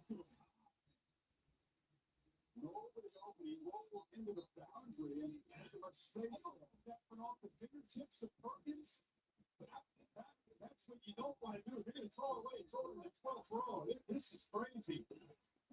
Watch how close he's gone to Perkins. Rather than taking that chance to throw it up. 3rd and 10. Once he put the top of it, that's tough. By quarterback takes away all those throwing plays to window. He rolled right into the heavy traffic now. How risky do you play? They are in field goal range. It's a long distance one. 4-man rush. Back across the middle. First down. First down. 17. And Malachi Tony catches the attention of the line. And Marion coming up big. Marion's got to be over 100 yards receiving. Year of college football. His first with the Hurricanes under all of that experience and mental strength in the play here. It's a keeper. What was that? What was that? Not something you really want to see there. Because watch the intention by the linebackers on Malachi Tony. He's trying to just go in there and then pull him out. Opens up that lane right there, and Carson Beck throws an absolute loser in there for that conversion to Marion. Nice route concept. Now we see well within range for Davis, but that would just force overtime. How aggressive does Dawson and Beck want to play this go for the win right here? I think you go for the win. I mean, you get a veteran quarterback, you have an offense right now that's in the groove. You go to him, but what do you call it? You take shots out? No, I think you do what you've been doing. I think you're going to work Malachi Tony. You try to get that screen game going, try to make this secondary and it's struggle to tackle now. But I'm with 2 timeouts, so anything in that playbook is wide open. I still think that running back pass out up is going to be wide open. I don't know what you're trying. Yeah, you shouldn't be trying to send the ball this early.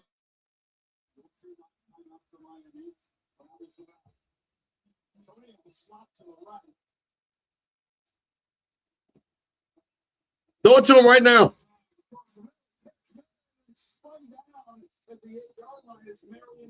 They're giving a first down. So he showed a quick pass to CJ Daniels right here.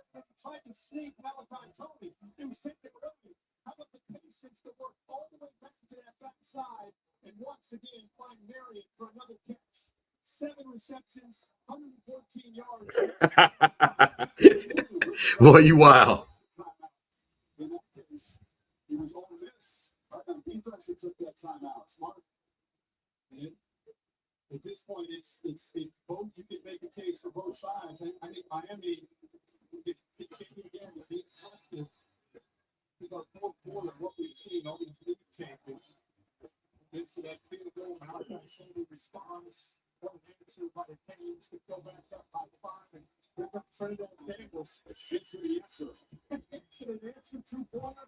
They go up by 3. You think Miami's down and out? Nope. Here they come back, down 3. Chance maybe to take the lead here in regulation, not even thinking about it all the time. Very slow tempo offense, but they broke it in 2:42, 67 yards and 13 plays. First and goal. Can Ole Miss make a play? Tony tight up top. Pete Brown, Marty Brown, barrels down to the 2. Picked up 5. And Cristobal now will spend one of his 2 remaining timeouts for 23 seconds. Why are we not surprised that Mario Cristobal, after they moved the ball all the way down the field with Carson back, you're thinking about Tony or you're thinking about Marion or what are they going to do instead? Yeah, Mr. Kingpin, I think those of us from the state feel the exact this way.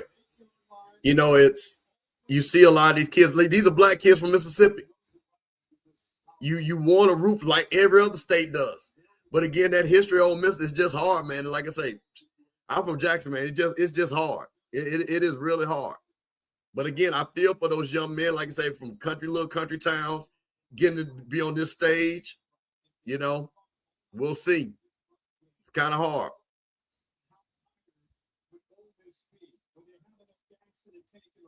This is the play that they ran right here that to beat Texas A&M.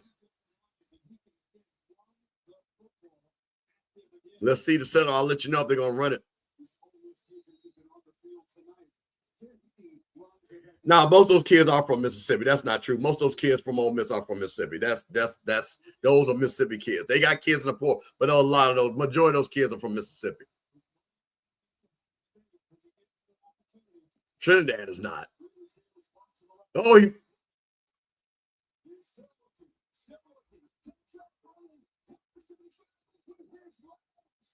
wow. Wow.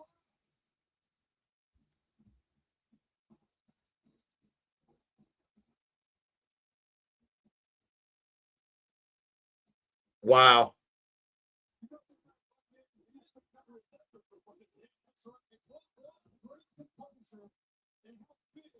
That was great by Carson Beck. He didn't panic. Saw the lane and ran it in. Yep. Because at least they didn't want him to score a touchdown. And I thought they might have had him. So now they got to score a touchdown.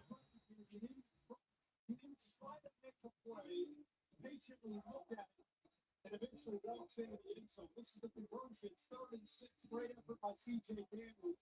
3rd and 10. Keep on in the backside. Great throw there between those 2 linebackers. Here, trying to get that slot fade. That right sideline. Nope, comes back to Marion again. Get it here. Sees it in the middle of that. Nobody there will count the person back. Able to go to the left side. Walking it in, so right to his fan base. The U. We've seen these games before for the University of Miami back in the day.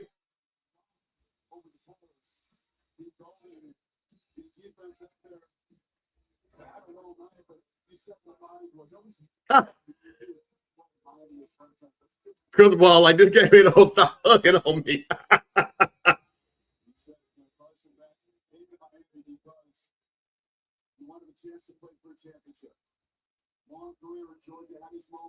Boy, Chris Ball, like, boy, if you don't stop hugging on me.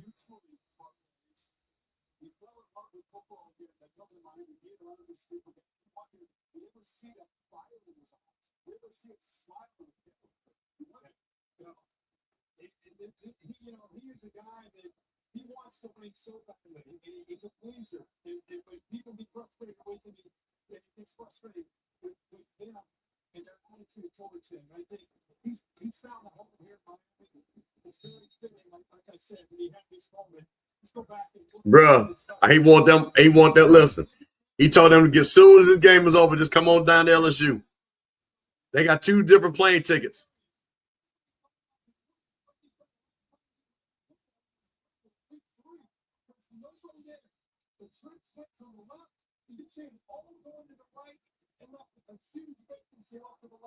He saw it, took advantage of it.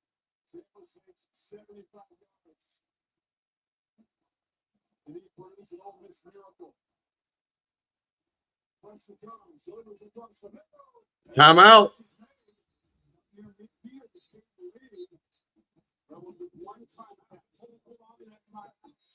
Either get that play call, you're going to fire this in the ground. So every second you can, return that chance. Get that little fire. Maybe the Metro are back out there. We know that they were threatening after Miami taking the lead. Oh, wow. They were able to get new Chandler's months tonight just with 1 sack. They better not be celebrating yet. That's why you saw Mario Chris Ball when he was. Blue, I don't know if you saw him. Mike said he ain't say nothing that with Kane in it. He just saying to you.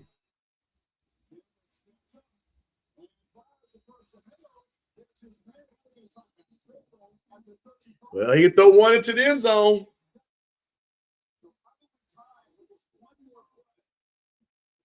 It's Trinidad Challenge, man. Give this kid a lot of credit, man. Give this kid a lot of credit. And mind you, here's the crazy thing. If they hit that field goal, they'd be in field goal range and win the game.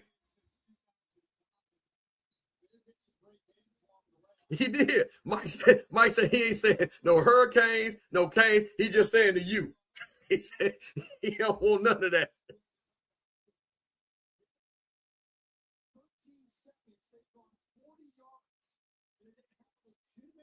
This is what's crazy. I'm going to say this again. That missed field goal.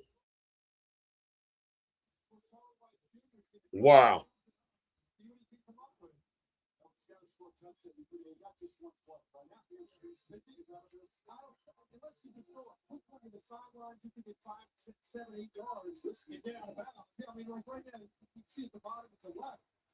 Shout out to Mr. Kingpin 1205, man.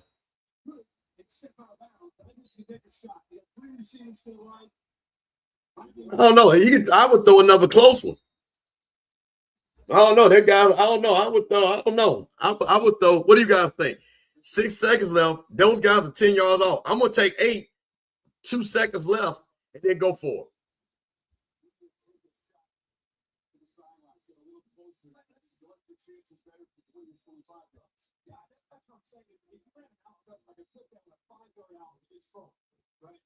I think you could do that within 3-4 seconds.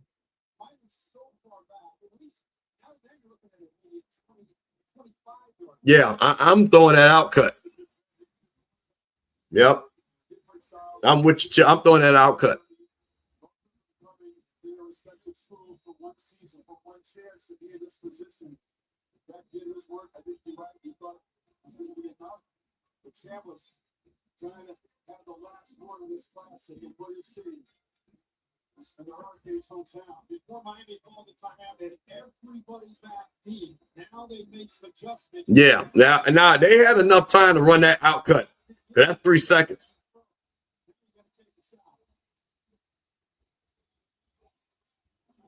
Very different look on defense from before the timeout. You're right. Chambliss connects the snap. Launches to the end zone. And the Miami Hurricanes head home to play for a championship. Wow. Shout out to Mr. Kingpin, new member in the building. Appreciate you. First new member 2026. Hey, man, join the membership, man. Join the membership.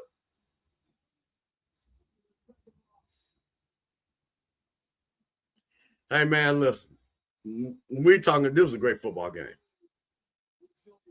This was a great football game.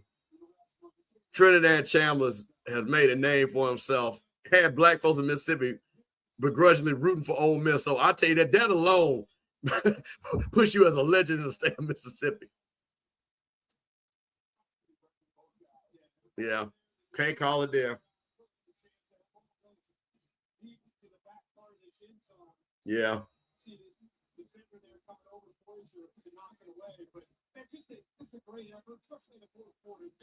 Yeah, they wasn't gonna call that Trinidad. They're not gonna call that.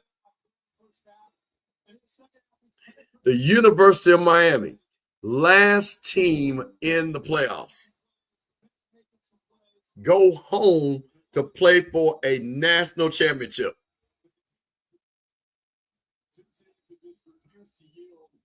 Hey, no, we appreciate you. Thank you.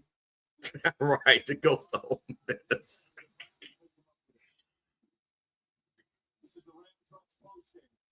Wow. It was pass interference. They weren't going to call that. I always think they should just run a slant in the middle of the field to me instead of that throw it up. I always think and then see if you, I think you get more likely of pass interference when you run that post route.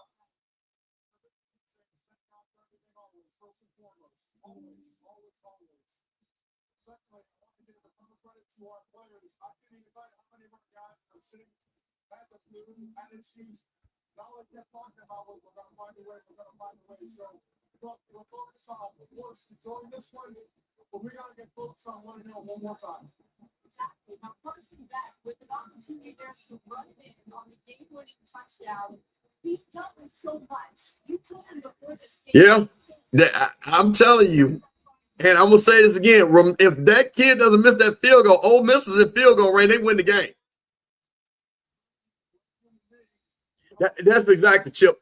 You run that post under those go routes, and throw a strike right dead in his helmet. And you know what? If the kid, I think the kid's going to freeze. I told him, I think you go 4 wide, have that guy in the middle, and you run that post right there in that middle.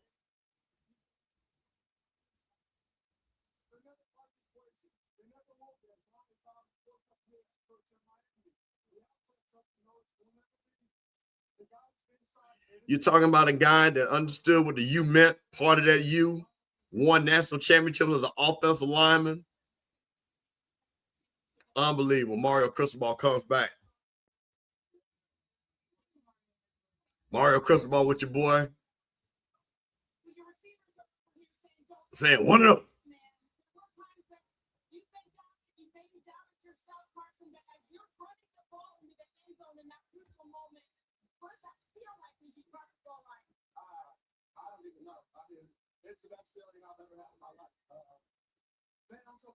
He took forever to run that ball in too, didn't he?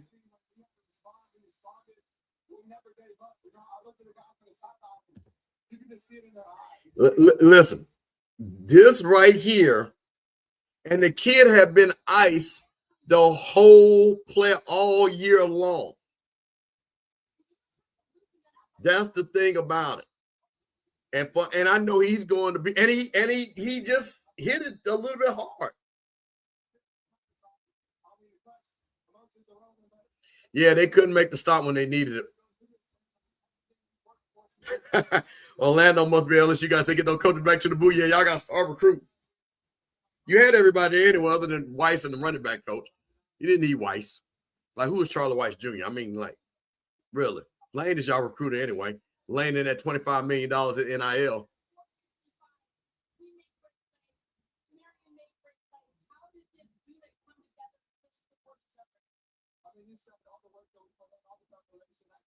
Unbelievable. Yeah, that was a game. We have seen game. Listen, let's talk about it again. Celebration Bowl, the kid in Prairie View, missed field goal. FCS championship, kid missed a field goal. Ohio State, kid missed a field goal.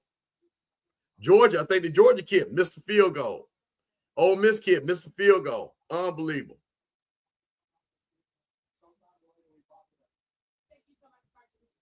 I'm going to tell you this. The easiest scholarship to get, if I'm a kid, man, just be a great field goal kicker. Because that right there, look at this drive, y'all. 3rd and 6, 3rd and 10. Dot.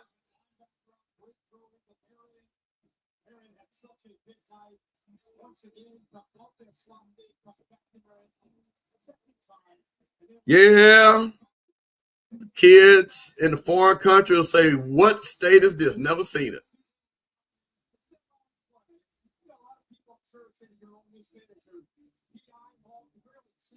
Yeah, they're not calling that. Not calling that.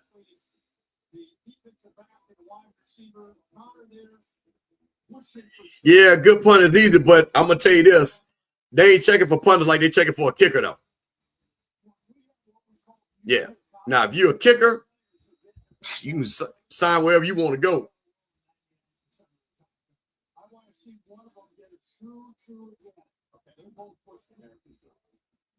That's the guy I wanted to play. I like the phrase mutual combat because that was going on all night, all over the field. This was incredibly hard fought, hard for examples. He did play his heart out. It's so much of the extreme. So we've got one half of the bracket field. The University of Miami will be playing January 19th and their home stadium, the Hard Rock, against Oregon and Indiana. Probably have a watch party tomorrow night to see who feels up the other side of the bracket. I mean, I'll be honest with you. I want to see Indiana and Miami. Who do you guys want to see? Who do you guys want to see Miami play? You want to see them play Oregon, or you want to see them play Indiana? Put it in the chat. We're going to go for a few more minutes, then we're going to shut it down. Appreciate everybody watching the watch party. Man, I had a really good time doing this, man. Talked about a lot of great things, a lot of good talk, a lot of interesting, man. Shout out my boy Blue. Blue, we got to get together. I think we got a couple more shows we can do, to really look at some of these things that we talked about tonight. Karen say, want Oregon. Branch don't want to see no parts of Indiana. Leonard say he wants to see Indiana. Think about this. When is the ever time you ever said in your life that you want to see Indiana football? That just lets you know how NIL has changed the world. I bet you I bet you 90% of you jokers, other than because you knew basketball, you wouldn't even know the mascot name of the Indiana Hoosiers. That's Class A Indiana. Yeah, I think the storylines of Indiana and Miami. Of course, the Ole Miss storyline would have been bigger because of the Lane Kiffin thing. The Indiana Ole Miss, that probably would have been the biggest storyline. But the second one is Miami, playing in Miami, bringing it back to you. Looking at Indiana, of course, what Kirk Signetti has done. No, listen, Branch, listen. That coaching, but listen, okay, you don't get the kid Mendoza from Cal without the NIL money. Remember that. You don't get all those 4th, 5th year guys, that all 3, 4, 5-star guys without the NIL money. The coaching separates them from Ohio State, but you still got to have Jimmys and Joes. The X's and O's was going to win them that championship, but they had to have players. NIL needs the money to go to like we're right. Leonard said, I love NIL flag tag. Right. It's totally new to them. I'm telling you, I guarantee I'm going to go out tomorrow because I got to go downtown. I guarantee you it's probably just like Ole Miss people were there. I guarantee there's 1 billion people in Atlanta from Indiana. I agree. Yeah, I think the bigger name game would have been Indiana because you would have had 2 schools that you never would have thought got there. And of course, the Lane Kiffin thing, that just makes the story. That just makes the story.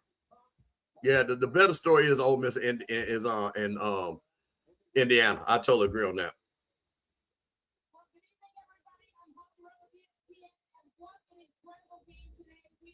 Look at Holly Rowe with her leather pants on. Holly Rowe like the brush. She got a black son.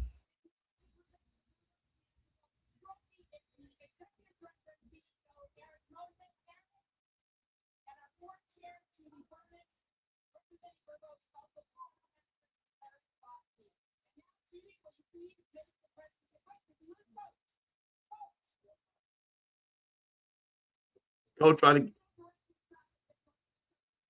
trying to get everybody up there.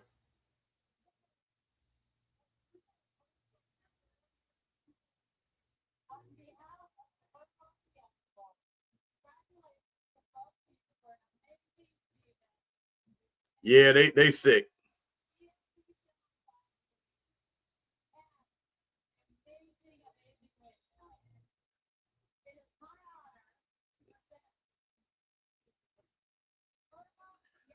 Crystal Ball still holler out 1-0.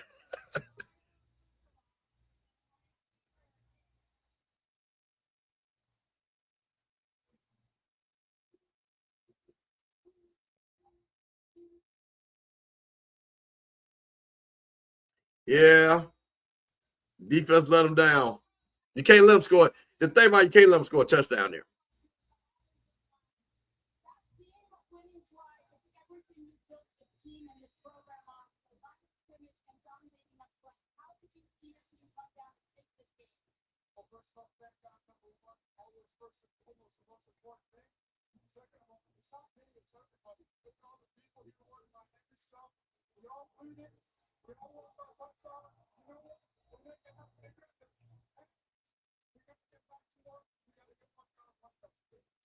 One and oh. Gotta get back to work. 1-0. Yeah, that came through on that drive. He hadn't played well at all. He was like, well, I think they said 1-9 with 19 yards up until that point in the half.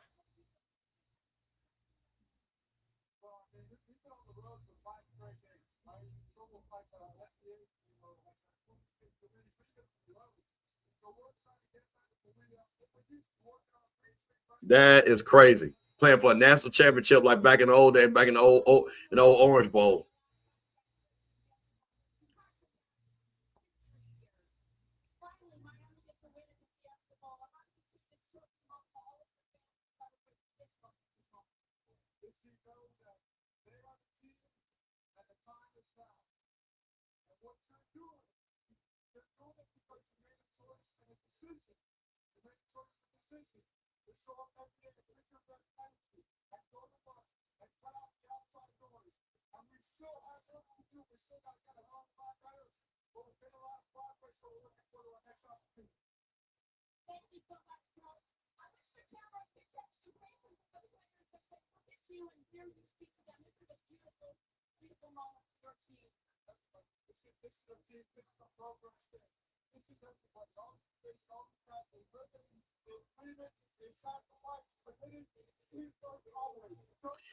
You know, them alumni came by to throw the biggest party tonight for them boys up in that hotel.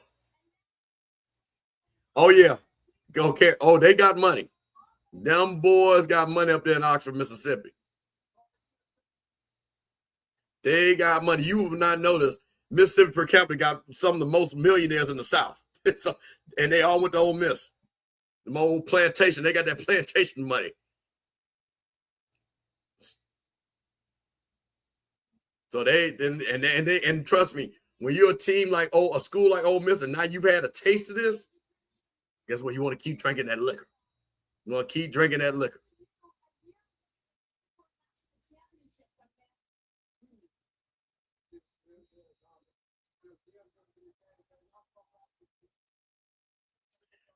Carson Beck left Georgia because of the craziness. That's what I'm trying to tell you, man. This is how football. That boy mentally was beat. And they were wearing that boy out. He left Georgia with all that money to come to Miami, a team that had not been to the playoffs, had not won a conference championship. And now look at him now. Unbelievable. Nah, they ain't banning Mike. Mike good.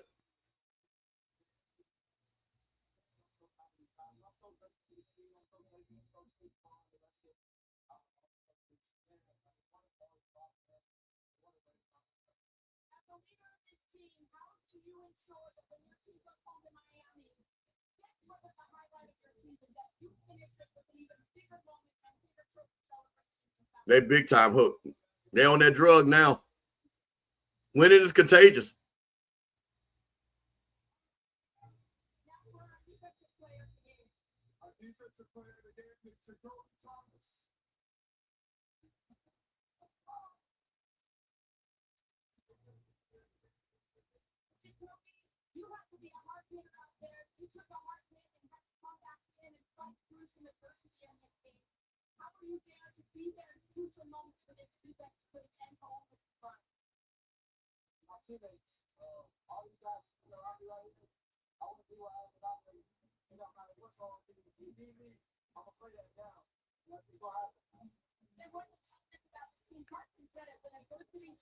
Tell you one thing, this is a different group, Miami Cats. When I was coming through, all the Miami Cats was black as charcoal, boy, straight hood. Our brothers were from Liberty City, Carroll City, Perrine, pork and beans. Come on, man. Different type of cats.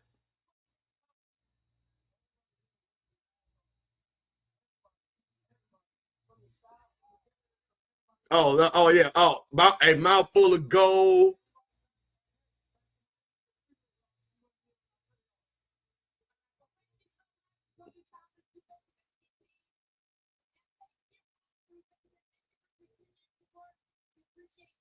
Who's the offensive MVP? What kind of crazy is that?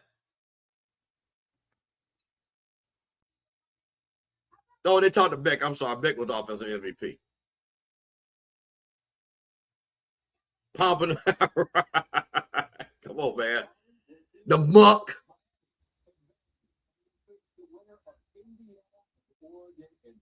But I tell you one thing, they still got them fast dudes with dreads. Still got them fast dudes. Hey, man, listen. Appreciate everybody, man, joining us. Oops.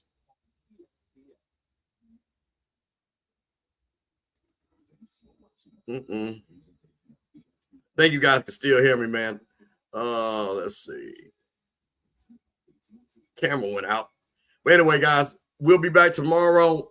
If you're a family person, tomorrow 12 noon, we will be streaming the Coach Quinn Gray press conference, man. Appreciate everybody. Everybody have a good night. See y'all tomorrow.